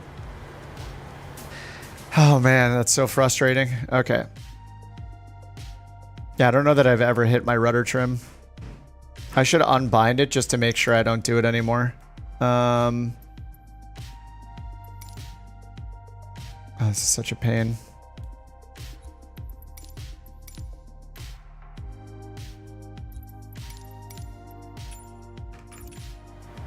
But now the rudder trim isn't like I don't know if it's truly centered or not because there's no reset. The Airbus rudder trim superiority. Okay, now I have to go in and change. Oh my god. There's always something. What is going on this week? Everything is breaking this week. It's just like non-stop. No matter what I do, something is broken. Okay, and now I need to go in and change the rudder setting again. In here.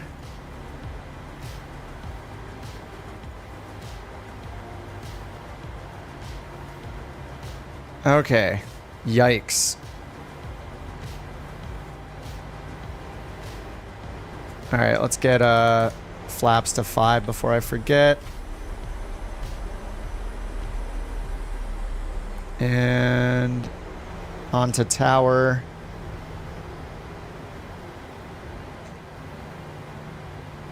Towers 1260, departure 11835.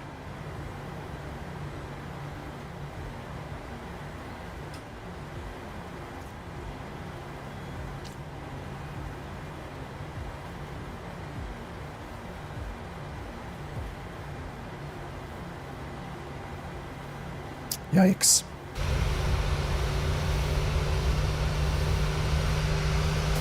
You guys are so patient. I'm sorry. I'm just messing up big time.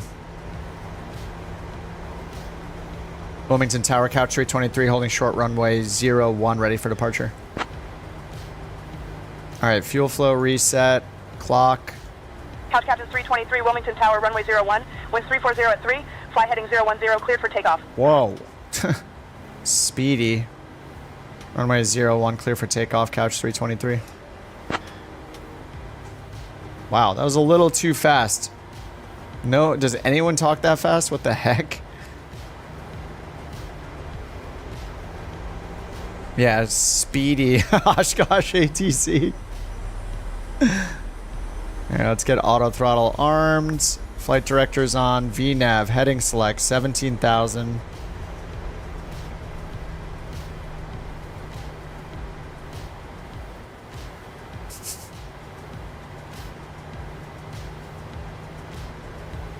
Alright, we can finally take off.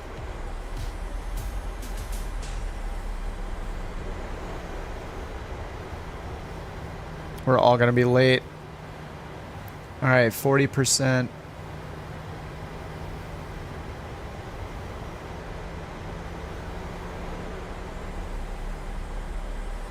Toga.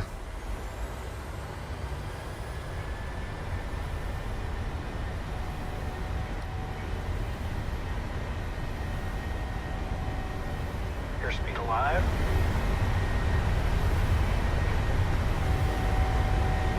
A knots.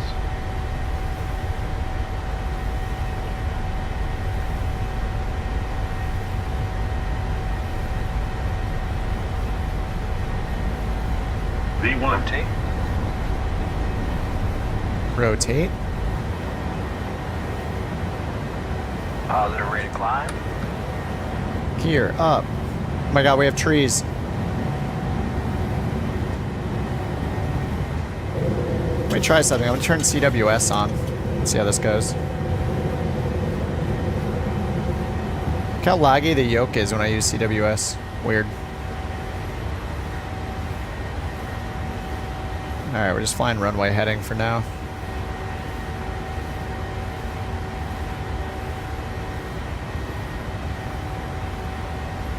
Couch 323, contact departure. Over to departure, couch 323. Well, what is it doing? Alright, CWS sucks. Couch 323, say again your request. I didn't say a request. I just said, okay, over to departure, couch 323. What is it talking about? What? Couch 323, say again your request. Oh my god, there's no request. The same thing I just told you. No request. What? Just switching frequencies. So bad.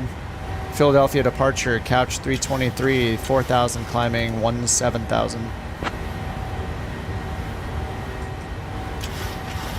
Couch Captain 323, Philadelphia approach, radar contact. Cleared direct OOD. Climb and maintain flight level 210. Direct OOD, climb maintain, flight level 210, couch 323. Direct OOD, execute, LNAV. Okay, nice. Flaps 2. Flaps 1.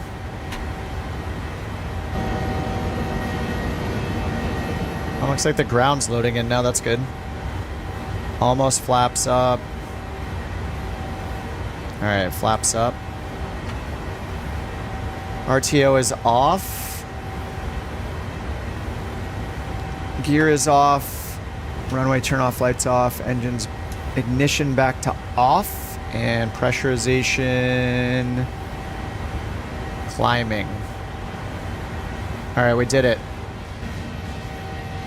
We can see the ground, we can see trees. No stream tomorrow now. I got multiple birthdays to celebrate of friends tomorrow, so I'll be doing that during the day and the night. But I'll probably do another flight after this one because I take the day off tomorrow.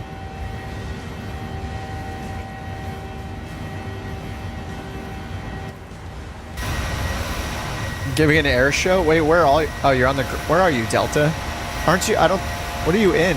I only have a couple planes installed now, so mattering what you're in, I might not even see your plane. Massive speed bump in the middle of the runway. Did it jump before takeoff? When did that happen to me? That happened to me like the first few days I was flying the airliners. And the game, it ended the game because of it. Oh, whoops, auto break off. It took me to a black screen because of it. And then it made me not want to use on-air company ever again.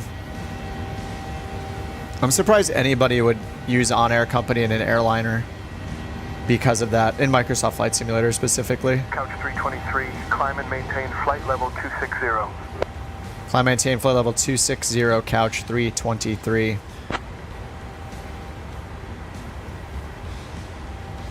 All right, 260. 323, negative, maintain flight level 260. What? What does he mean, negative? Yeah, that's what I just said to you, and what it shows in the transcript. Maintain flight level 260, couch 323. How is this even a bug? I'm getting so frustrated with say intentions lately that it's making me not want to use it. Fabulous people. So like, we just totally climbed above the clouds and it's like super exciting. You can now use your fancy portable electronic devices. Yay! Just a reminder, keep those seatbelts on like all the time, even if the captain turns off the sign. This is just... Oh, and the Wi-Fi is like to totally debug every other now, line of text so in this thing scroll through nowadays. your feeds. Alright, 10,000 feet. It's like 21 jelly beans outside, and we're flying to Wilmington, which is like in Canada or something. Enjoy the flight, and don't this is forget like to Janet's take a selfie daughter. with the clouds. Hash cloud goals. Hash Hash cloud goals? Alright, who else is in here? Oh, there's this guy named Dutch Peter, the grumpy one. Hey Peter, welcome aboard. Couch 323, contact Washington Center on 125.45. I'm just here to make sure everyone stays. He's so quiet. He's... Let's get on. Come on. When you make these, can you at least test them one time for the volume, please? So I don't have to change my volume settings every single time. God. Why? Why is it always so buggy? Everything. There's a problem with literally everything. So I'm so frustrated, dude. And just on top of all the problems that Microsoft is having, it's just so frustrating. Like, why is this guy, like, did they not try it one time and notice, hey, he's at 25% of the volume of everyone else? Like, just test it once. Literally one time is all it takes to test it. I shouldn't be finding the bugs the first time I'm using anything. It's crazy.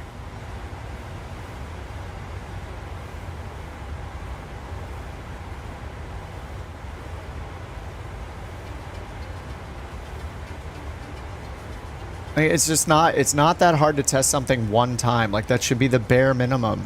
I can't be testing every feature trying it the first time. Couch AI. 125.45. I would read the frequency back, but it doesn't even matter. I don't even have to check in with it. Couch, ice cream time. Like, apparently they don't even listen to what you say anymore. No, my push to talk button's broken again. The thing that doesn't make any sense is when I use my push to talk button, it works for a bit, then it stops working, right? So it's not working at all. I hit it 10 times, it doesn't work, it doesn't work, it doesn't work. As soon as I open the settings dialog and go into the controls section and hit the button, suddenly the same exact program suddenly instantly recognizes that I'm pressing the push to talk button, right? I'm not running two different programs here. Now I hit OK, and now the push to talk works again. It makes no sense. It's the same program. Can I call it a night? Sorry, yeah, I'm gonna drive everyone away with all my complaints. It's so frustrating. See you, Raccoon. Thanks for the super chat, dude. And the Raccoon fact. Beyond ATC may have less features. Yeah, exactly. I 100% agree. I would rather use Beyond ATC because they're not rushing things. They are very slowly and deliberately putting out features. And they didn't even put a new feature out for months, it felt like. They were just doing bug fixes. They were making it more just more stable and doing bug fixes. And as a result, they have a stable product. Like, I don't know. There's just there's too much too fast with say intentions. Like, even the things they're adding aren't getting tested. How is it I go from one, I'm going to try the different intercoms, right? All right, let's try this one. Okay, sounds fine. This one sounds fine. Then I test another one, and the guy's at 5% volume. Did it not get tested even one time? It's just, it's so frustrating as somebody, as a customer, like, it's just too much too fast.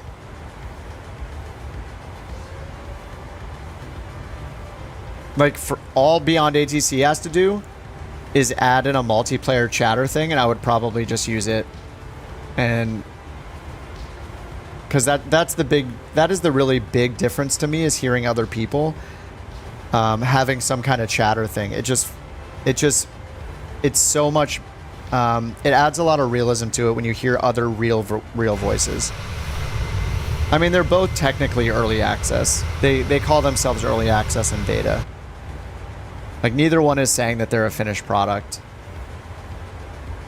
Washington Couch 323, flight level 2, 1 million.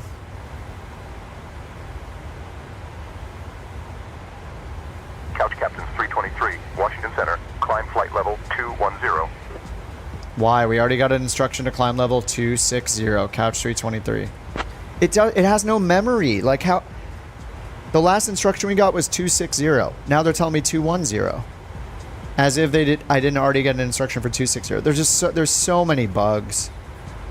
It feel from my perspective as someone that uses it almost every day, it feels like it's falling apart.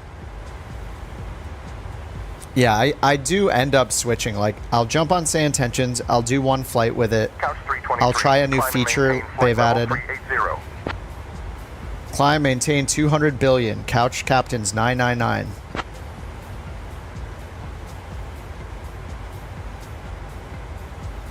So I just said that, and it says that I said flight level 200 is what I said back to it, which is hilarious because they told me to climb.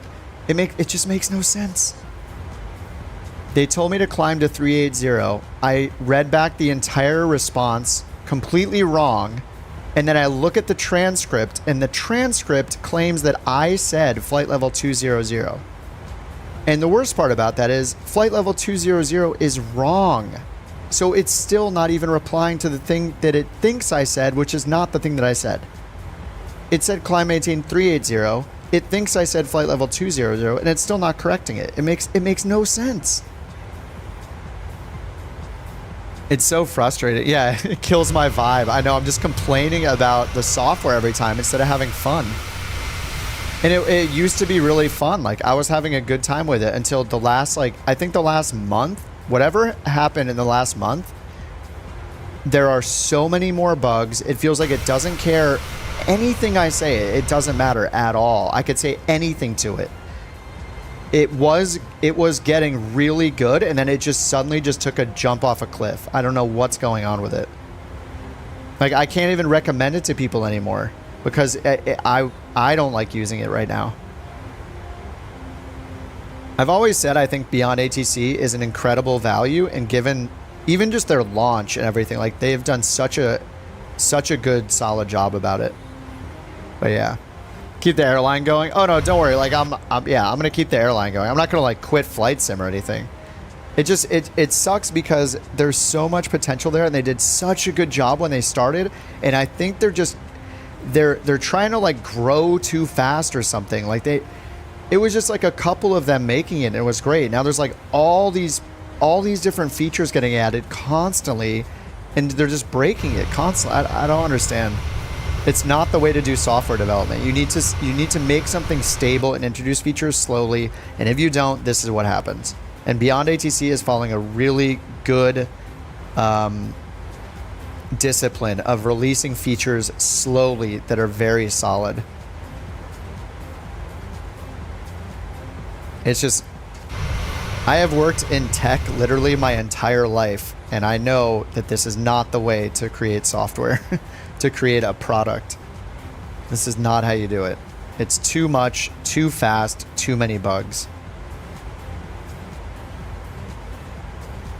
Now, I asked them about it yesterday and told them, hey, it's not even listening or correcting to anything I'm saying at all, and got like a wall of text back. So I just, and what that does is it puts me off. I don't even want to ask about it anymore. I'll just use Beyond ATC until they fix bugs. Because it's just, I'm not there to have an argument. I'm there to provide a perspective as a customer who, until recently, had a really good time using the software.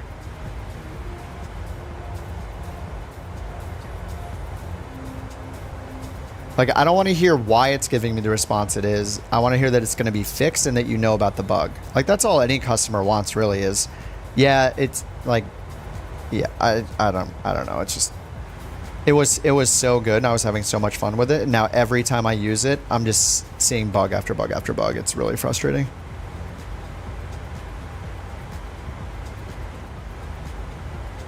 Oh, I remember to turn my landing lights off. Excellent. Oh, man. It just got so many good ideas. It's got so much potential. They just need to slow down, and they need to make it stable, because they're not doing that. That is the '1 issue. VFR, I have no idea. Yeah, I could switch to BATC, yeah. I know I could switch mid-flight. I just, yeah, it's I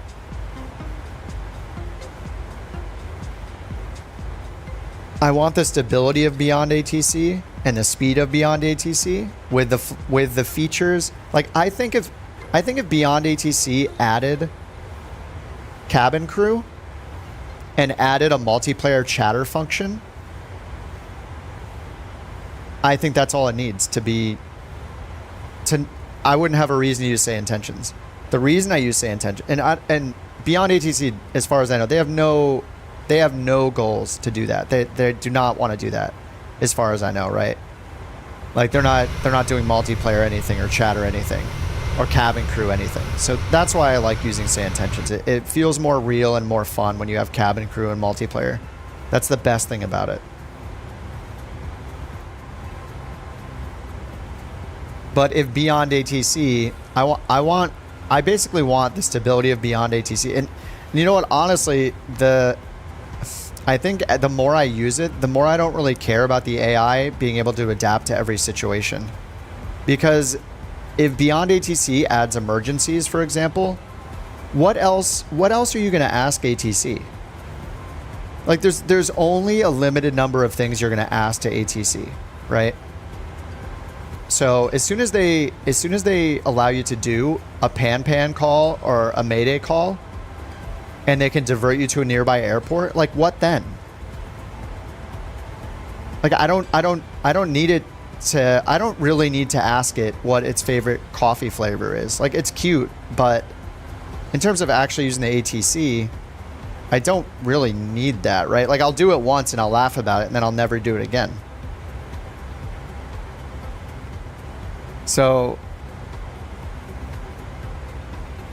I think long term, if beyond ATC adds enough possible responses and commands like mayday calls and pan calls and divert to an airport calls, you know, they will slowly add all of those things in that you can do, and they're all going to work consistently and easily. Like say intentions doesn't even ask you to respond if you don't respond.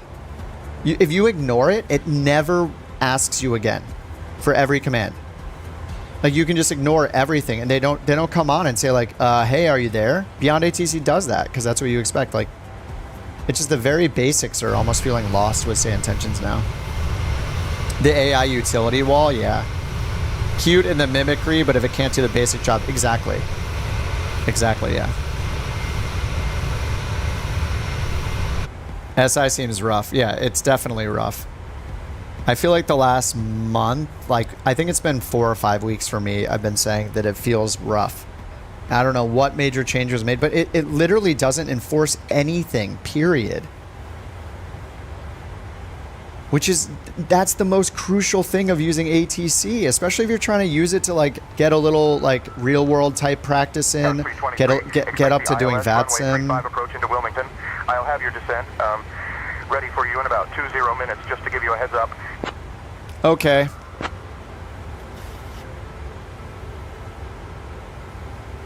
Couch 323, roger. Flight level 200. What? What? He said expect the ILS runway 35 approach into Wilmington. Couch 323, maintain flight level 210. 210.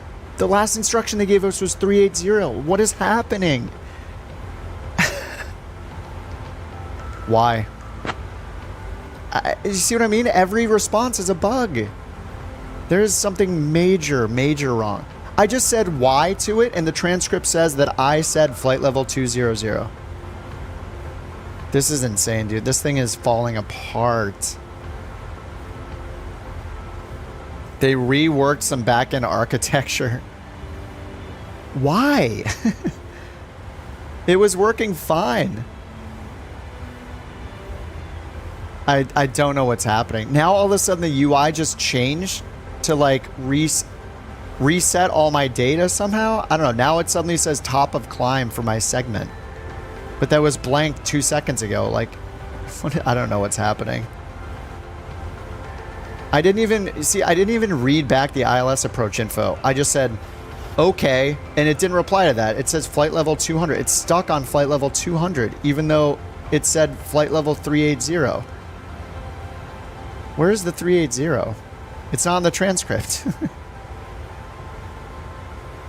I swear, they told me 380 before, and the 380 is gone from the transcript. Yeah, 380 is gone from the transcript. Oh, no, there it is. I found it. Yeah. Washington Center, climb and maintain flight level 380. Now it's saying 200, 210, 210, and it won't get rid of 210. What? Like, where's the little field that says last altitude assigned? How is that not set to 380? And where is it getting 210 from?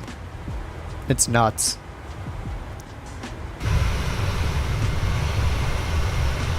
Did they release updates without any testing? They have an experimental server.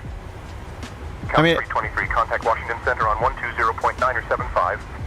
999999. Got it. See ya. So I say 999999. Like, so the transcript says, got it. See you.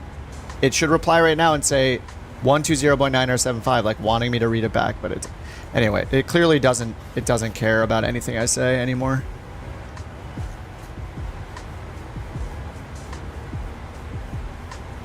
Yeah, they have a lot. They need to just like roll it back to where it was like 8 weeks ago.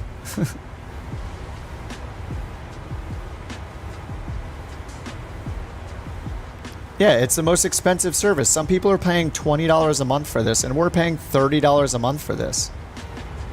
It's just, you can say it's beta all you want, but at the end of the day, people are paying a pretty big amount of money for the service, and you can't just let it go, like, go to crap. Like, you just can't.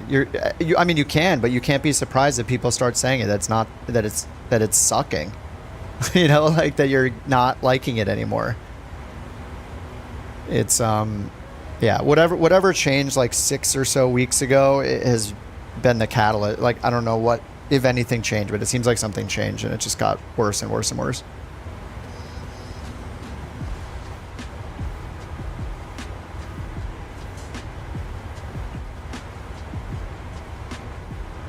And I want to support them. I was like a day one supporter. I was excited about everything they're doing, and I recognize that bugs will get fixed in time, but I mean, if you're going to make an absolutely huge model change or something where it's not even going to be responding to me anymore or enforcing anything anymore, it's just like, dude.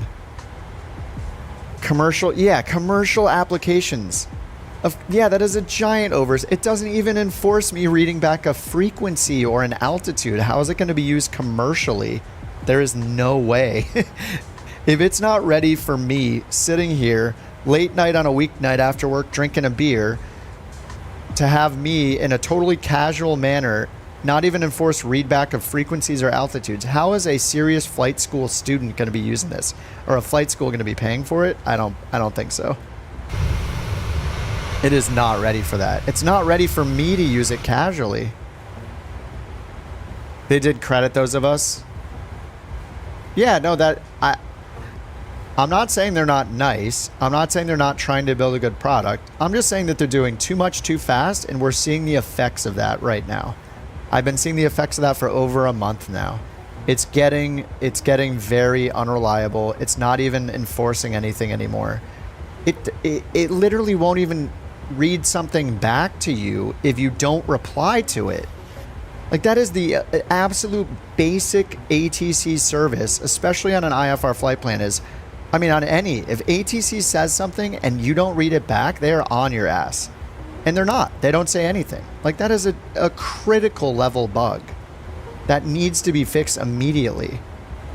If they don't enforce what you read back, and they don't even ask you to read back anything at all, what is the point of using it? You can say anything you want. Like, you might as well fly by yourself.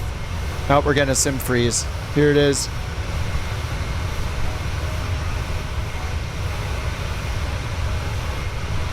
If Beyond ATC adds a multiplayer chatter component, it's just like, I don't have a reason to use say intentions. They could totally do that in the future. They're doing traffic injection first, right? Traffic injection is going to be, like, I have a lot of confidence in their dev team to pull that off and for it to be great. Yeah, enforcing correct readback is common when you listen to ATC in real life. Oh, 100%. Yeah. It used to enforce it. It doesn't enforce it at all anymore. Like, whatever changes they made where it stopped enforcing things, that is a blocker. That is a critical right now bug fix that needs to be fixed.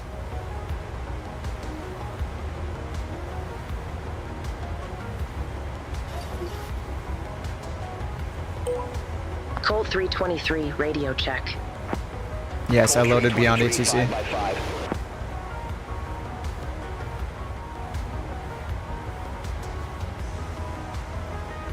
think it thinks I'm at Newcastle, though. It says KILG. It doesn't even know where I am. I mean, they all have problems. Okay, wait, I got center now. I think I'm good. There we go. Okay, I'm good. Washington Center. It just took a minute. 323, good day. Flight Anyway, level 380. yeah, they have to polish. You're not going to be long-term successful if you're rushing things. Like, that's just not. You can lose customers so fast. Turn it off. Oh, I already turned it off. I'm on beyond ATC now. We're good. We are back. I just have regular ATC, and I can also have my co-pilot, who would realistically be here, do the comms for me. No, I actually haven't tried using the voice recognition with beyond ATC in a long time. I just keep it on co-pilot whenever I'm I guess I kind of always use the co-pilot. All right, dude, have a good one, man.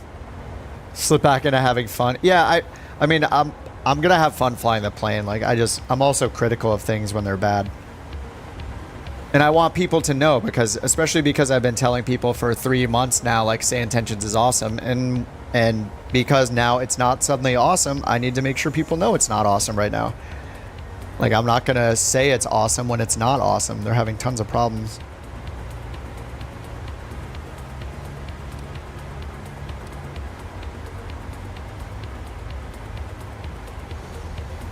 As someone that's built many things in my career, I have a personal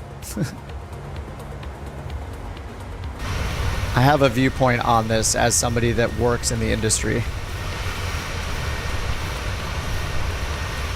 Oh, what's up, Sean?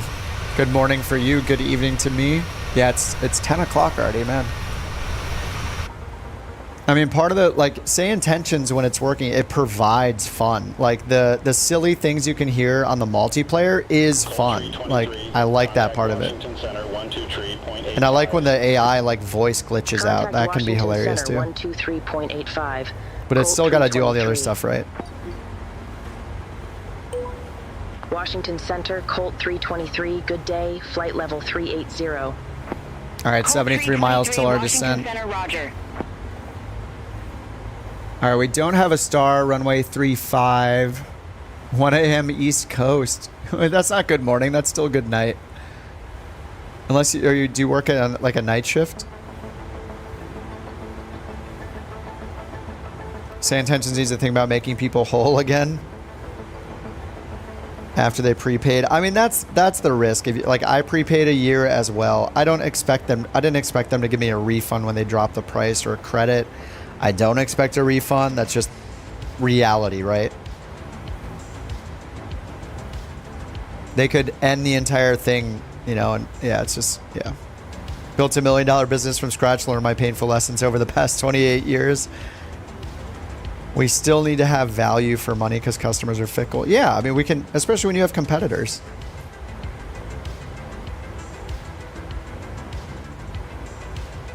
I mean, even though Beyond ATC and Say Intentions are pretty different, they're still definitely competitors. I mean, how do I know? Because every time Beyond ATC or every time Say Intentions has problems, I open Beyond ATC. If they weren't competitors, I would just close it and have nothing else to open, right? So they're 100% competitors. However they want to distinguish themselves from each other, they're competitors at the end of the day.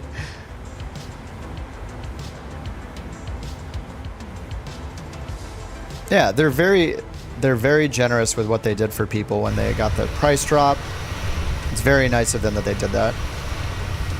I'd rather have the software working correctly than get a credit, though, you know?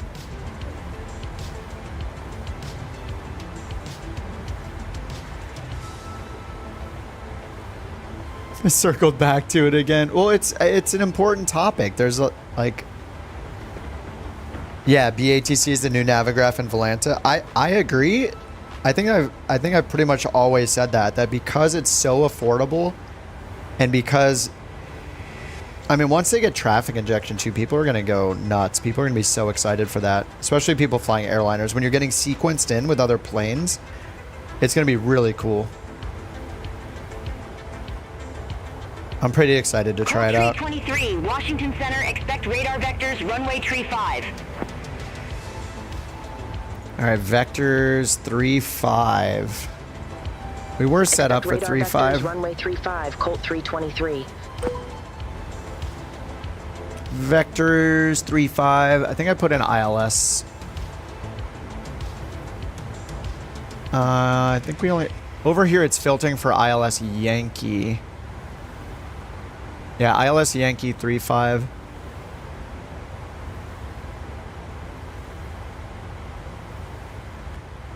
Traffic injection feels like it leads into multiplayer. Yeah, I agree, John. I mean, people are already... It makes sense with multiplayer because essentially you're going to be hearing the AI traffic anyway. I don't know. I wouldn't be surprised if they thought about doing that like next year sometime. But I hope they do. I hope there's some multiplayer or like like somehow sequences people because it knows where everybody is. I don't think they have any intention of doing it, but just given how well they've done on their software so far, I think people would be very excited for it. Even if it's an add-on, like what if they make it $30, you get all the updates, whatever, and then they're like, okay, it's, you know, $3 a month or $5 a month for multiplayer add-on or something. I wonder if people would riot because they said people get all updates forever. I don't know. I hope they do it. Vectoring, yeah, vectoring still needs work. It's not perfect, but you know what it does do is it pesters me when I don't read something back correctly. It pesters me if I don't reply to them. And I don't know if they'll ever... I wonder if they'll do VFR next. I think they said VFR is on their roadmap, right? Colt Tree 23, turn left, heading 215, descend and maintain 12,000, altimeter tree 008, Wilmington Airport landing runway tree 5. All right, 3008. Turn left, heading 215. Descend and maintain 12,000, altimeter 3008. Wilmington Airport landing runway 35, Colt 323. 215. Turn left, heading 215 vectors for the approach. Expect further clearance in about 1 miles. 131 miles. 215, Colt 323. This is super weird that they're giving us vectors this far out. We have like multiple waypoints in our flight plan still. Kind of weird. All right, the altimeter was 3008.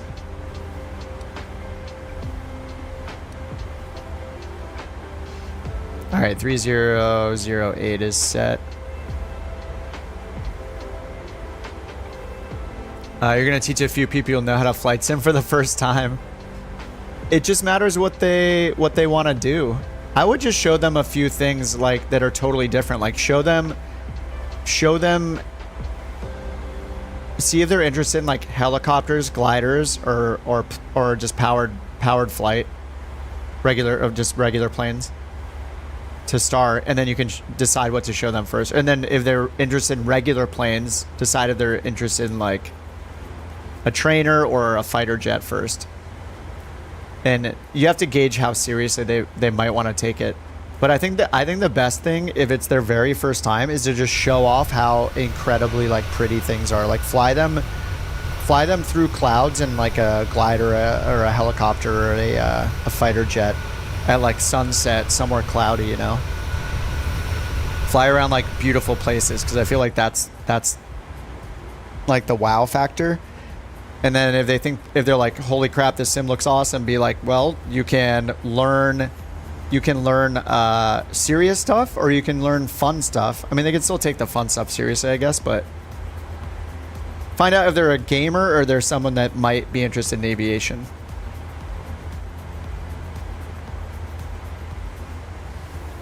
Should you have a screen time? What do you mean? Colt Tree 323, contact At Washington any Center age, yeah. 135.5. I should have a good screen day. time. Contact Washington Center 135.5, Colt 323. Washington Center, Colt Plus, if you're a 323, minor, it's up to your flight level parents, not to 338. anybody on the internet. Doesn't matter. 323, Washington Center, roger. And if you have one, it's just temporary anyway. When you're an adult, you can decide for yourself. Vectors are basically the waypoints. Ignore it until I'm descended. Yeah. Colt 323, turn right, heading 245. Turn right, heading 245, Colt 323. Yeah, isn't it super weird to get vectors at 33,000 feet? To me, it seems kind of weird. Why are we getting vectors at this altitude?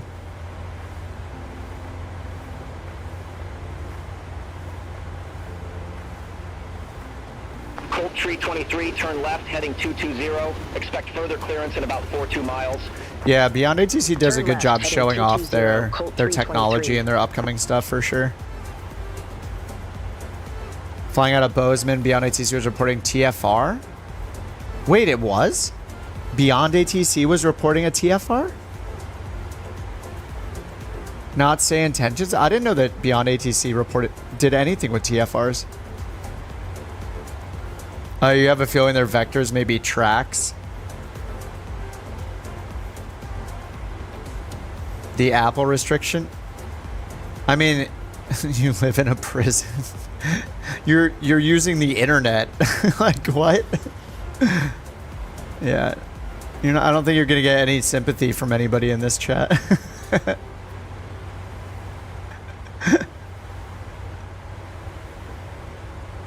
You're probably one of the youngest in the chat. You only got an hour of computer or TV time a day as a kid.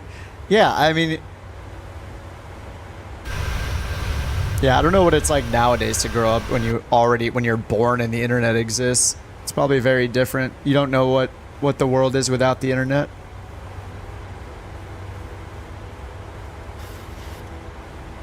But, I mean, you're living rent-free.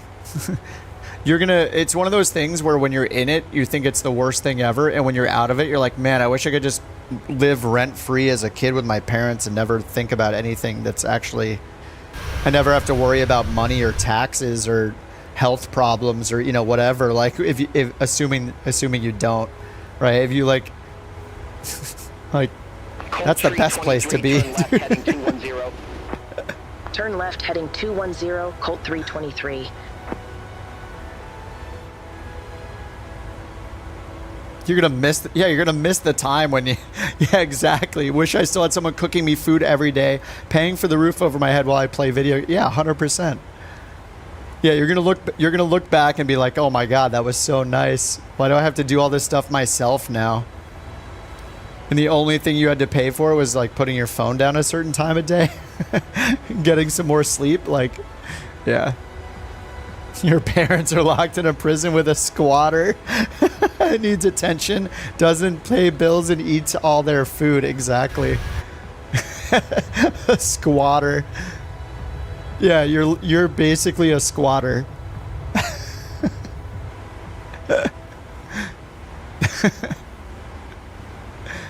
That's a great way to put it.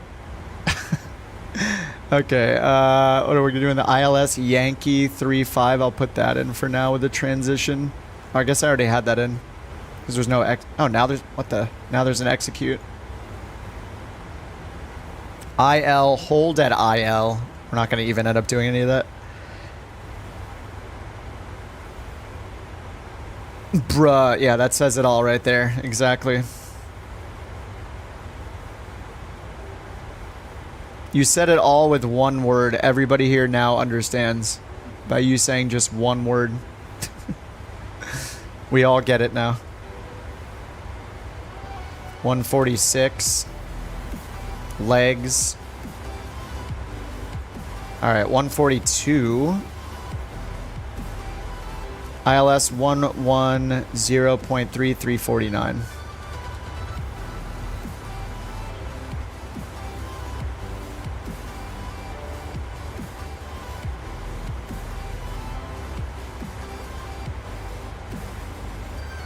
$349. I should at least be able to text. You're able to do whatever your parents decide, and that's it. You're living rent-free. Whenever something seems like it sucks, like for the most part, unless it's like something super serious, it's just going to be temporary. So just chill. Like, I'm living rent-free and having all my meals made for me. What? As soon as you're out of your parents' house, you're going to be like, you're going to think life is impossible. You should definitely enjoy it while you can.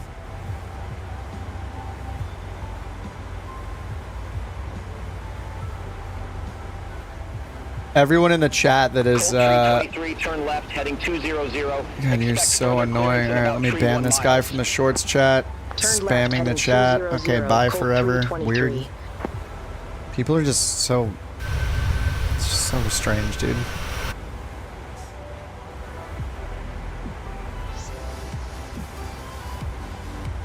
Yeah, what is the results of complaining in chat? You know, what are we gonna do? Call your parents? Hey. You don't, I mean, you have a phone. You can text people. You're 16. You can text people and use your phone and just use the internet. Like, what the heck? You know, everything's relative, though. Like, as good as you have it or as bad as you have it, there's something to complain about.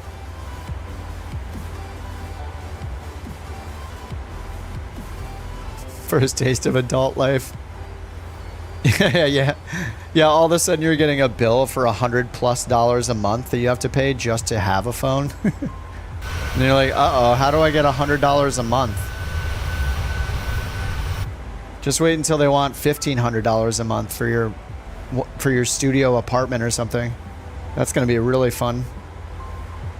And if you don't have it, then the police are going to come and literally remove you from the house. So you're at the easiest point in life right now.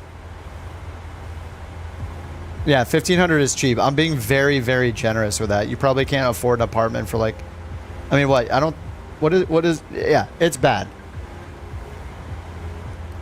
Emergency says I'm getting a bill for $450 a month. It sucks. Stay young. Yeah, now imagine you're paying rent, car insurance, a car loan, cell phone, health insurance comes out of your paycheck, right? Social Security comes out of your paycheck. About half your money comes out for taxes in your paycheck. Enjoy adult life. You're not going to enjoy it. Spoiler. Well, you can if you get lucky and you have a certain set of skills that gets you a certain job, and you're not, and you're fortunate enough to like be able to save money or something like that in your life. Like, yeah. And it's harder and harder as years go on. It's getting harder and harder to do that. You were 25 when the first iPhone came out, started using one of the OG Motorola bricks. $25 a month, $150 a monthly use. Yeah. I hope you have a rich uncle. Yeah. That is pretty much the case nowadays. Okay, 1700's the FAF altitude. All right, standard altimeter. Let's get auto brake 3 set, because we pretty much always use auto brake 3. Colt Tree 23, turn left heading 175. 175. Turn left heading 175, Colt 323. That is way too far left. Where is it taking us? Is it gonna have me? Oh no, it is this way. Okay, they're having us go parallel. No, that's a good vector. Never mind. Contact Wilmington approach, Colt 323. We are good. See you. See you. Wilmington, Colt 323. Good day, 1616500 with information, Romeo. Ask your parents the best ways to save money. Yeah, that is 100%. At least in the U.S., the thing that nobody teaches you in school is how to manage money in any way at all. They'd rather you learn more history than learn what you're going to need when you're actually an adult and working. Like how to start saving when you're young. how to live within Turn your right, heading means 200, and start saving descend and money maintain so you can 6,000. actually stop working Altimeter someday. 3007, Those are the code things they don't teach in 323. school, at least in the United States. Yeah, school is learn to be a good factory worker. Yeah. Learn to get credit cards, learn to get in debt, learn to buy things, learn to celebrate all holidays and buy things you don't need. Fill up your house with Christmas gifts, and then New Year's Day stuff, and then Valentine's Day stuff, and then Easter stuff, and then 4th of July stuff, and then Halloween stuff, and then Thanksgiving stuff. And then guess what? It's Christmas again. You need more stuff. Don't forget to celebrate every single holiday and buy knickknacks and put them in your house for every single holiday, every year, all year round, the way a good American does it. buy Turn right, everything. heading 215, Colt 323. 215 on the heading. Your daughter has no clue how to save. Because nobody ever teaches them. Nobody taught me how to save money. It was like way too late into being an adult when I was like, oh, I should be contributing the maximum amount to my 401k every year. As step 1, as step 2 in life, I should be contributing maximum every year. Like that, I didn't know that until I was way too old. Like, how many years of my life have I, like, if I did that early enough, I probably would be retired already, potentially.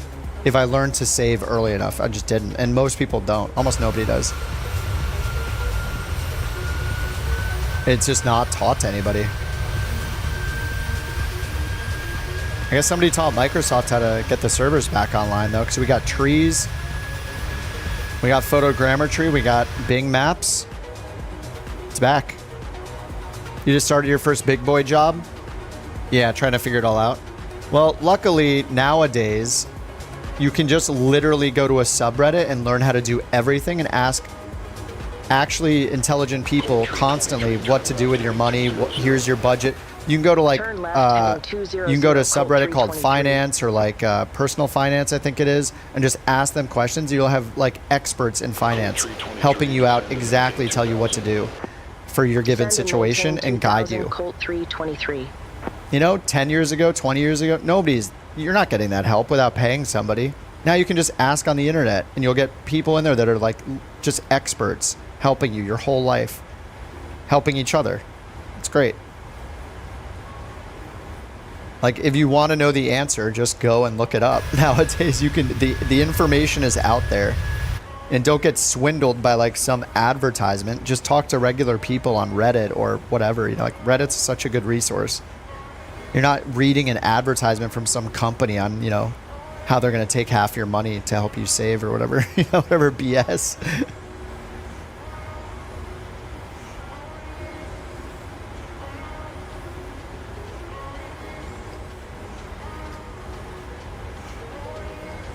Whoops, I'm really close.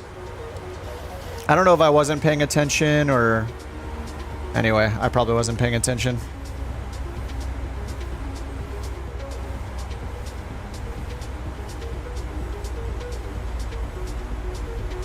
Let's get it to idle, get the speed brake out. Drop shipping, no. No, it's not. I can't tell if you're trolling, Cooper. Yeah, every YouTube ad of somebody that wants to take your money is saying drop shipping is good, and click here for your free trial on my ebook on how to learn about drop shipping. Nope, that's not it, dude. You're not? Oh yeah. Well, you're getting trolled by them. You're getting trolled by them then. Dude, if you're seeing an advertisement where somebody claims you're going to make money in an advertisement, they are lying to you. They are the ones that are going to take your money. Just like every self-help person out there, they're all literally taking your money. You can just search the internet on how to do stuff. You do not need to pay somebody nowadays. Turn left heading 175, Colt 323. All right, I'm going to turn outbound because I am way too high to turn around. Or way too high to make that approach right there. All side hustles are BS. You have better luck asking Reddit advice on like a mature subreddit, like personal finance or career advice or whatever. a subreddit is going to give you way more reliable information than any advertisement in the entire world you see anywhere. Like, no. Those people make their money by saying they're going to make you rich. The same way that there are like the alpha male gurus nowadays that are like, yo, you want to become super ripped? Buy my self-help ebook now. Like, it's the same stuff that's always been around. It just, now it's on YouTube instead of on a TV commercial. They are the ones making the money.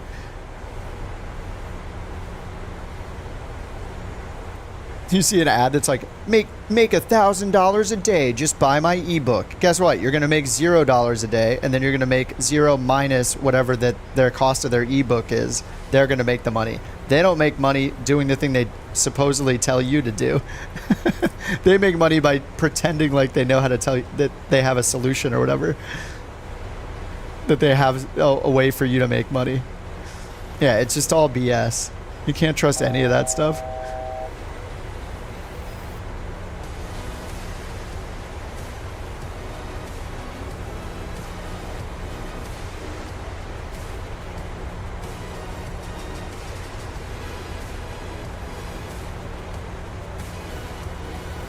Still at 180 knots. I'm just over speeding. Sorry, I'm just talking to chat. I'm just talking to you guys the whole time. I'm not even paying attention to flying the plane anymore.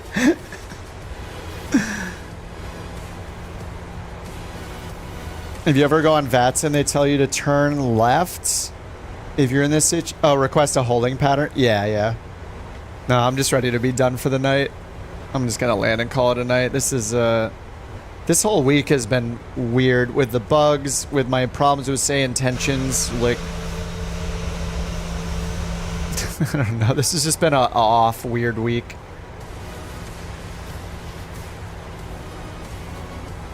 Yeah, group therapy. Yeah, I appreciate it. Oh, did I go the wrong direction? I think I went the wrong way. Yeah, I think I went the complete wrong direction anyway.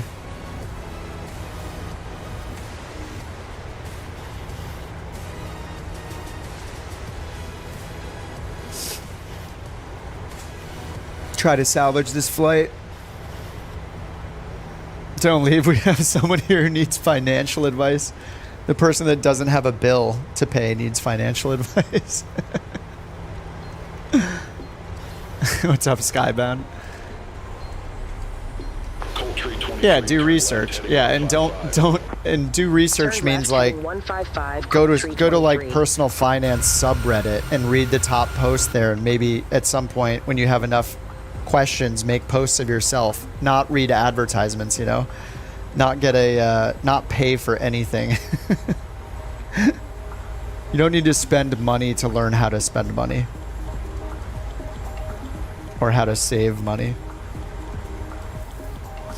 If you're spending money to learn how to save money, you're doing it wrong. Just check my link to get my ebook. Get my book for all the answers. Exactly. That's a test, right? Nobody clicked that link, did they? I need to remove the hold from this this route here.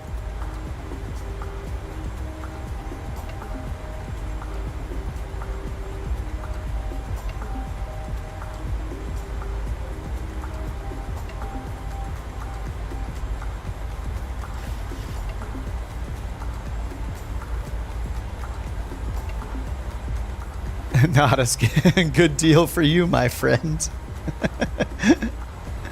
Yes. Whoops, I had this speed brake on. Oh man, this has been a weird night. Well, we got to fly the amazing 767 though. Look at this loading in. What is happening? Is this Rex? Beautiful. I'll write you a personal email on finance. It's only $500 a month. Auto renew.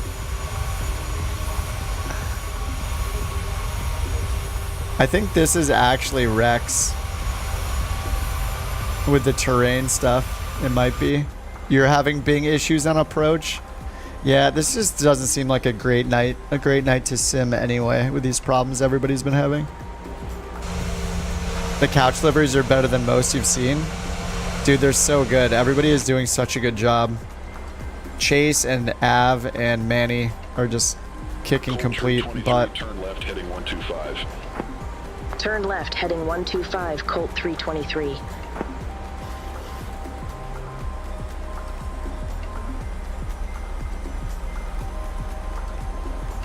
Not 125. 120.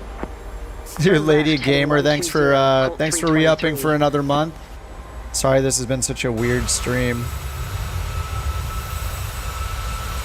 We're talking about financial how to not get financial advice on a flight sim stream. What is happening?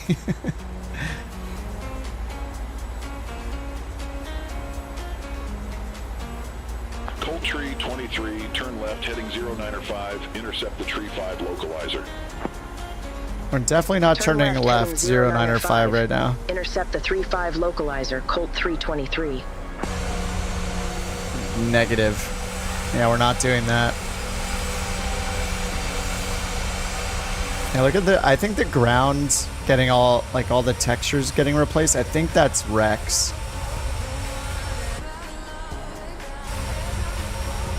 Think about your life what life choices have you had to make? You haven't had to make any life choices yet. Just chill. Enjoy being young. Everyone here wishes that they weren't paying rent and weren't paying for all their meals. Yeah, opportunities. There you go.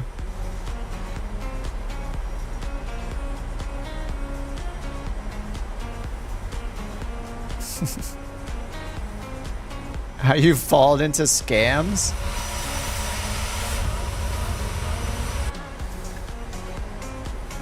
I mean, you don't have to pay to learn how to save money. Like, you can read advice on Reddit. I mean, you're not even worried about saving money right now. You're like at home and you're young. Like, don't even worry. You're worrying about all those things.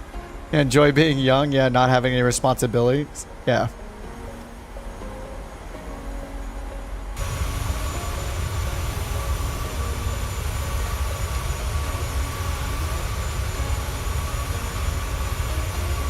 Oh, nice, Jewel. I didn't realize you're in the CRJ.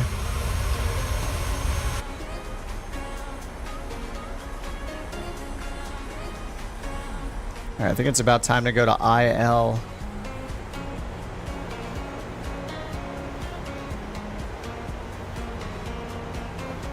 All right, execute LNAV and then Vorlock. KILM is it Wilmington? It's another Wilmington.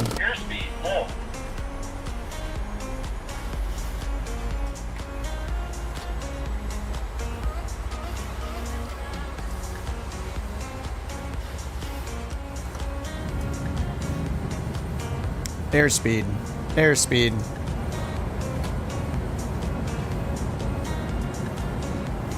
Alright, we got the glide slope available.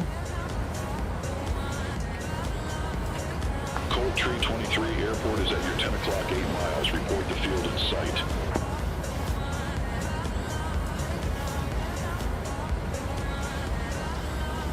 Field in sight, Colt 323. We went from Wilmington to Wilmington.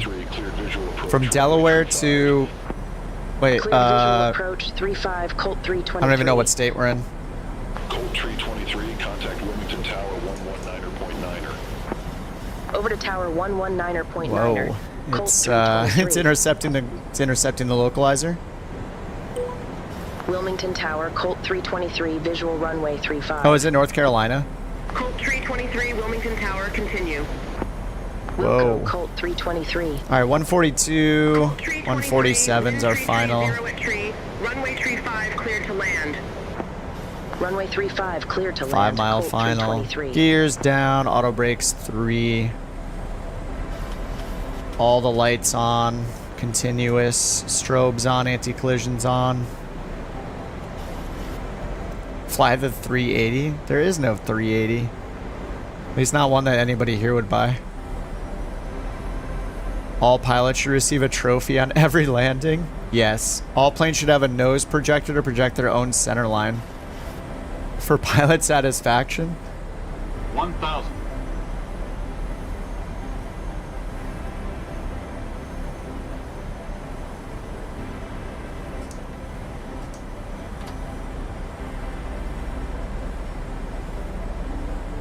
I didn't have my flaps out till just now.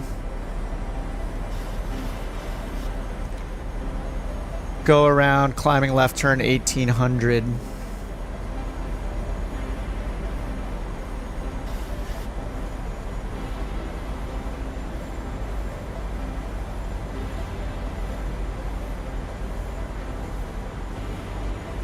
Alright, speed is set. Autopilot off. Auto throttle off.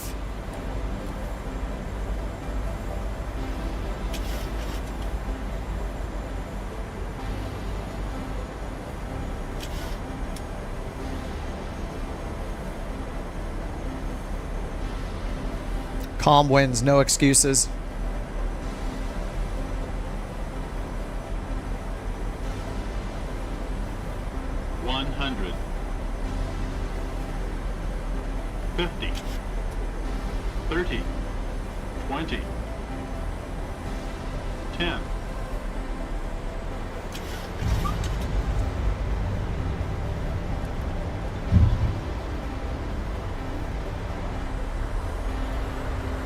One knot crosswind. Cheese. The cheese. This thing slows down so fast. Colt 323, exit right next. That was bad center line, but the landing rate was pretty good. Taxiway Colt 323. The center line's professionals, but you can use it too. Couch Mantra 26. Is it Mantra? Mantra or Mantra? Mantra? I don't know that I've ever used that word myself, so I don't know how to say it. I think it's Mantra.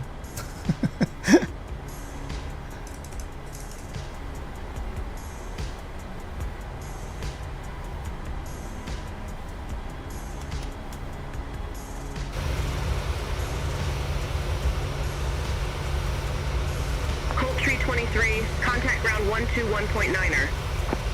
Ground 121.9er, Colt 323.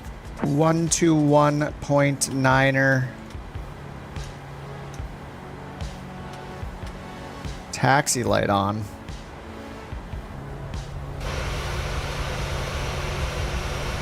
Oh, Jules in the CRJ. I think I installed the CRJ. I mean, it looks like it. He's CRJing until he can ERJ.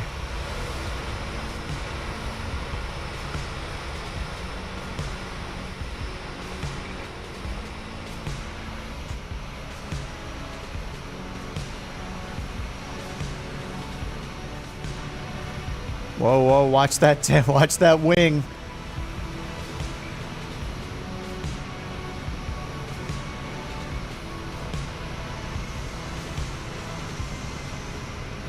Is the sim just so smooth when you don't have like scenery and stuff? Is that what my main problem is? Oh, Austin's coming in over here. Can't tell which runway he's coming to. Looks like he's coming towards this one. Yeah, look at the ground textures like loading in as I move the camera. I think that's maybe a Rex thing. Yeah, I think that's the texture replacement. Maybe I should just turn that off. Terminal arrival restrictions or guidelines? Yes. For us, if it doesn't reduce our points in New Sky, then it's not a rule that we need to follow. I feel like I forgot my lights or something. That flight's gonna be like an 9.63. Okay. We probably just generated so many flights out of Wilmington. Yeah, look. There are now 3 new charter flights out of KILG. Every time we do a flight, this is what happens to the charters. They need 450, 570, and 570 people there. One's out of the Bahamas, out of Cuba, and out of Augusta State.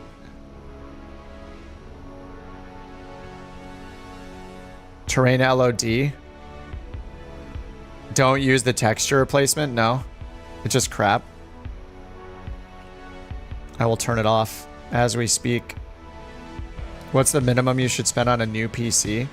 It's kind of hard to know now because with Flight Sim 2024 coming out, people's performance might be better with the same hardware. We don't know. Like, mattering how good their CPU multi-threading stuff is, you might not need like a way better processor. Like right now, the 7800X 3D is so good because it's really good single threaded performance. And that happens to do really well with Flight Sim because of how it's architected. But that's not the case for every game. And like if they... I mean, I guess most games run really well on the 7800.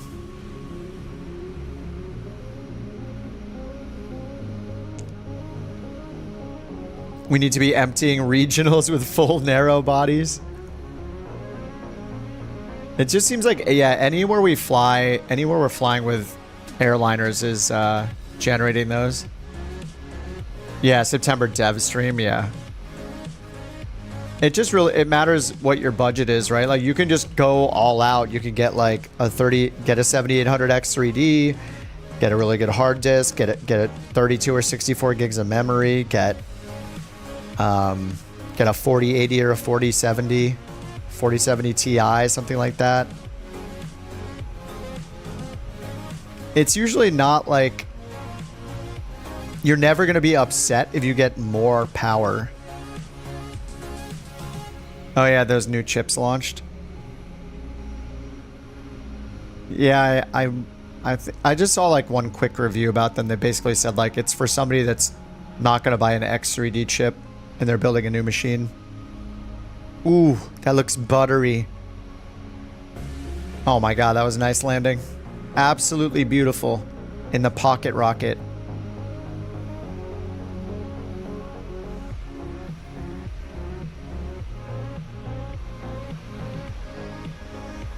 Time is at 10:43. Prices should be more reasonable for motherboards. Yeah, 4,000 refreshes. I mean, we're expecting... NVIDIA makes their announcement at the end of September or something, right? So in the next, like, 6 weeks, we'll probably have some information about, like, a 5000 series. 4090 Super. I would buy that. I mean, I technically didn't pay for my video card, so...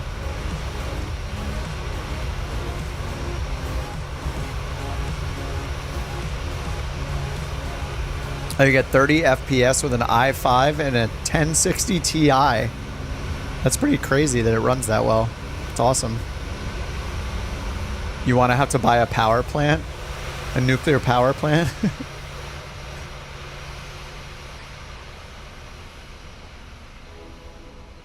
The terrain replacement is weird. Sometimes it installs and works and you'll update it, it'll crash. Oh, okay. Wow. This airport gave up on having a normal looking airport. What is this?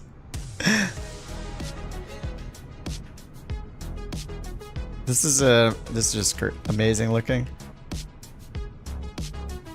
32 gigs of RAM. Okay, do we want to do another one or we want to call it a night? I could go either way.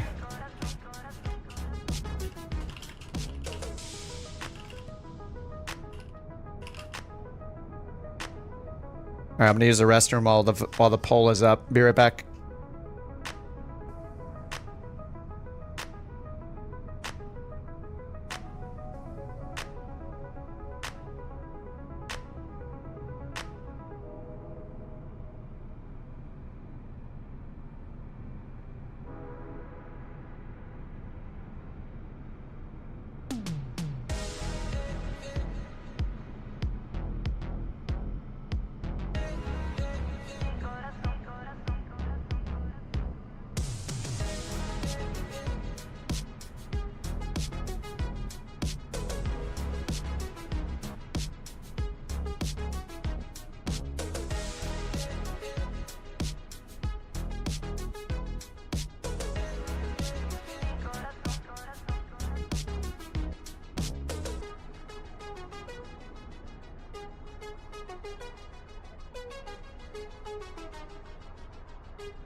91% for another? Okay. Alright, sounds good. Let's do it. Alright, the question is then, where do we want to generate jobs or generate charter flights? And what did I need to install next? Who was flying something that I didn't have installed?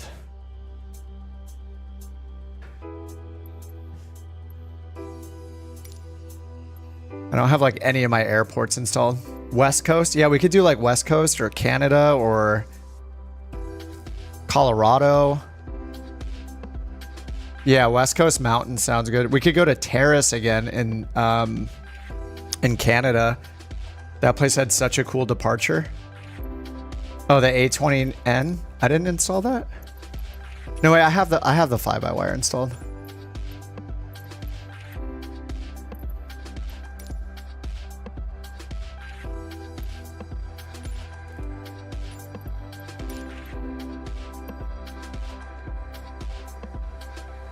Canada.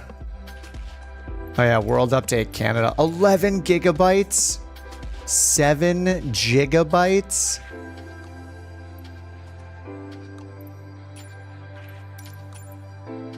Okay, that's gonna take too long. I'm not gonna install that. That's gonna take like an hour.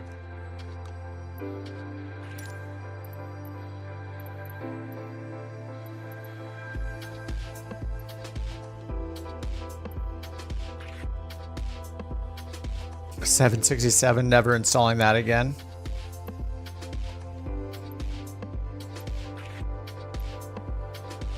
Someone did the... Oh, that's going to take too long. All right, I'll install that stuff later. What is the Terrace code here? CYXT.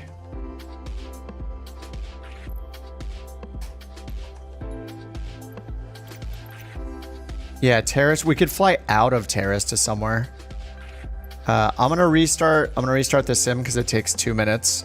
I'm gonna do that to get rid of the Rex thing again.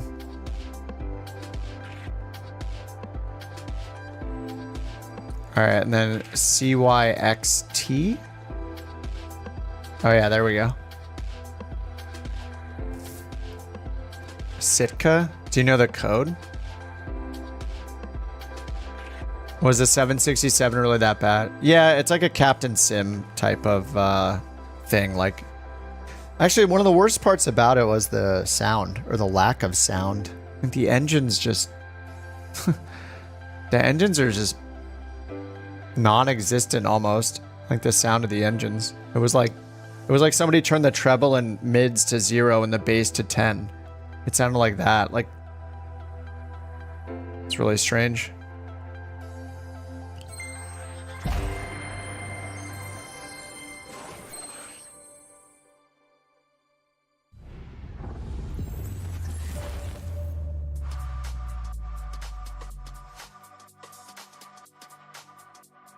Oh, JJ, what are the images of the 380? Is that like a Captain Sim one? I can't buy, I don't want to buy airliners. Like, the one I got today was kind of almost like a joke, like proved that it was bad kind of thing.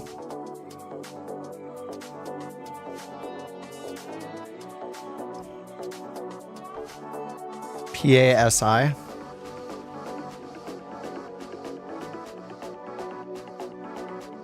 Yeah, the fly-by-wire is coming. Yeah. I mean, you know it's going to be good. There are no flights PASI, CYXC to PASI. At least not real-world ones. Wow, this is very dancey. I'm going to get rid of this song. This song is being retired. CYXY? Oh, did I put the wrong code? Wait, what's CYXY?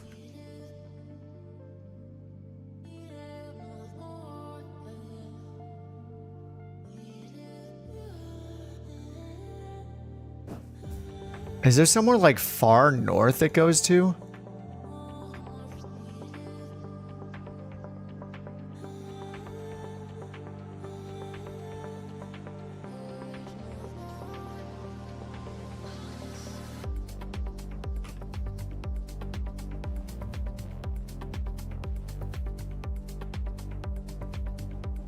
I guess there's just not a real world route that goes there.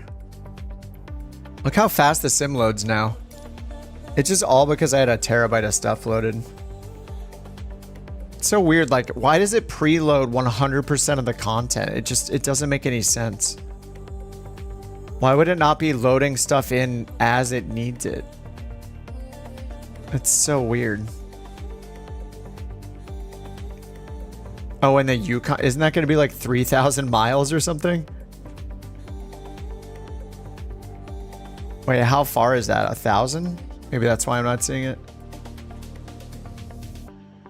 Yeah, I'm going to use Beyond ATC.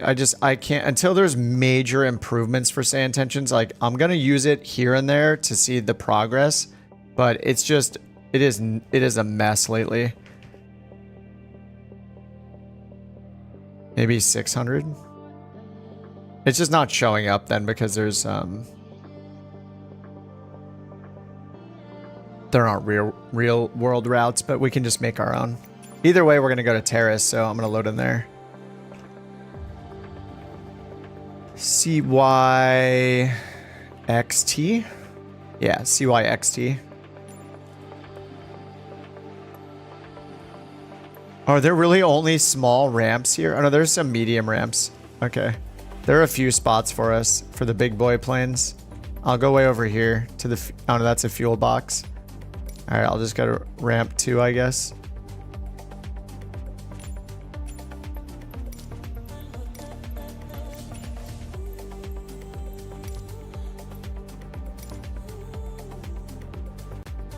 Strong demand east and southeast.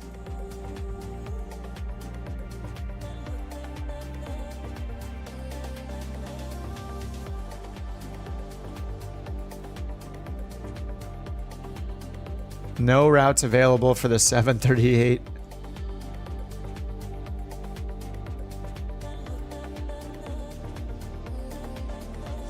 It shows a 737 flying out of there.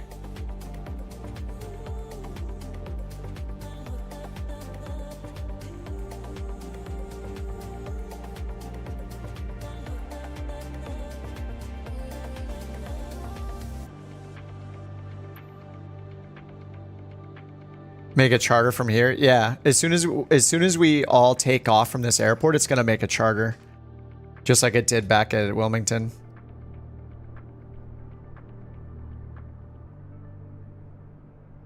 We can generate a charter wherever we want right now.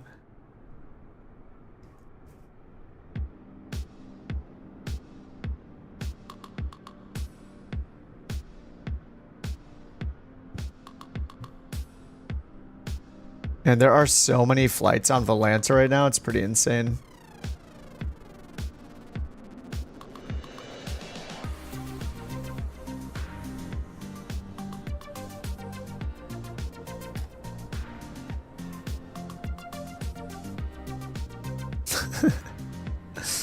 $747. Very nice. On the grass. All right, so we're going to CYXY. Let me see how far that is.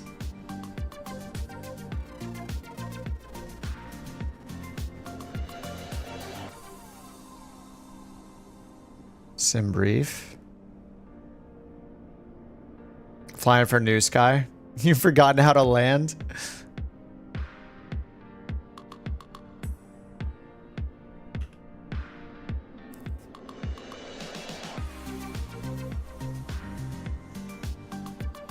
All right, 737, 800. I just want to see the flight time here. Oh, hour 17. That's a good amount. Yeah, we get up to 38,000.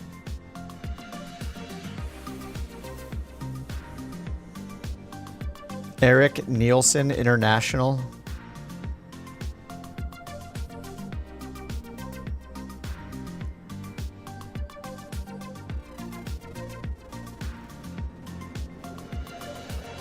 Is this also like an insanely beautiful approach too?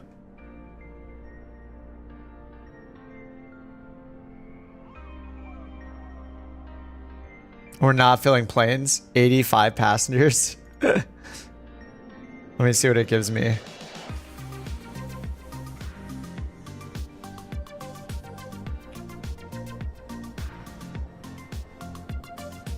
Oops, K. What am I doing with a K? CYXT.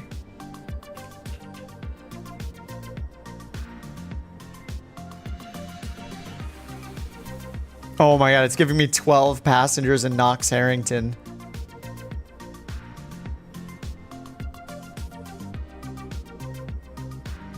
$57. All mountains. That's fine. I mean, it's better than nothing. This is fine. We'll take a light flight. It's no big deal. We don't have to be profitable. It's still going to generate a bunch of flights into here for charters, and we'll get to fly into this place. It's going to be awesome. It'll give us and other people great places to fly into. This is fine.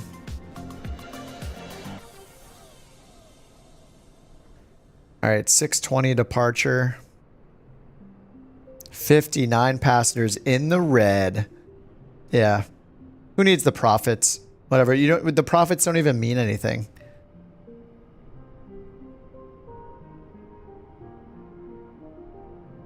Tight, tight, tight. Beyond ATC connected.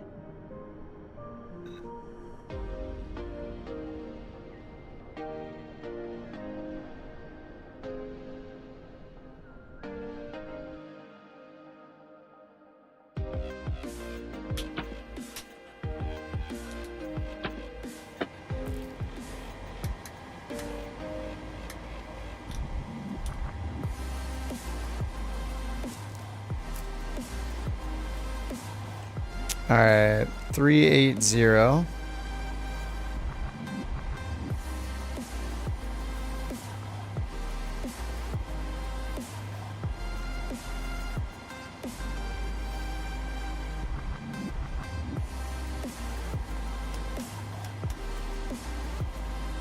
Bing, please. I got some trees.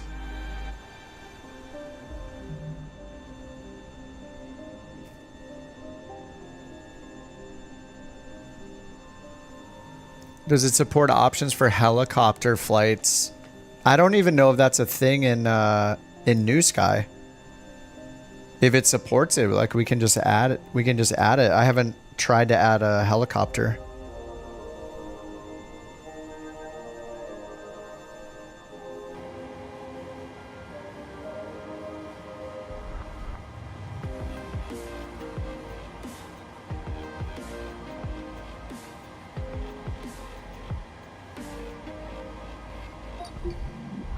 All right, no tower here. We're just gonna have to talk to center. Frequency does not exist. What? I mean, even beyond ATC has problems. Been using it in-game ATC, which is really crap. Yeah. Yeah, beyond ATC is going to be way better. The in-sim ATC is not horrible to get started on. Like, it'll give you taxi. It'll let you like see the basics of like IFR flying, which is pretty cool. And it'll assign a an approach to you, which is great. The vectoring is just really bad.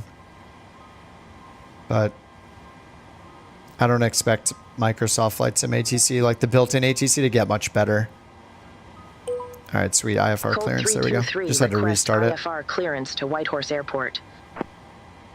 Colt 323, Vancouver Center. Expect runway 15. Climb 7,000 feet on runway centerline. Then expect radar vectors Gorov. Squawk tree 136. Expect runway 15. Climb 7,000 feet on runway centerline. Then expect radar vectors Gorov.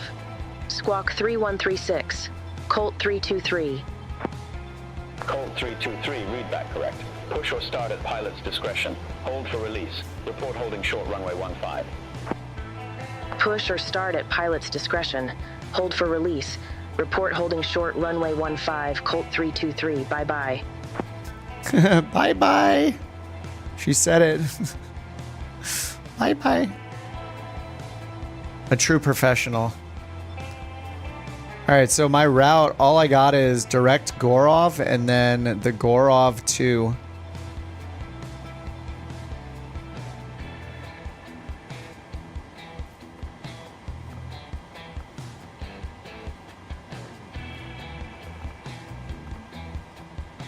Direct Gorov, Gorov 2.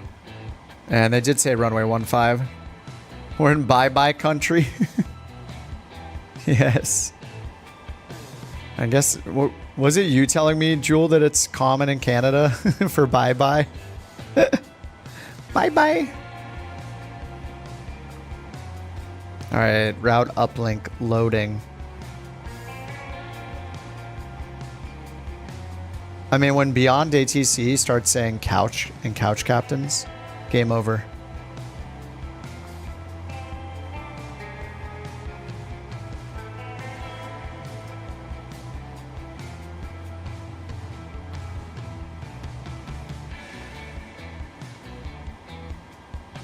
All right, takeoff 243, 5 on the trim.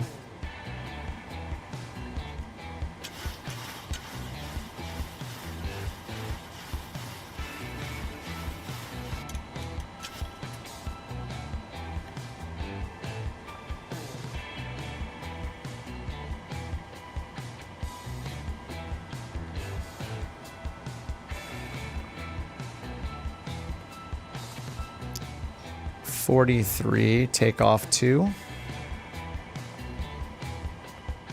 Flaps 5 usually. Let's double check all that. Takeoff 2, 43, 5, flaps 5.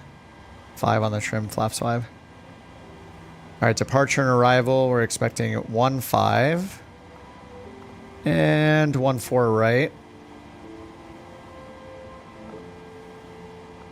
Okay, that gives us an RNAV.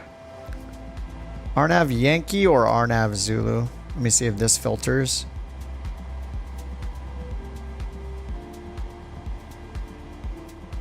Let's see, 14 right. Oh, the Yankees and RNP. Probably do that. RNAV Yankee. And then Gorov. Gorov.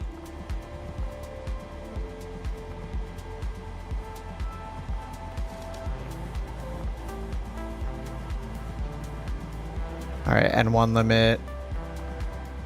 134 for rotate, 138 for V2. All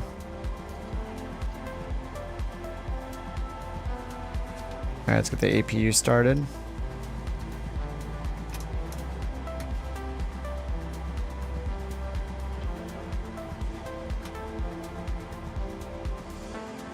All right, and they said to start up at our discretion.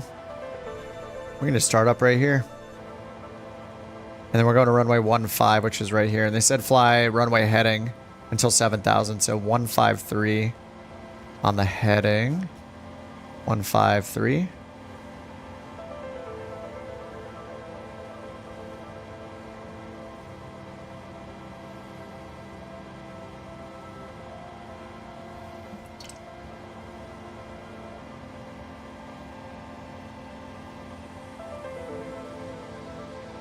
Can't believe I had the rudder trim set. I wonder how long it's been like that. I wish there was a button to just center it perfectly.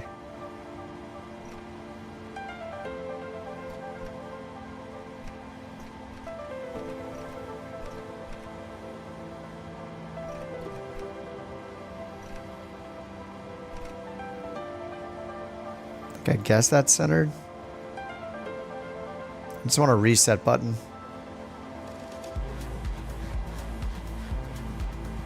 All right, APU's ready. APU gen on. Lead. Packs. ISO valve.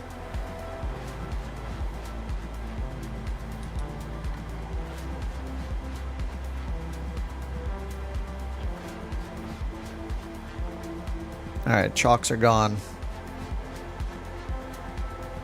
All right, so we're gonna go to runway 15, so we need to turn left.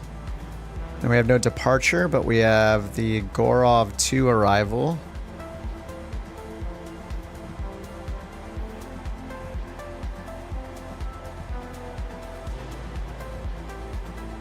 All right, everything is pinned.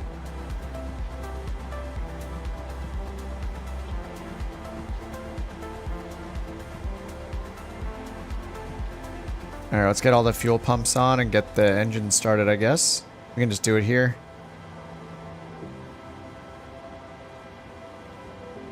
And we got anti-collision light is on. All right, start with number 2. How much buffer time? I give myself, it matters what ATC I'm using. If I'm using beyond ATC and the co-pilot feature, not talking myself, I think like 10 or 15 minutes is good. Oh, your sim's busted? No. What happened? But if I'm using,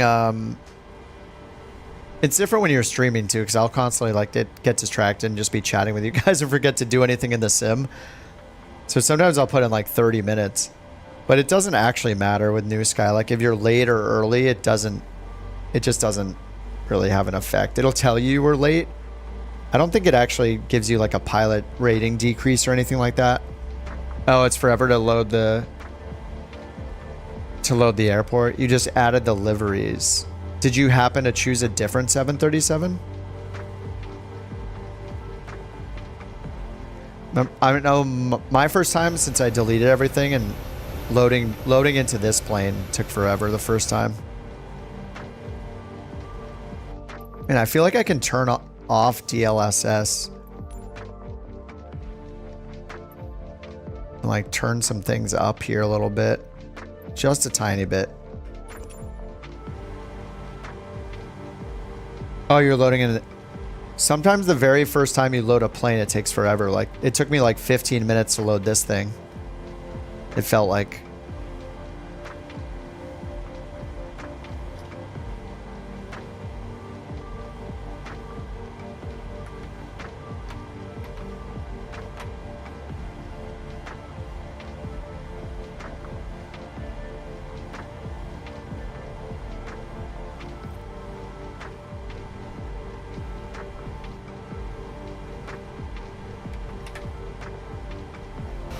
Do dishes to see if it loads. Okay.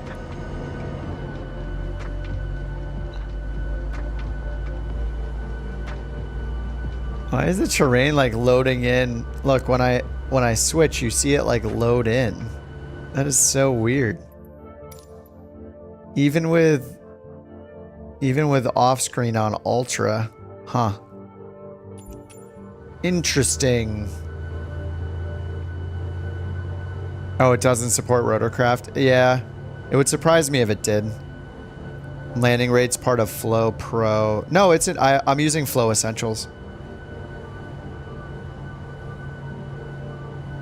The only thing that Pro has is some like streamer tools for like putting chat in a window or something. I don't know. Or like customizing through scripting. I don't think anybody really it's pretty unlikely anybody needs Pro.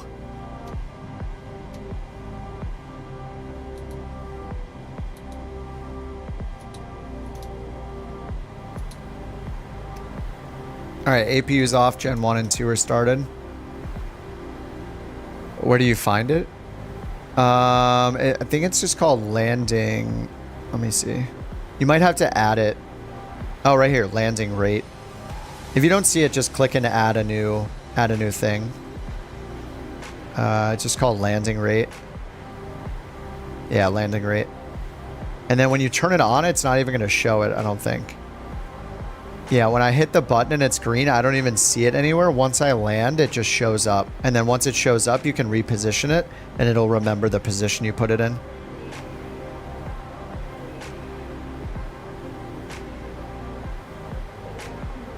All right, probe heat auto, taxi on. And we start it up so we can say we're ready for... Oh, no, they said report holding short runway 15. Bye-bye. So we just need to go to runway 15 and we're good.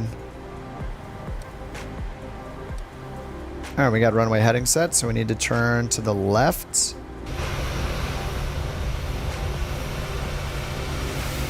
It's not really possible. All right, I guess I'll just, I'll just do the good old Shift P.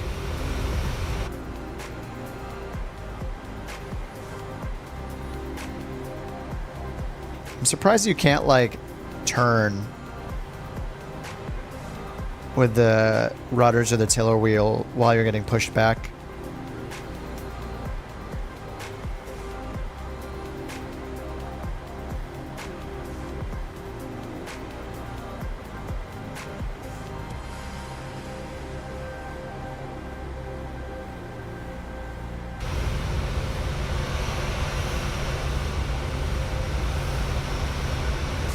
Uh-oh. This is fine.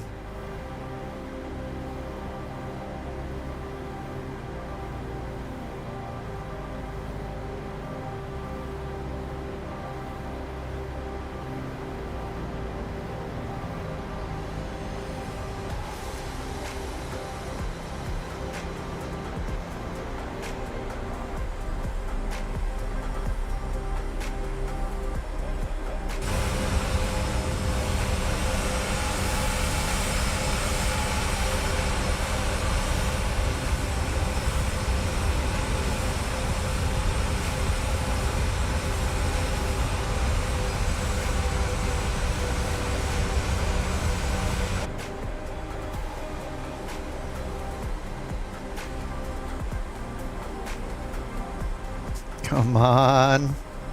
Come on, baby. There we go.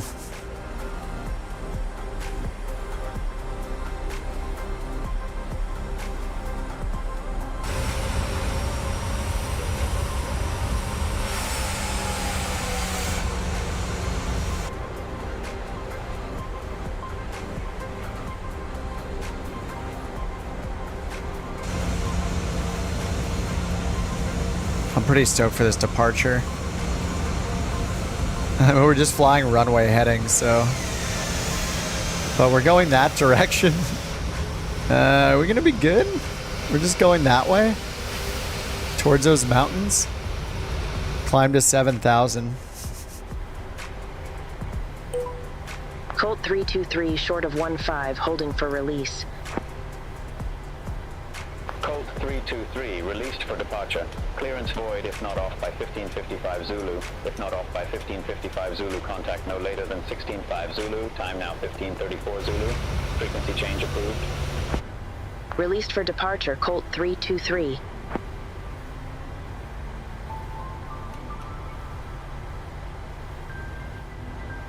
Alright, let's get over to 15 over here. Okay, Nick, have a good one, dude. Bye-bye. Have a good night, man. I'll see you on Saturday, hopefully. Group flight Saturday. I mean, every night's a group flight, really, but Saturday we go in smaller planes. I gotta think what I want to fly on Saturday.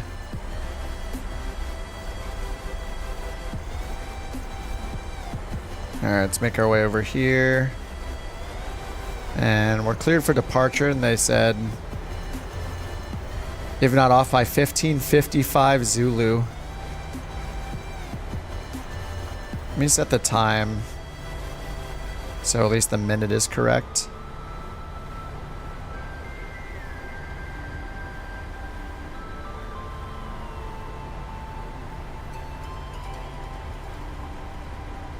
Alright, there we go. 55 Zulu. Oh, that was based off my... That was probably based off my sim time, actually. Anyway, we're just taking off right away anyway. You'll be there? Sweet, dude. We'll see you on Saturday then. I will enjoy the day off. I'm gonna go see a movie, go have a good dinner. It'll be a nice little, not being on the computer all night, which is rare for me. Alright, can we turn around? Come on. Alright, V speed's 133 for V1, 138 for rotation. Actually, that's our MCP speed. Anyway, 133 is V1. Look at that couch premium.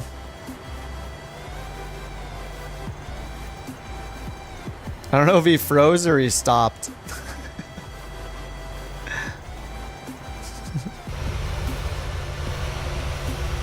Waiting for Jewel and Chase. Chill for a minute. Turn down the brightness on some of these screens.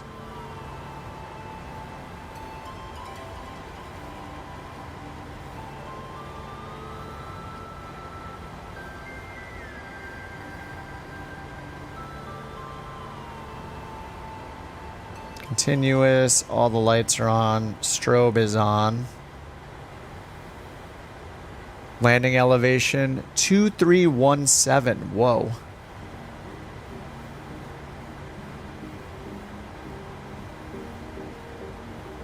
All right, 2350 then. I don't know if I've flown into Whitehorse. I don't think I have. It's gonna be a new one.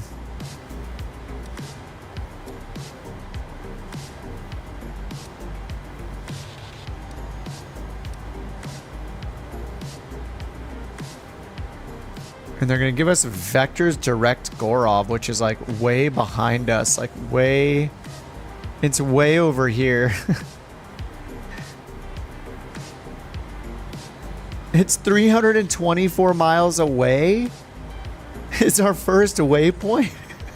We're gonna get so bored. We're gonna get so bored.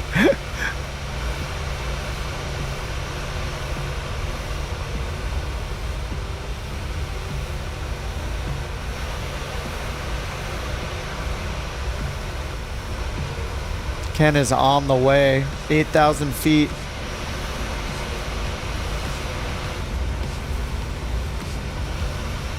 Let's see that 40 knot taxi, Jewel. He's doing it.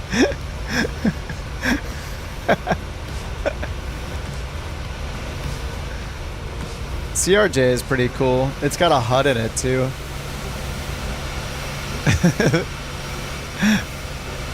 Overshot the runway. Oh no. Oh, did I start my flight? I did, okay. It gave me like takeoff. Didn't it give me takeoff 2? D-rated 2, I think? Yeah, I'm on a takeoff 2 D-rate. I hope that's okay. How long is the runway? 7,400 feet.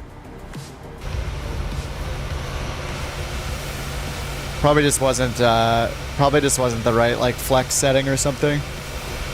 All right, Jules ready? Almost.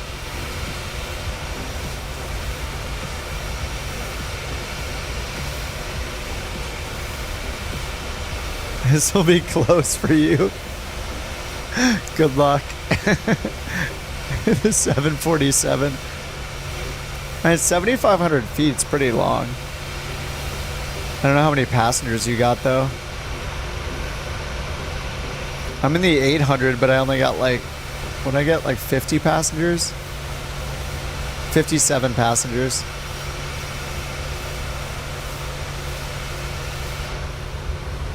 All right, you go first, Standard. You're up first. We want to see if you take off or not. It's funny when I wag the tail. When I wag the rudder, it wags it on the other one. Looks like we're waving, but Chase isn't waving. You don't know how to turn it? What do you mean? Oh, you have to give it differential braking, probably. All right, let's get this set. 40%. The Standard's going for it.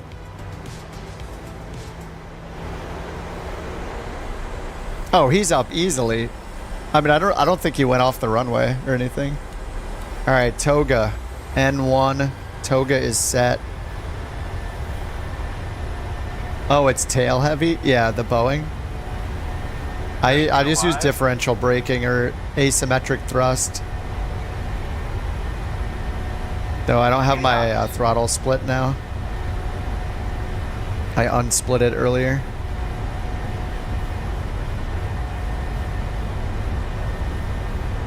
V1 T.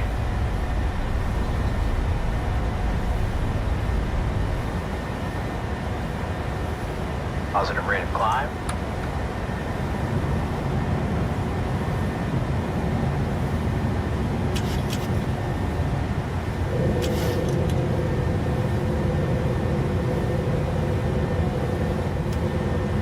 We're going to 7,000 feet so fast.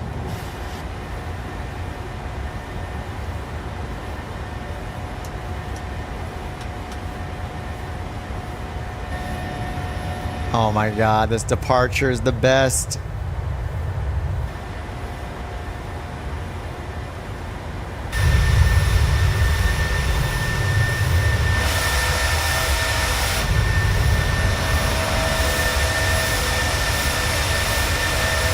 whoa, Rock. Rock is going vertical over there. Rock is just going like straight vertical.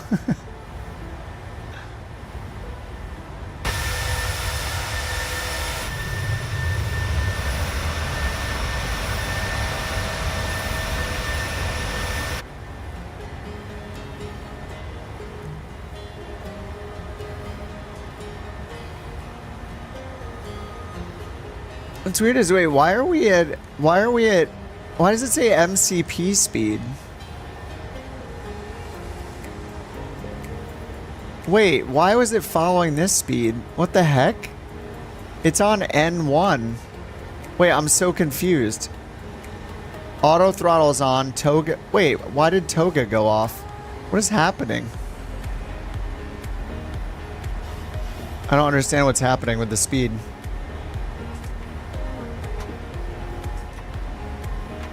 Did something change? What happened? Alright, let's tell them that we're on the frequency again. Vancouver Center, Colt 323. Good day, 5,700 feet. I don't get it. It's on, and auto throttle is on. Climb to flight level 380.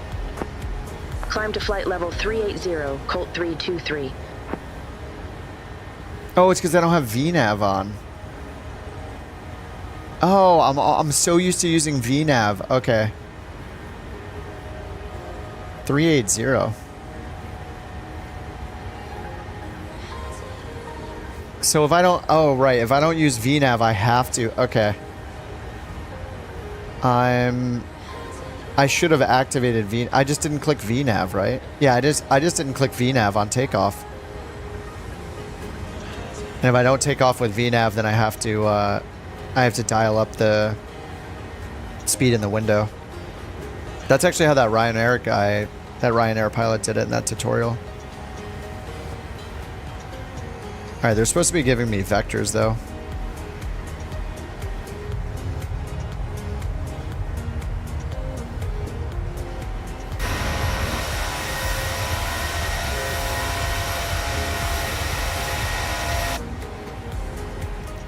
You have to call for vectors?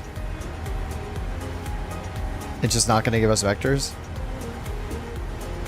Request heading, next fix. Colt 323, can you give me a heading to my next fix? Colt 323, direct bore up, turn right. Heading 315, climb to flight level 380. Roger, direct Gorov, turn right. Heading 315. Thanks for the heads up, Rock. I would have sat there forever. 380, Colt 323. Direct Gorov. Alright, Gorov. LNAV. Set. 10,000 feet. Landing lights are off. Will not vector you? I mean, I've gotten vectored before, but maybe it's because there's no departure procedure, right? That's probably the limitation. Without a departure procedure, it doesn't know what to do. It's weird. It said vectors Gorov. Like, anyway, they'll fix it eventually. It's fine.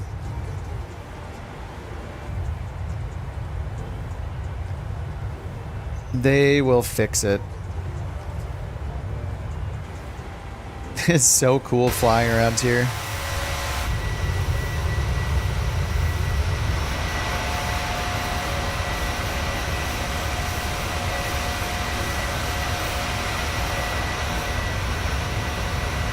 I gotta turn up the train level of detail, I think.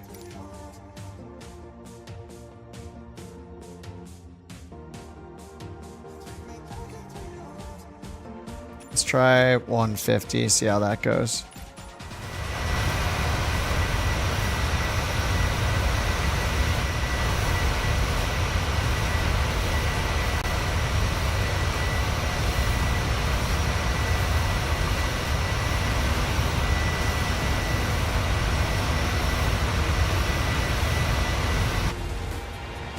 All right, 12,000 feet. So nice.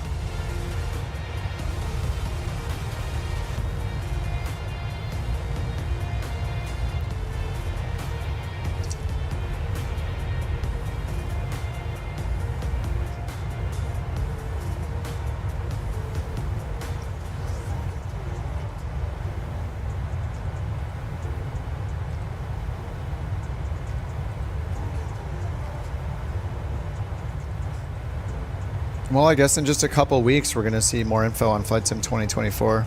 It's kind of exciting. 4 years later.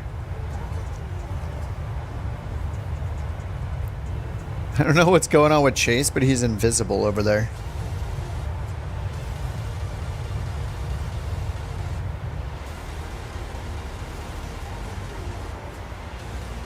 Alright, total air temp is +9. It's going to get a little colder. We got engine anti-ice on. Should we go through this stuff? Oh, you're frozen?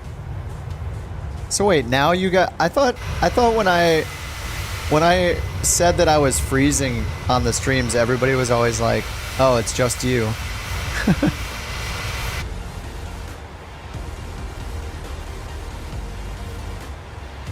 All the times that I get the, it like freezes and then the things go offline. I got the good connection this time. So I had the bad connection for like 2 years. And now I have the good connection. You know, maybe deleting my official folder and reinstalling has helped. I did have a freeze before though. Like it didn't go away. I had a freeze earlier. All right, here comes the 18,000 transition. Actually, I didn't even check if it's 18,000. I think it is in Canada, right? I think if I go look at the star. Yeah, 180.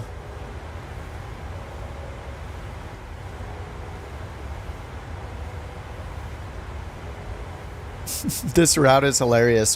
One waypoint, and then we have the arrival. We're just going directly to the arrival.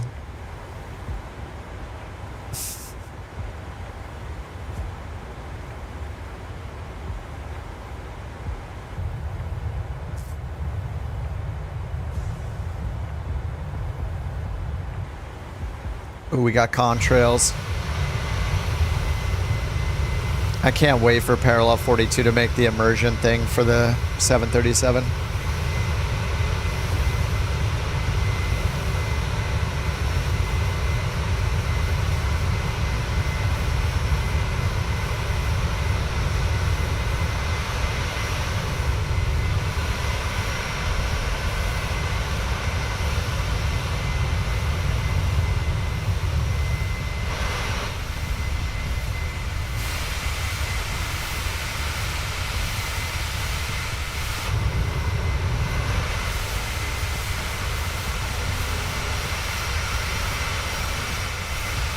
Couch. More couch.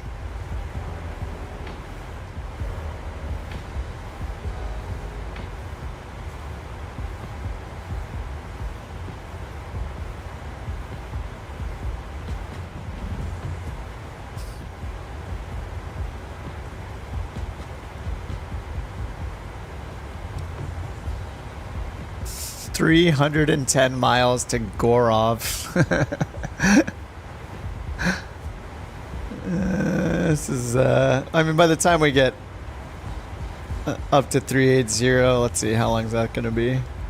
Climb, 88 nautical miles, 1442 Zulu.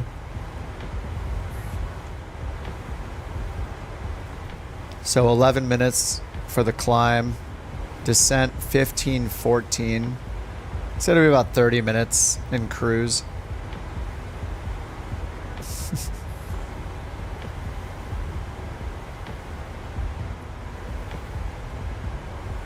Alright, I still have the thermal anti-icing on.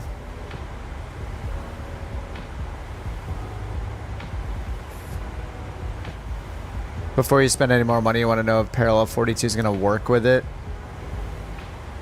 The camping add-on. Yeah.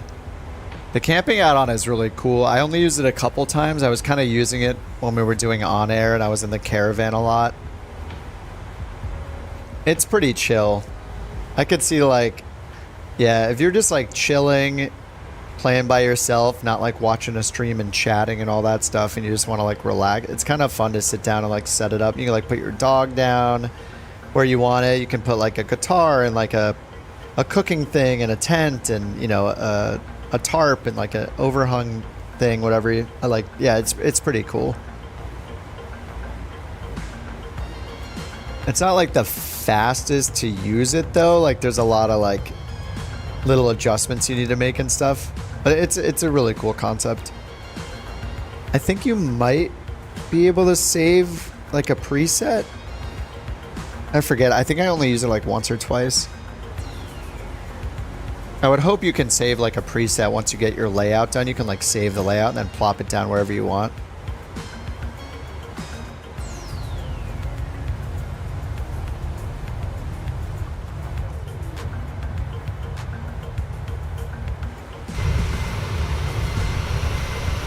Get that in the M500. The M500 is great. I haven't really done any...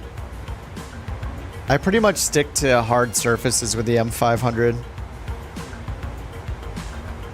Like, I don't know that it's that great for, like, bush stuff or short takeoff or grass operations or anything. I feel like it's more like a Vision Jet or like a... I don't know, maybe it is? I'm not really sure how good it is on grass and dirt.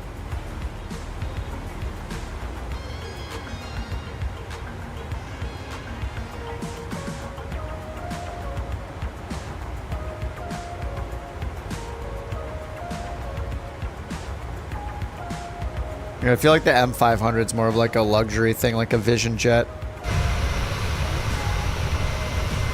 For STOL stuff, I think like Caravan, Kodiak, and even smaller planes like Carbon Cub, Kit Fox, those kind of planes.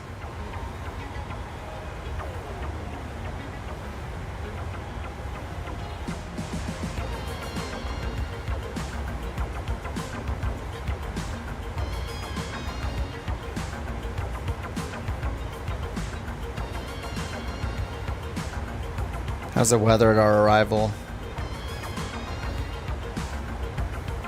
Not very humid. 4-knot winds. 40 miles of visibility. Clouds are at 24,000.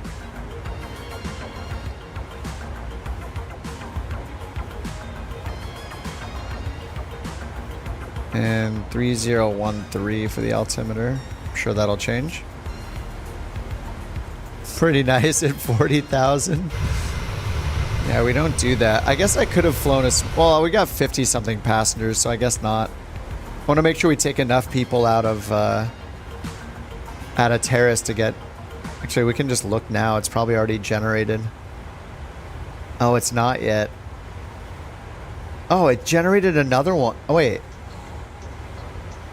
Oh no, these are the same 4, isn't it? So funny that we could influence what it generates.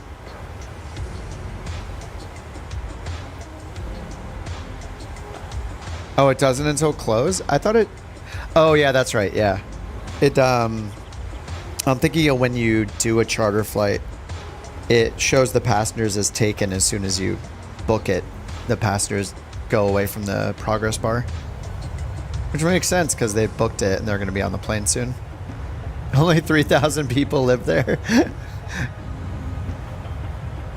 Yeah, it makes sense that we only took... Like, I only took 50 something. So we took what? Maybe like 200? Maybe less than that?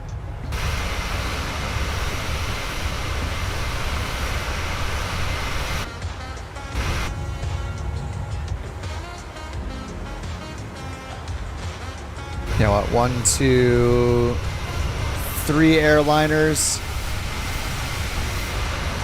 Sorry, 4 airliners. A CRJ and 2... We have 2 longitudes? I know, just 1 longitude. See what do I have, like 300? You have a full boat? Yeah. It only gave me like 50 something.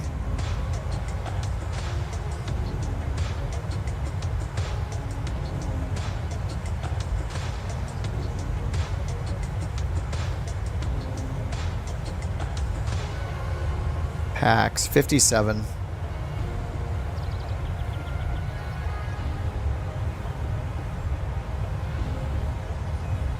Oh, our competition's doing long haul flights. Yeah, that makes sense.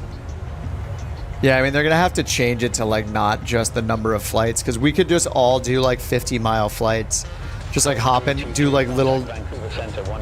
We could just do little like puddle hopping with a Grand Caravan, you know? Vancouver Center 128.0.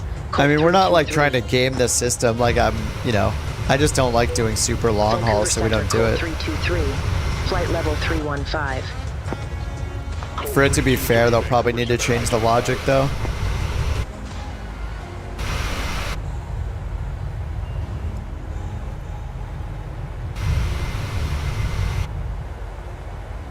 Oh, it's such a good view. Even with the hilarious like snow cap, the snow part being half of it in a perfect line. Even with that, it looks awesome.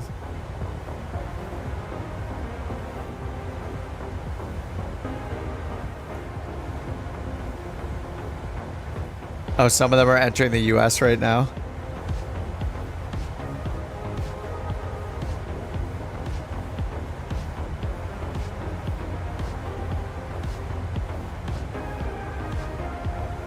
What are their call signs?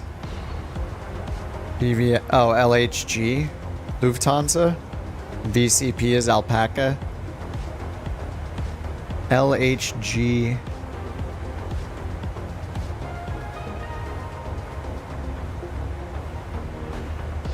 Oh yeah, there's one right there.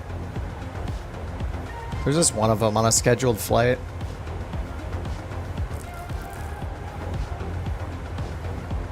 Holy. Oh my god. What? They're going from Munich to Mexico to Cancun. Munich to Cancun. That is insane. Airbus A350-900 and X-plane. That is one reason to use X-plane still, I guess, is the A350. That is insane. At 39,000 feet. Look at that route.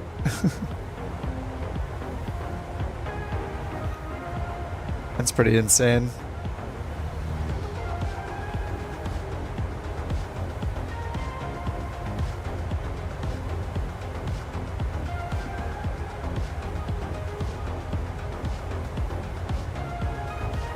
Three to 4 hours. Yeah, I don't understand the appeal unless you're going to sleep. I mean, we're also assuming that that person is sitting there. They probably set it up and went to bed, right? The amount of time they're actually spending doing the flying is probably the same that we're doing these flights, you know? They're just going AFK when they get to cruise, and we're not most of the time. I mean, I'm not ever, just because I'm sitting here just yapping. But, yeah, I mean, most of those people that do long hauls, they're probably AFK. Maybe every now and then they're doing one where they're on, like, VATSIM or something the whole time, but I bet that's the exception to the rule. That's probably like an every now and then challenge, you know? At least I would hope.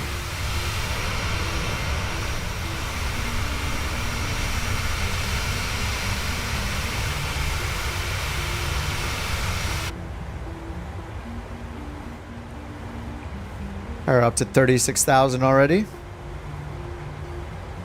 Man, I really messed up that departure. I totally forgot to turn on VNAV.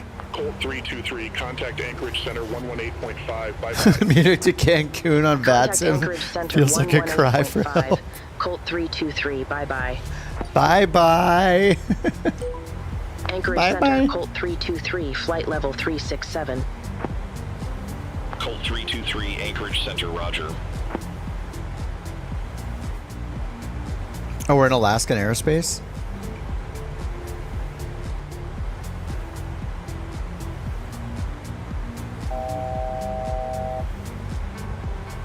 Oh, yeah.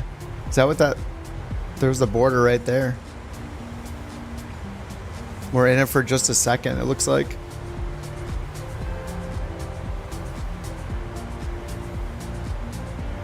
Anchorage Center.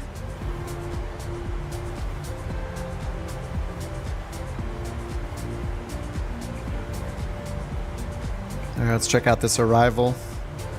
Wow. All right. Looks like we're going down to 8,300. And there's a hold at the end if we need it. And then runway 14 left, yeah. So I guess we're just gonna go straight.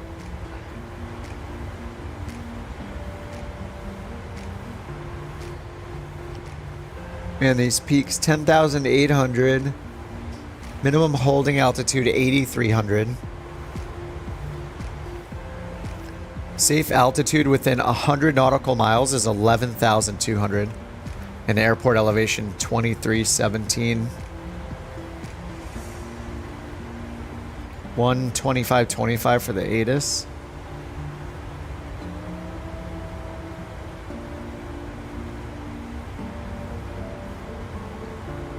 RNAV Yankee. Wait, I think that is what I put in. Yeah, I did the RNP, yeah.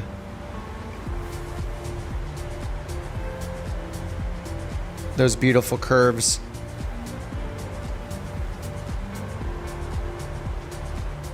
Yeah, the EFB actually filters it out, so we only get certain approaches on this.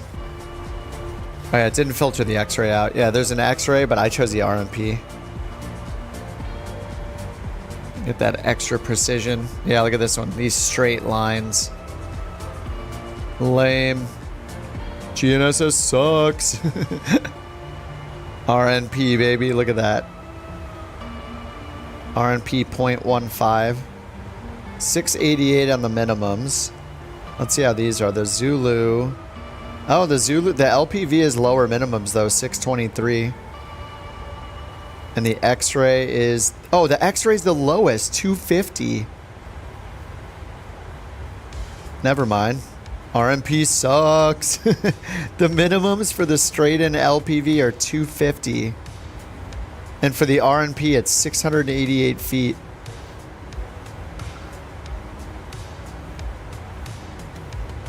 LNAV only. Yeah, I think you can... Yeah, I think you... Without an ILS approach... I'm not sure that you can even... Does it give you advisory glide slope or something? Yeah, the last time I flew that, I remembered you could only pretty much use the ILS. Coupled VNAV.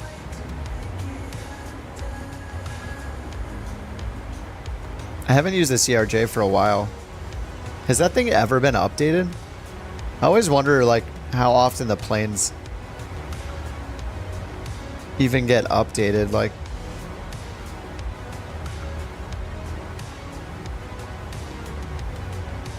I mean, the 737's got an update like a couple weeks ago.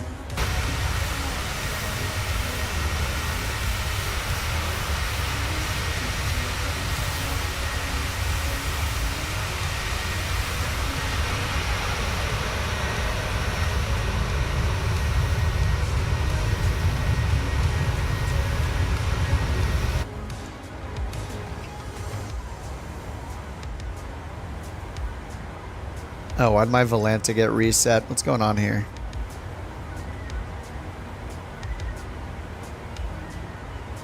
It thinks I'm in a twin Cub. What is happening?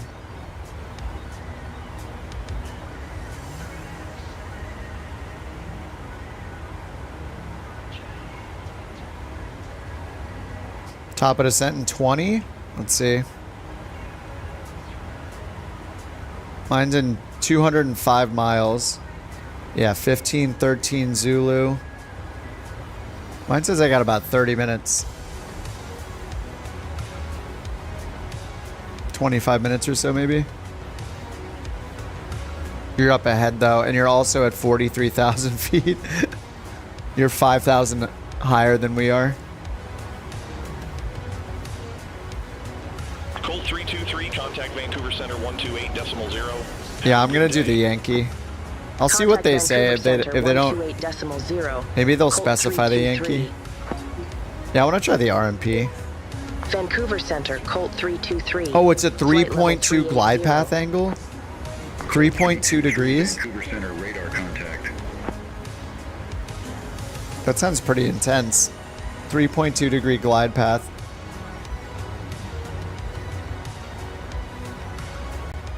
Yeah, tons of flights on Volante. Yeah, I was looking earlier. Yeah, it's insane how many people are on there.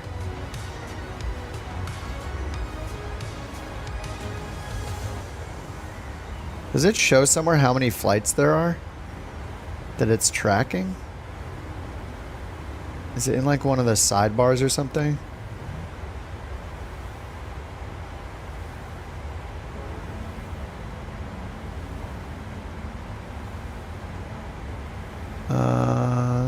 Oh, there we go. Yeah, 1,122 flights right now.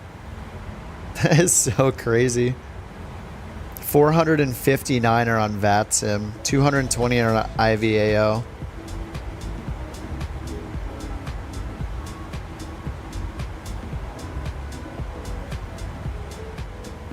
You could go on VATSIM right now and get one controller at Minneapolis Center and nothing else in the entire US.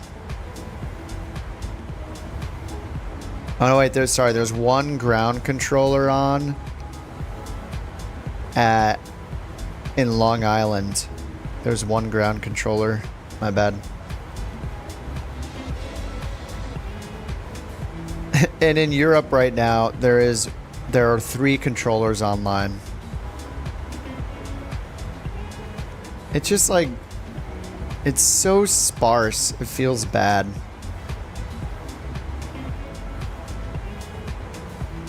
I mean, it's the middle of a work day.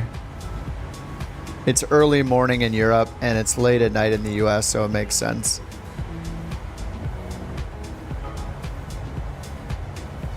I wonder why Pilot Edge never expanded, like, right? Did they? I haven't looked at Pilot Edge for a while. The problem is at $20 a month, like, they're never going to get a ton of users.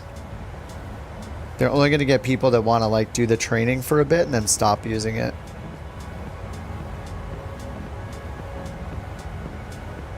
Yeah, there's still only Western United States still.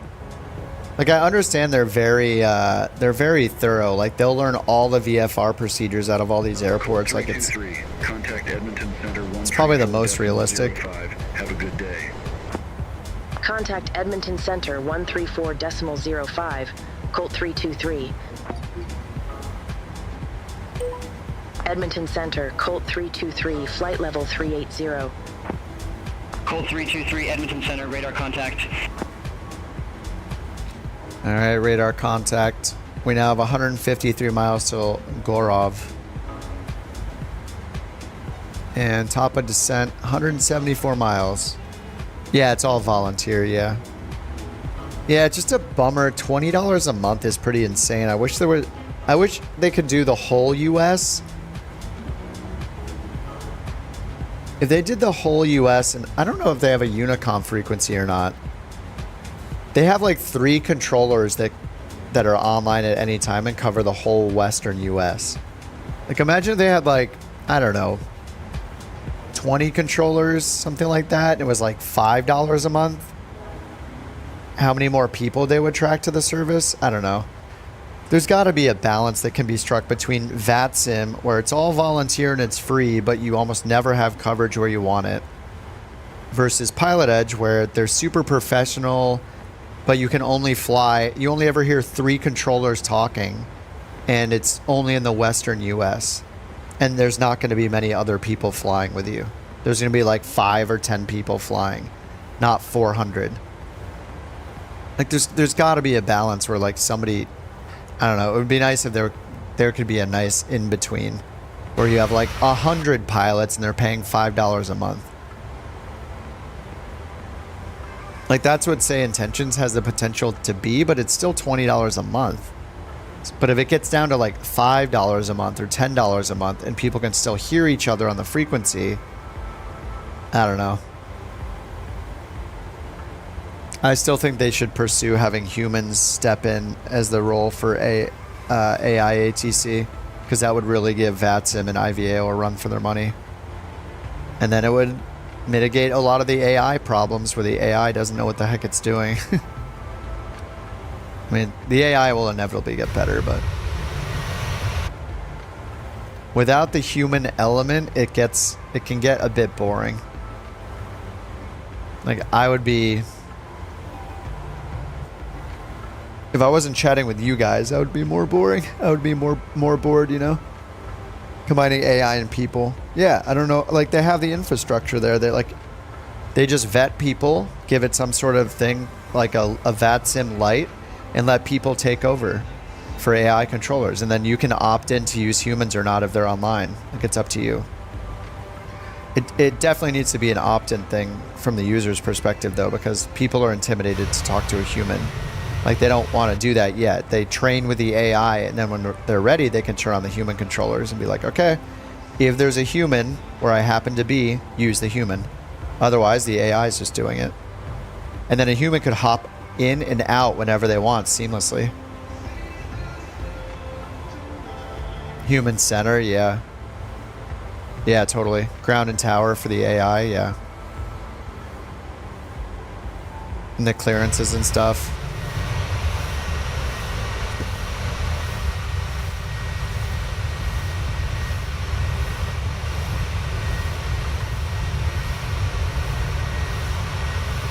Because long enough term, people are going to get bored of only talking to AI. Like, you can't beat the human part of it, which is why the multiplayer is such a good feature.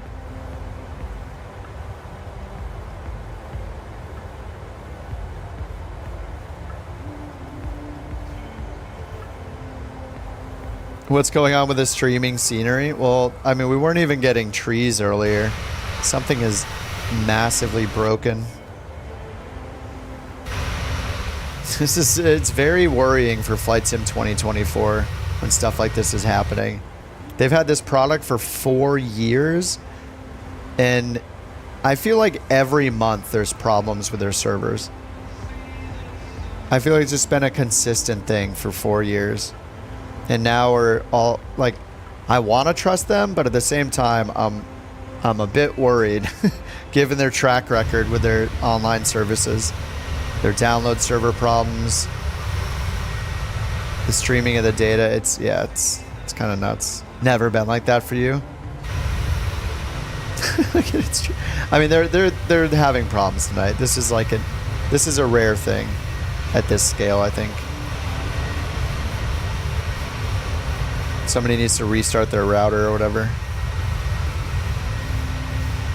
Mine's just like chunking in. I only have 150 set for my terrain level of detail, though. It's pretty funny when the mountains are coming in, though. Like, you would think that the majority of like the massive parts of the terrain would be visible, and then as you get closer, it would refine them. But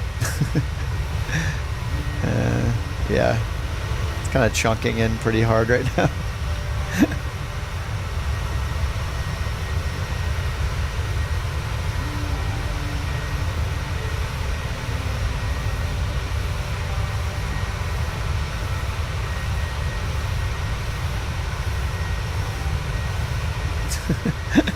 It's just like it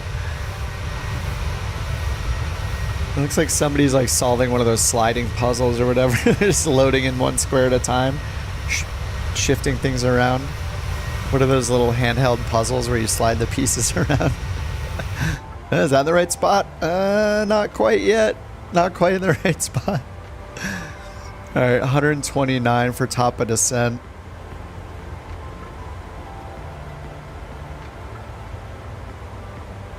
Oops, I've had anti-icing on this whole time. Smart. We're still going Mach 0.8 though. 802. It's just going to cause us to burn a little more fuel. How do I suddenly have center fuel?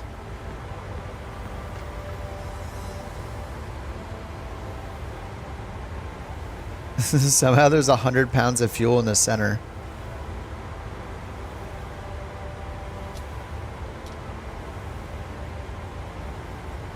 Sloshing around, maybe.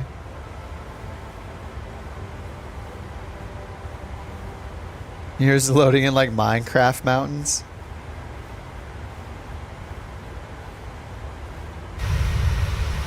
Yeah, mine are chunking in pretty bad.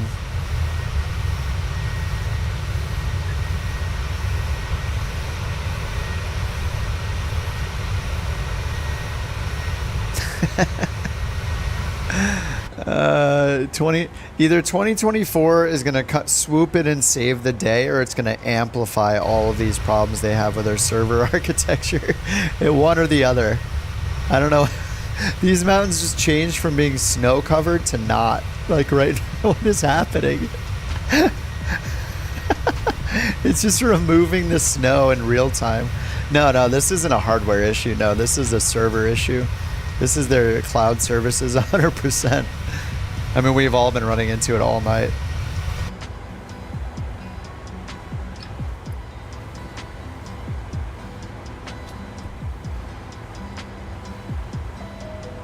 Somehow I got a little bit of fuel in the center tanks.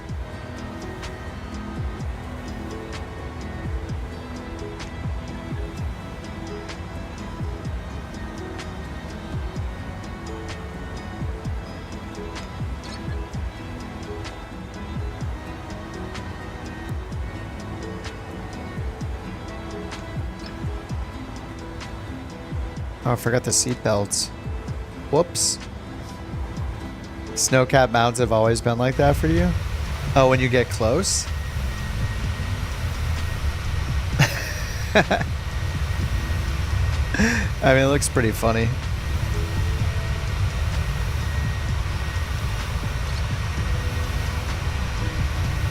Oh, copying terrain data to a new server? I have no idea.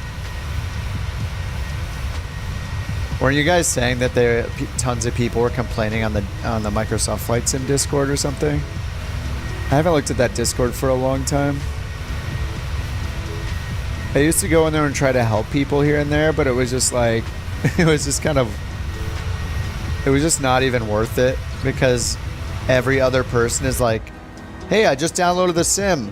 Why is my autopilot not working on the 787 I'm flying? You're like, wait, what? You just jumped into the sim, you're flying the 787? How do I program this? How do I do this? They're literally asking every single question in the entire textbook, like, with doing no tutorials beforehand, not learning the basics. It's just like, oh man, I get so tired of tired of looking at that.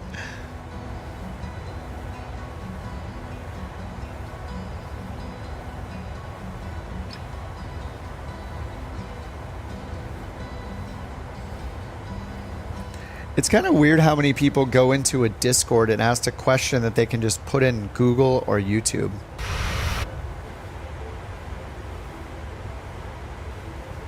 Like when it's something very, very like fundamental stuff. Yeah, that website, let me Google that for you. Dude, I love that site. I've sent my fair share of let me Google that for you links to people. Just like the latest question is, hey, is there a YouTube playlist video that'll help me learn the basics? Why didn't you just type that into YouTube? Flight Sim Basics. Like, I don't get it. Why would you go into a Discord to ask someone if YouTube has what you're looking for? Like, what?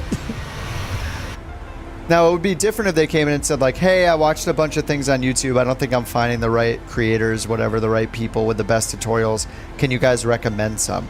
That is totally legit. That makes sense. Where someone would be like, oh, yeah, try these people. Generally, these people are the better ones to watch, you know. But instead, it's like, hey, does YouTube have this stuff? It's like, what? What do you... Go to YouTube. What do you... Yeah, Googleable questions, which is almost every question, honestly. I mean, at least Google it first, then ask the Discord. Especially when it's that massive of a Discord.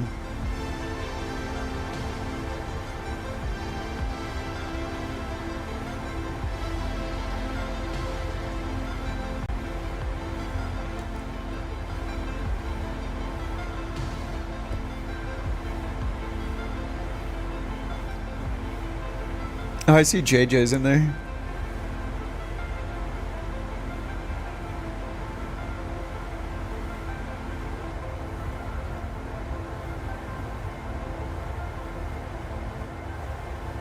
Oh, thanks, Rock. Yeah, I mean, if it's for Garmin, if it's for like the G1000, I think my stuff is pretty good, but other things I'm just like, if it's not G1000, I don't claim to even know how to teach people it. I might eventually make a Beyond ATC tutorial. I was thinking about it a while back. I kind of want to fly. I think if I could make I want to make a Beyond ATC tutorial. The G1000 one I did has been doing really well. The one I made in like January, just because it's really simplified. It's just like the visual approaches thing, like fly to any airport. So I could like continue that series and do like your first IFR flight plan, your first ATC, those kind of things. I've definitely been hitting the streaming really hard lately. The last couple months. So I haven't made any videos really. It's just a different thing. Less planning is required and I get to chat with you guys while I do it, so it's a lot of fun.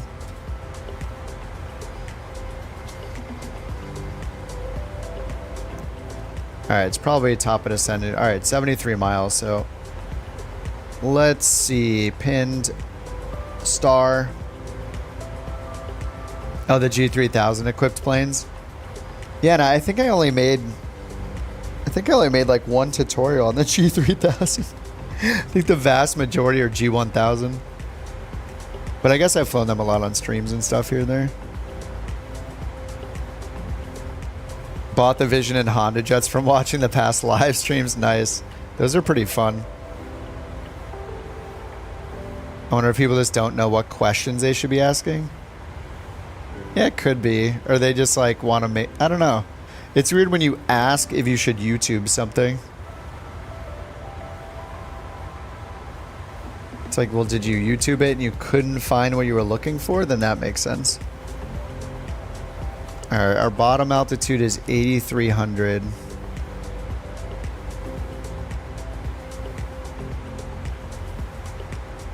And then transition level is 180. We got the airport elevation in already up here. 2350, rounded up. What's up, Tiago? Every time you're on YouTube, I'm live. I'm out a little later than normal tonight. Yeah, I've been streaming a lot.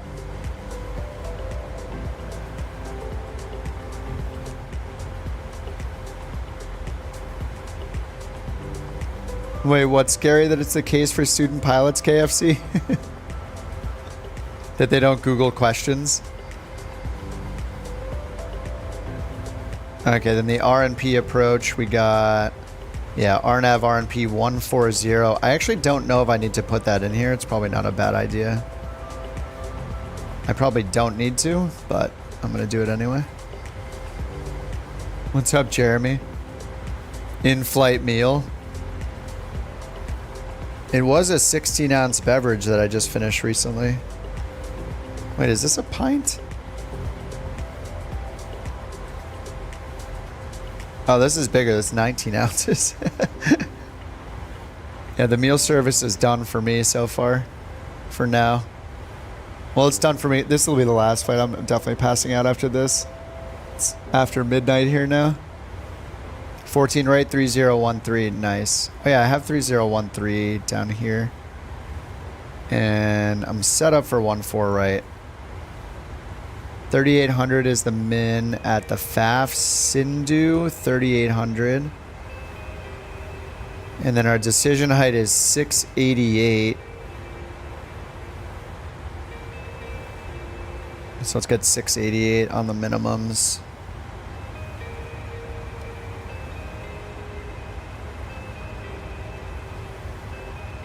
Oh, they ask random people on the internet how to fly planes.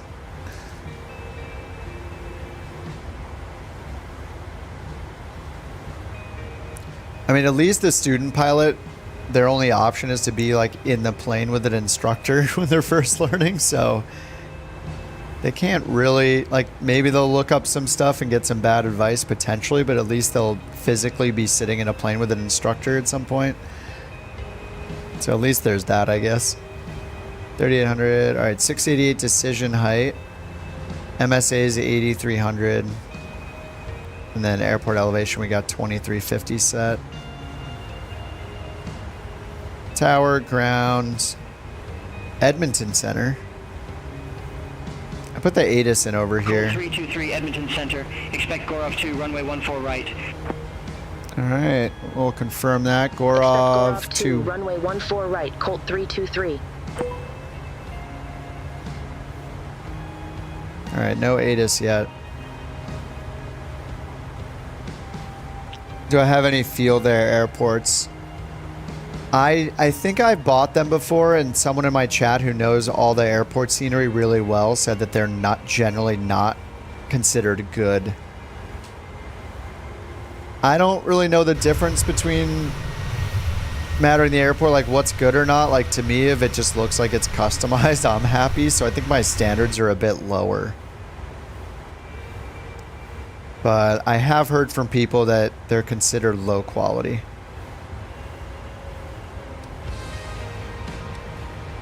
So I think it just depends on your standards and what you know about that specific airport. For me, I think I'd still rather have one that's considered low quality. It's probably better than the default than not have anything. Salt Lake City, though. Edmonton Center 134.15. Have a good day. Does Salt Lake City have one from like a more well-known developer? Like, 15 Colt 323. actually, I haven't installed mine. I can't even check because I didn't reinstall my scenery yet. Flight level 380.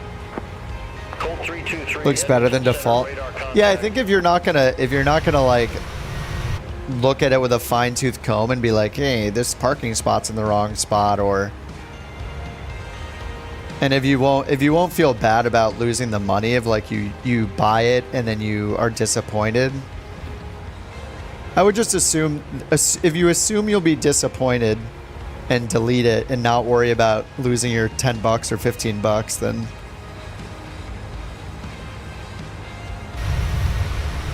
just look at this scenery. The ground is so funny right now. How much better are they compared to default?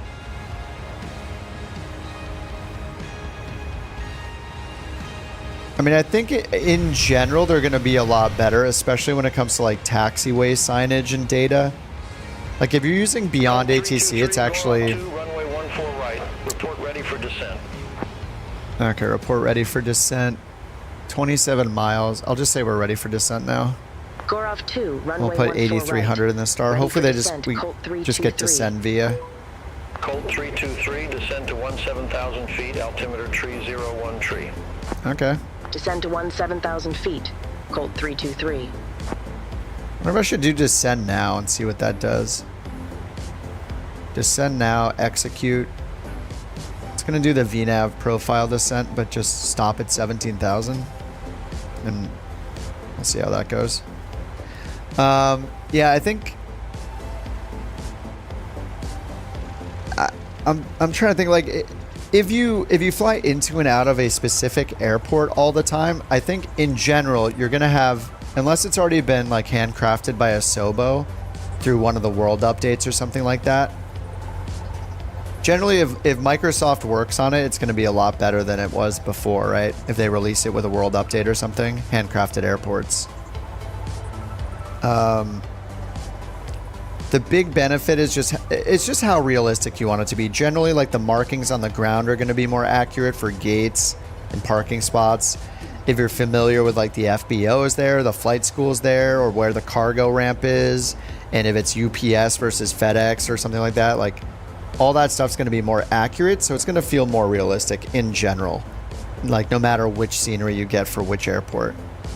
And then if things like the gate numbers being accurate, or the gates at a certain terminal having Delta signs on them or Southwest signs on them and being accurate to like, you know, which carriers, which airliners or which airlines run through those terminals generally, you know, like those kind of things will be more realistic. It does depend on the developer though. Like some of them might not be putting the, you know, the terminal signs and the gate signs and everything, and the repainting all the lines at every gate. That's where like the quality comes in of if people think it's like a 5-star or a 3-star. And things like taxiway data too, like, is most likely going to be better. And that's important if you're using the real world taxiway signs or real world taxiway diagrams. So if you're using Navigraph or the FAA charts or anything, you're pulling up the real diagrams and you want the taxiway to match, then generally the scenery is going to be more real world than without it. So if you want to look at the taxiway signs and then be accurate, you probably need custom scenery to fix them. Who knows what, I don't know if Microsoft is going to fix those in Flight Sim 2024 or not, though.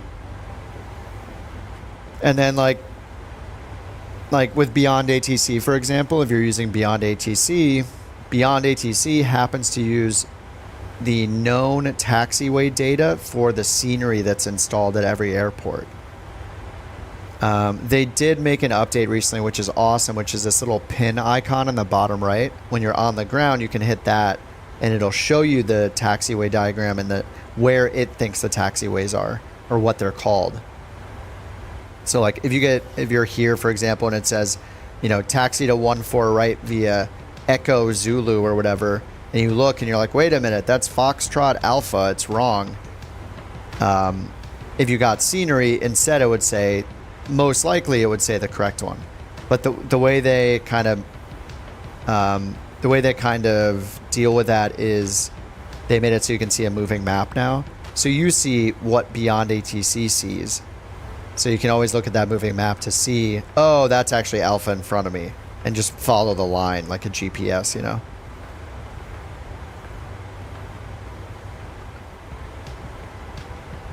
I mean, there are some downsides to scenery as well, though. Like, one downside is if someone else doesn't have the scenery, like anyone that's flying at that airport that doesn't have the scenery, there's a good chance their planes are going to be floating 10 or 20 feet off the ground.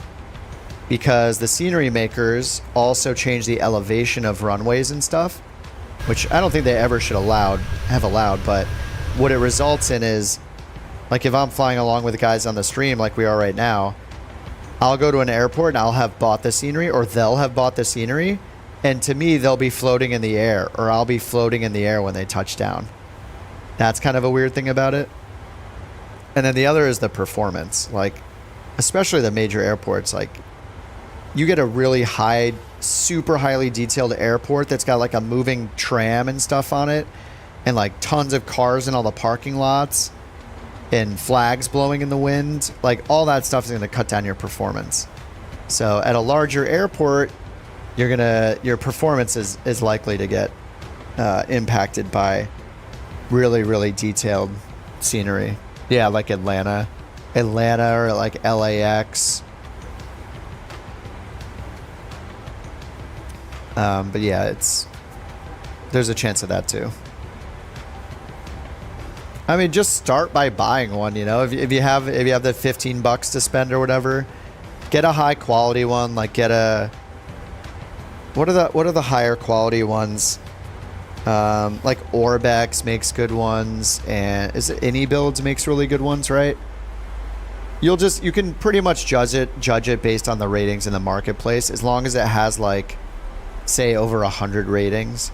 If it's a lower amount of ratings, then it's less trustworthy. Kind of like if you buy something on Amazon and it's got 5 stars, but it's only got 4 reviews. It's like, I wonder who's reviewing that. I wonder if those are real. Yeah, AnyBuilds.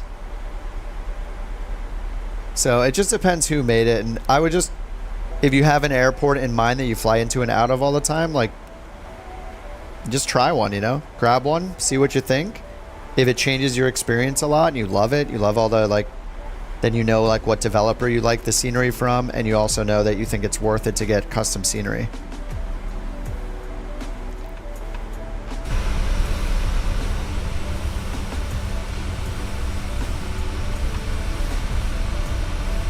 What's really cool about the custom scenery too is like not even the major airports, but the smaller regional ones and just really small airports, like those are like less likely to get attention paid to them by Asobo and get updated in a world update.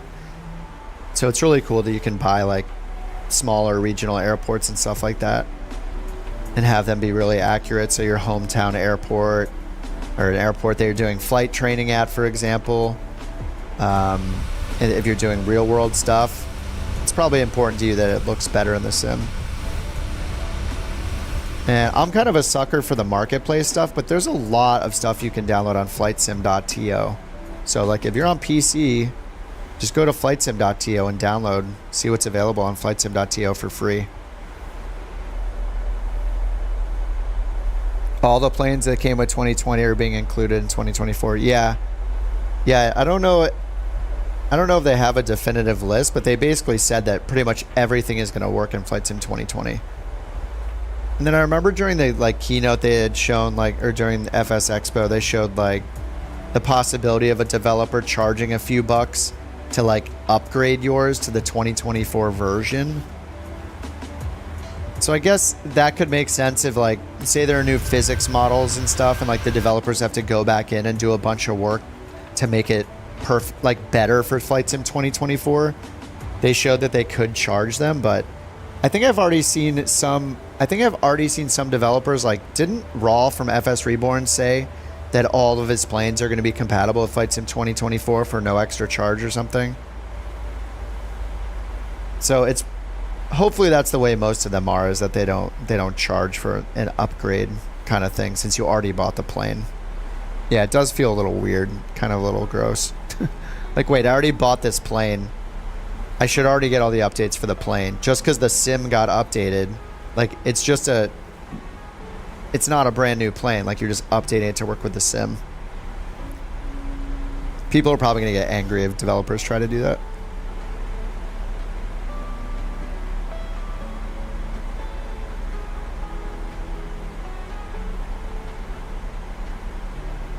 All right, coming up towards 18,000. 3013, let's see if the METAR changed. Probably did at this point. All right, still 3013. The winds picked up a bit. The visibility dropped. The visibility said 40. It's still not humid. All right, 19,000. Let's go to standard. Arnav X-ray 14 right. Simski. I might try to ask them for the RNP.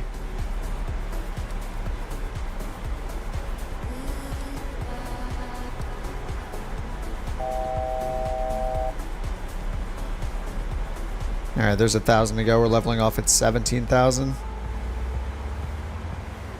Colt 323 altimeter tree 01 tree. Expect the RNAV X-ray runway 14 right with the Simki transition. Alright, I'm gonna ask if we can get the other one. 3013. Expect the RNAV X-ray runway 14 right with the Simki transition. Colt 323. Let's see here. What's up, James? Let's see. Request arrival runway change. Colt 323. Request arrival runway change. Let's see if I can do 14 right. 323 unable runway change at this time. Well, I don't actually want the runway change, though. Descend to 8,300 feet. Altimeter tree 01 tree. Descend to 8,300 feet. Altimeter 3013, Colt 323.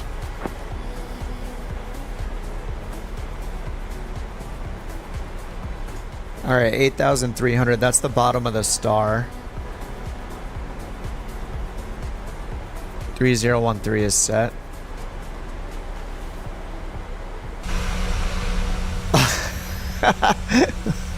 Wow, that's beautiful. Well, I didn't actually want the runway change, so I can understand them saying that they can't change the runway makes sense if the winds are too high. But I actually wanted the... I don't think you can do it yet. I just wanted an approach change, not a runway change. I just wanted a different approach. But that's fine. Mount mashed potato. Look at this. They're having so many problems tonight.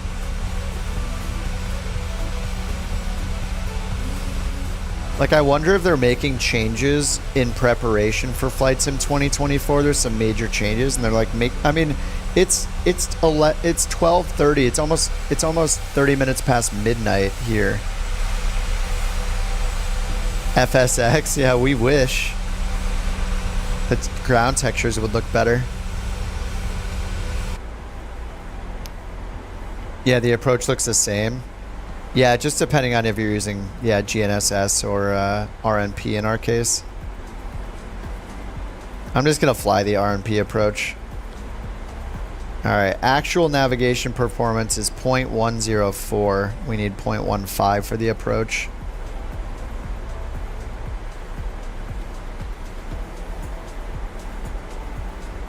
Here, the RMP just has the ability to do these like curved.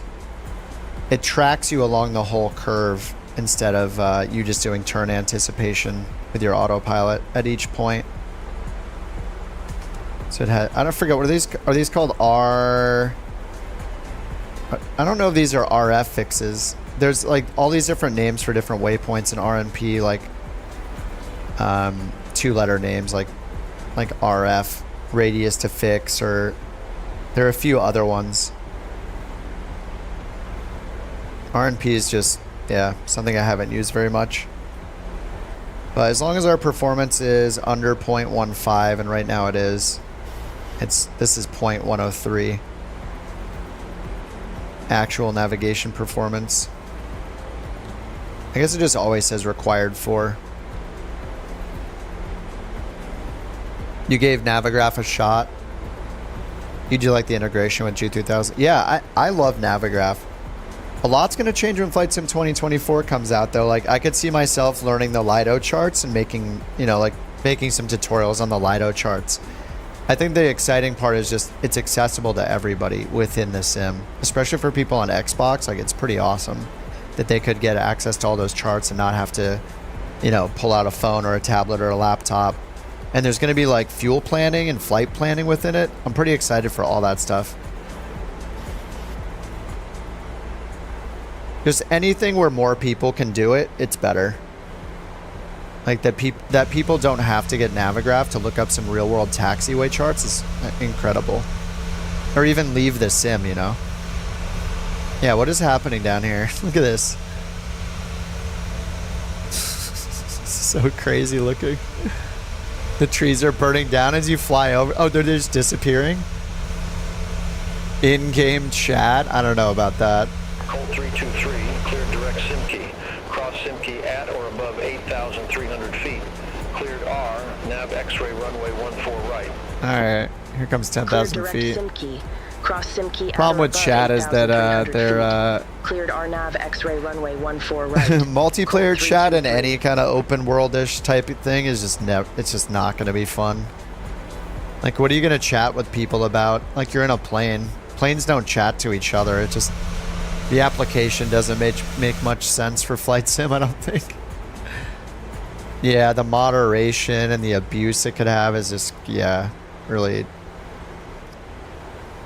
I kind of like that there's not chat. If they had like say Beyond ATC was part of Flight Sim 2024 and they added a multiplayer chatter component, kind of like how Say Intentions does it, like I could see that being a thing. It would take a lot of moderation though.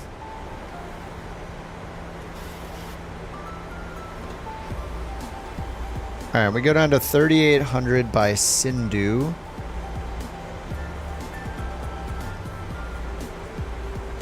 And we're just on LNAV VNAV this whole time. I think when I hit approach, it gives me that like final approach course. Enunciation.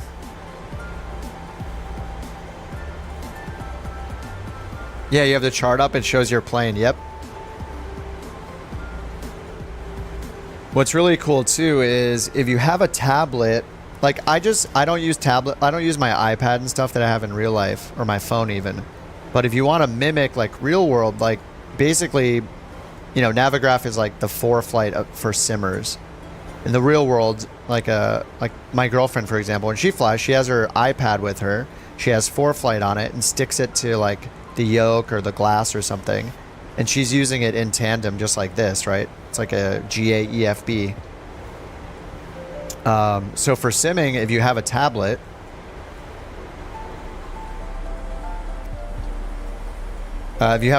you can just use Navigraph on your tablet or your phone and just have it on the side. Put it on a stand, you know, as if you have it stuck to a window right next to your screen, just like this.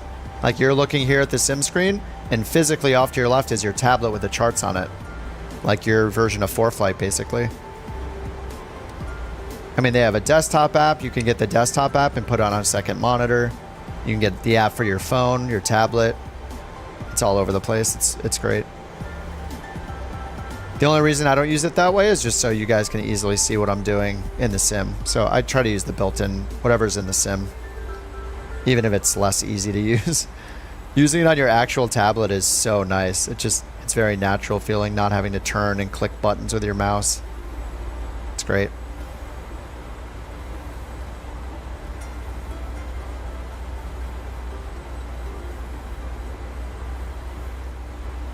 Why are we held at 8,200 here?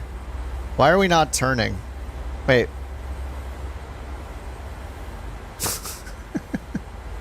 Where am I going?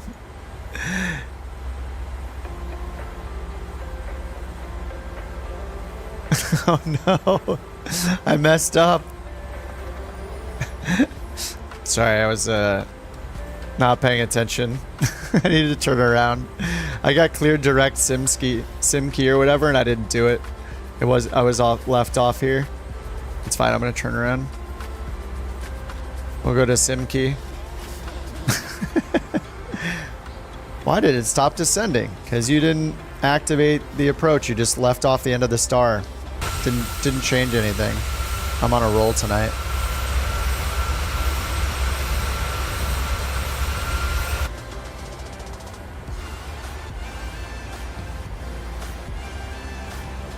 I can just go to this one in the middle here. I'll set this up and wait until the turn anticipation looks good, and then I'll activate it. Alright, that one has 6,700 at or above.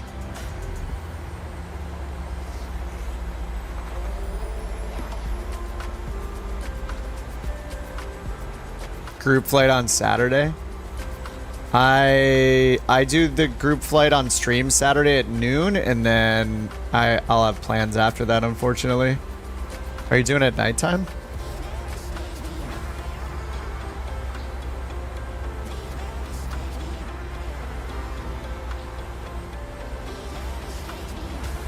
Map loading on and off doesn't look impressive. You mean the terrain? This stuff?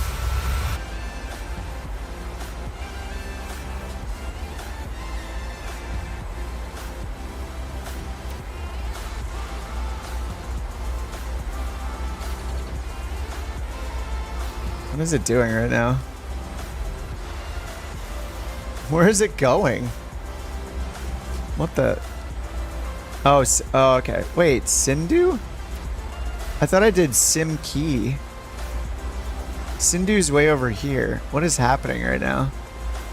Hello? Whoa, what? It just auto-advanced it. What the heck is it doing? I didn't execute that. What?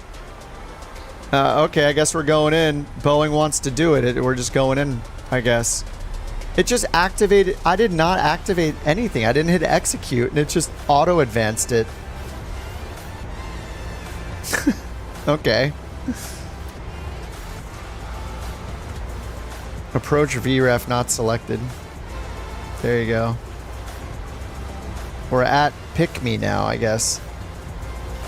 Now it's direct Sindhu. Oh, man. We're way above where we should be. What is it doing?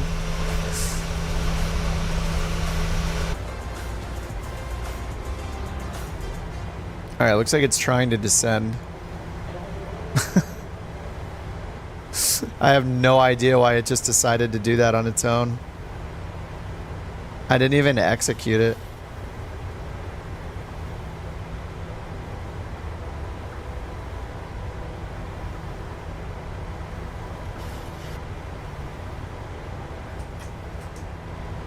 Alright, I'm gonna give this as much drag as I can.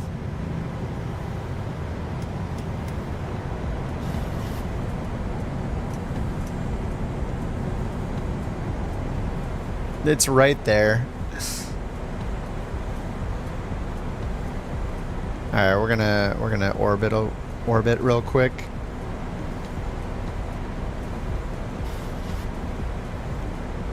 It's the MSA 8300. Looks like we can turn north.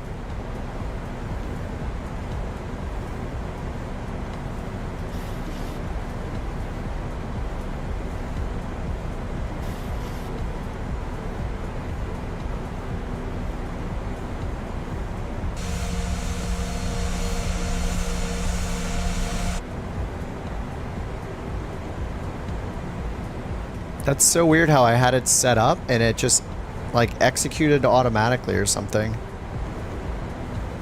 That was quite strange.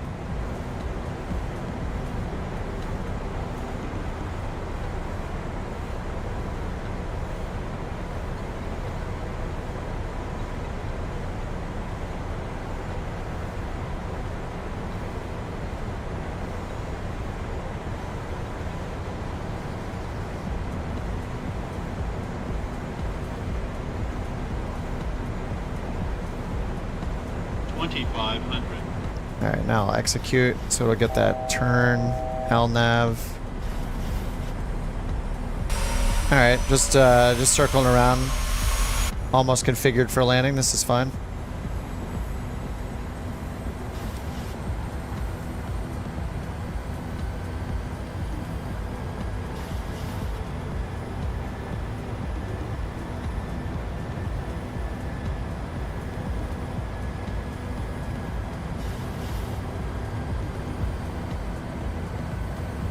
Alright, let's hit approach so we get final approach course. Okay.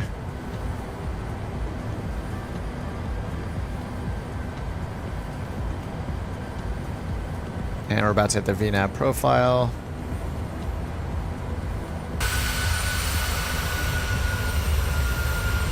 That's what happens in these big planes. I mean, this is just user error. I didn't get us off the star and start the approach. So I was here yapping.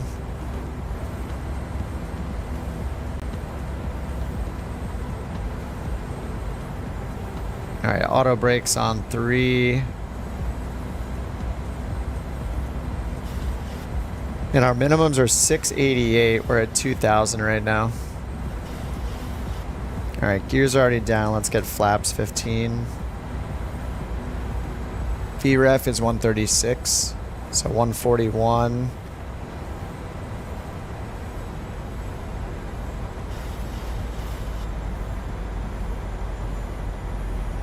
Alright, glide path is happening. Let's see, go around is climbing straight on a 140 heading. Alright, 140. Direct codem.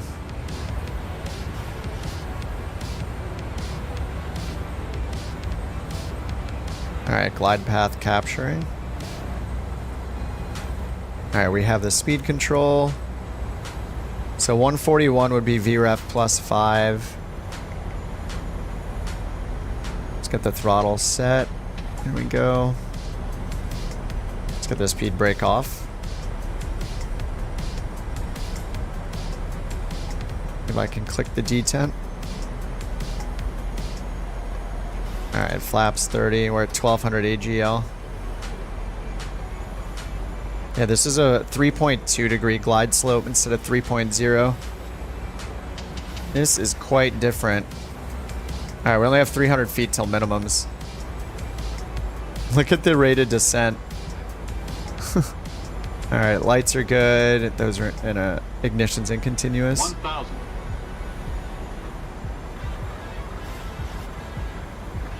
Alright, almost at minimums. 200 feet to go. Approaching minimums. This is so steep.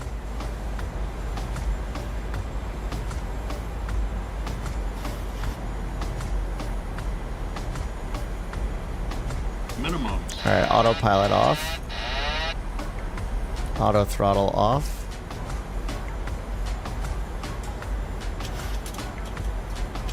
Seven knots gusting from the right. Now 0. Now 7 knots from the right. Now 9 knots from the right.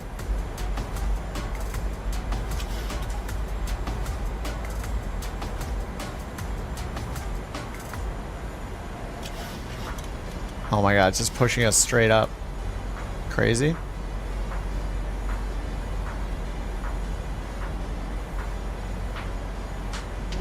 $100. 50. 30.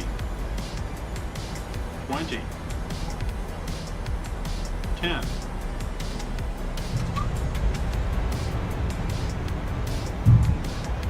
I don't remember doing an approach that steep for a long time. Oh, that's 1,000-foot markers. Need some manual braking here.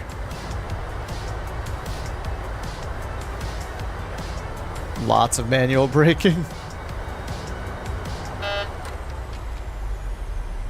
That is so steep. That's kind of terrifying. That was so steep. 0.2 degrees is such a big difference. I like how the wind was like stable. It's stable. It's stable. It's calm. It's calm. Then 10 degrees, perfect crosswind, 10 or perfect 10 knot crosswind instantly as you're coming in on final.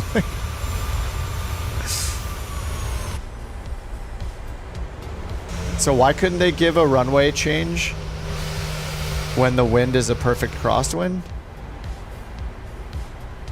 I feel like 90% of the time, no matter what it says the wind is, we end up with a perfect crosswind.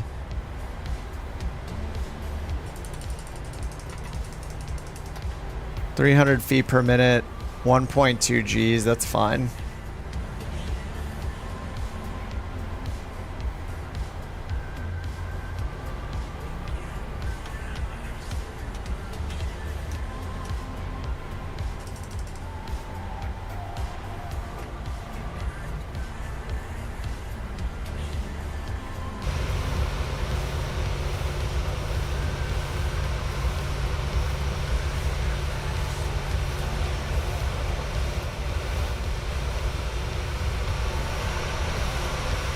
$10.0, nice, dude. Very nice. Mine's gonna be less than a 10, probably. Where is New Sky? What is happening? Oh, there it is. I had it on the map. I thought it was Volanta. Like, all the software starts looking the same. Flight close. 9.61. Yeah, long landing. That's the only thing I get dinged for is the long landing. Usually it's pretty generous with the landing distance.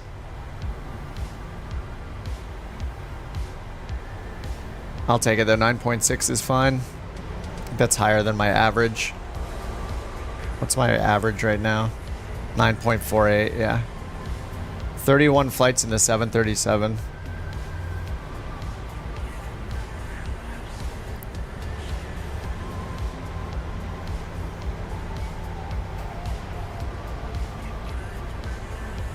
I mean, that's a hard approach to do, like 3.2 degrees. Like that 0.2, that, or percent, sorry, that, or degrees, sorry. Yeah, that 0.2 degree difference is pretty significant. Like that felt like we were just like diving straight for the runway from super high, but we were on glide path, like set up for it. Look, no buildings again.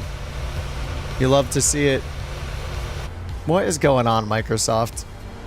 It's kind of scary that literally like none of these buildings are rendered in because of the server. We're gonna have a lot of really fun bugs when Flight Sim 2024 comes out.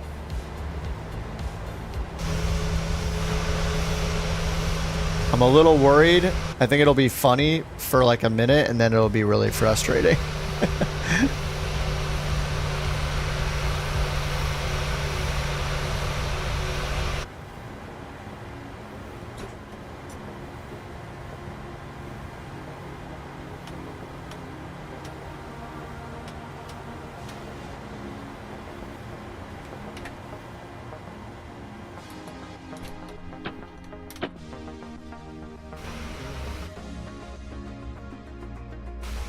Interesting airport. Microsoft's having a lot of problems right now. Like buildings are disappearing, the textures aren't loading in, trees, like notice there are no trees. There's 0 trees. anywhere. The trees, apparently, if the servers aren't working, you don't get trees or buildings. I guess it's all photogrammetry, right?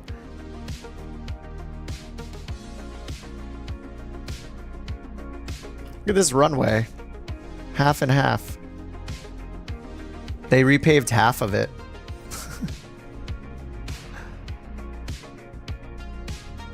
It's everyone. I mean, some people are getting buildings, but I had trees earlier and now my trees are gone. But they're having problems. It's like a server-wide issue. You don't even see us? John's coming in. Is that the fly-by-wire? Did I not install? Is that the V2 or the fly-by-wire? I thought I installed them both. Anyway, I got a bunch of things missing that I'll need to install. Since I wiped I deleted everything earlier. Which is probably why, despite the server problems, my sim is running pretty well.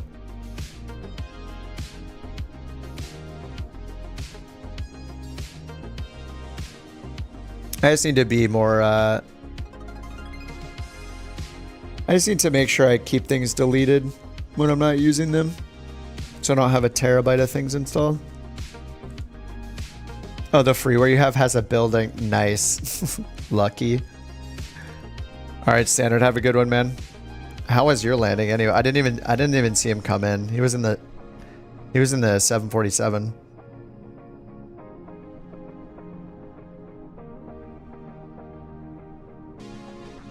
Got a little crab action.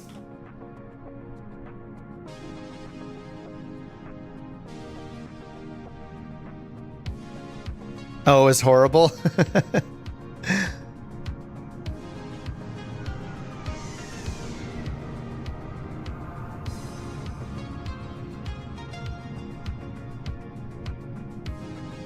It said you landed too early.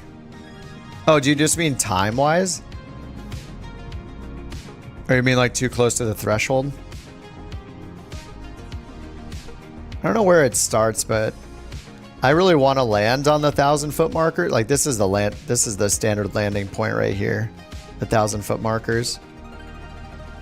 The standard touchdown.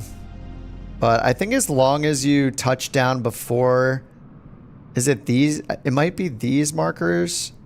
I don't know if these count as well.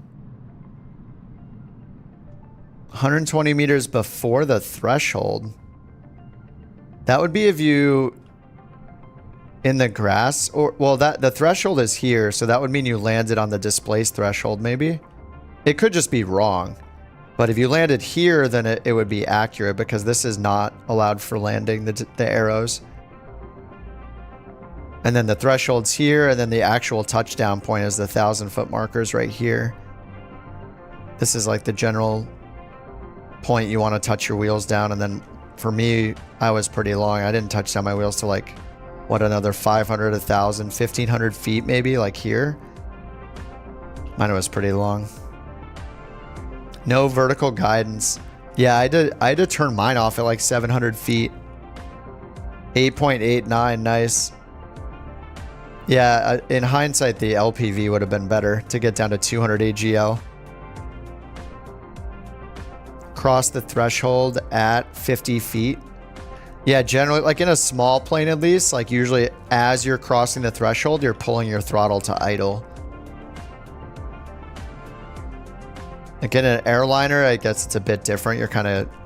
You're so much taller, but I guess it's probably similar. It's just your perspective is much higher since you're way up in the flight deck.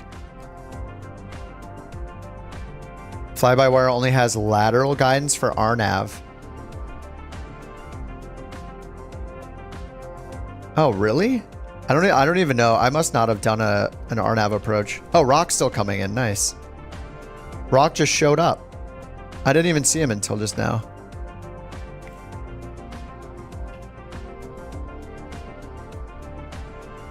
Oh, see ya, Cooper. Thought you weren't allowed to be on your phone anymore. What's going on? How are you here? Have a good one, dude. 4 a.m. Yeah, it is super late. I'm going to be done after this. It's almost 1 a.m. here. Oh, you did a go around. Oh, okay. You hit Sindhu, set it to track FPA, squinted till I saw the runway. Dude, that's the one thing I love about the Airbuses is FPA and track is so nice. I love those modes. There's neither of those modes in the Boeing. We just have good old vertical speed, flight level change, VNAV, LNAV.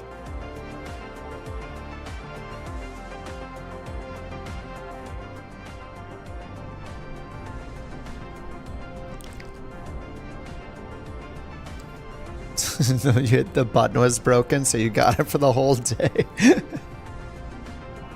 Nice.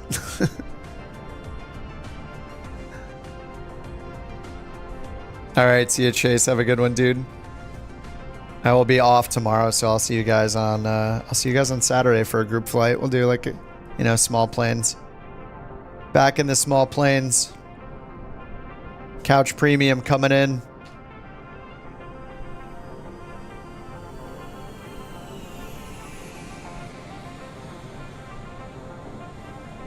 He's gonna stick it. It's pretty much landing where I landed over there.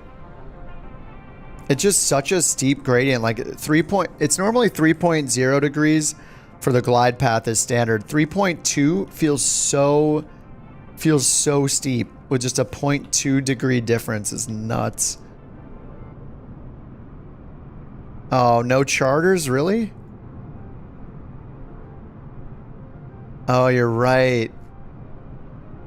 We didn't bring enough passengers. I mean, we lost some people too. I mean, we got 4 charters generated over here, though, out of Wilmington. We did our job over there. Yes, the off-road. He's doing the off-road couch taxi. You love to see it.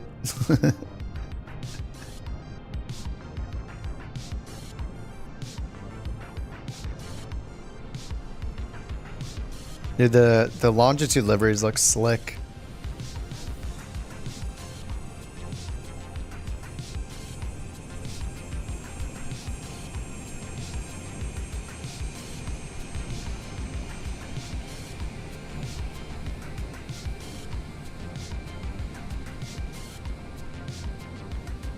I should try the longitude again.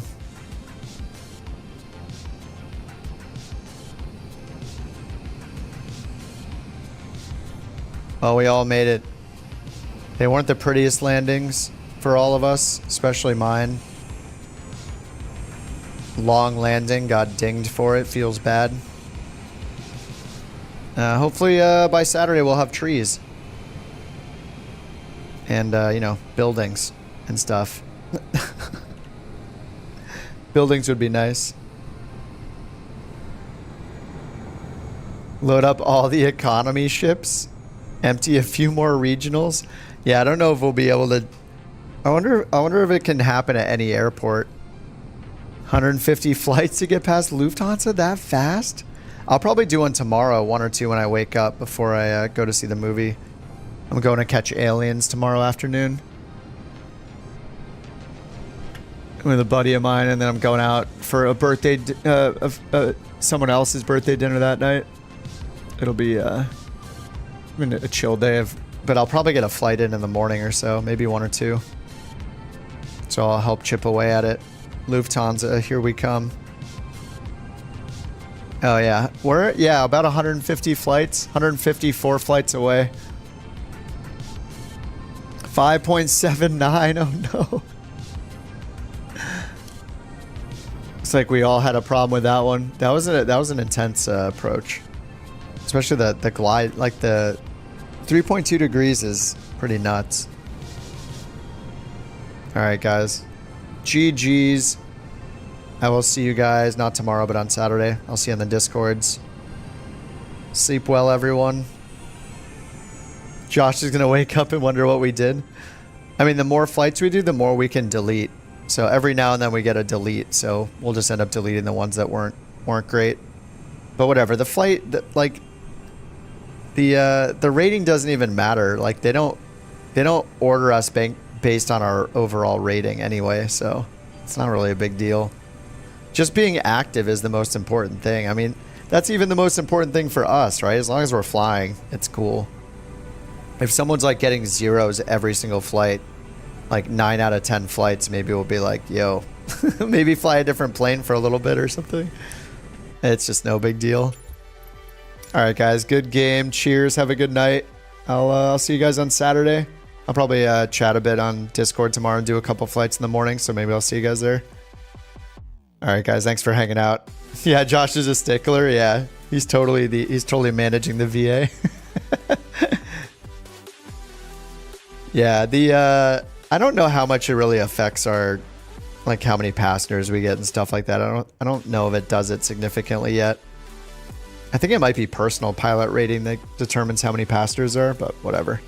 We're gonna strive to keep it in the green. I think that's a realistic goal. Blues are fine, greens until they implement more rules. Like, it's not a problem, especially for the regulars. I just had a 0 yesterday, you know, so, and it wasn't just the Sim's fault. Like, I oversped and lost half. I lost 5 from overspeeding. Look at that. The Sim quits like right away. That's a good sign. All right, guys, have a good night. I'll see you guys on Saturday, hopefully. Peace out. Raccoon, thanks for the super chat. All right, guys. Bye-bye.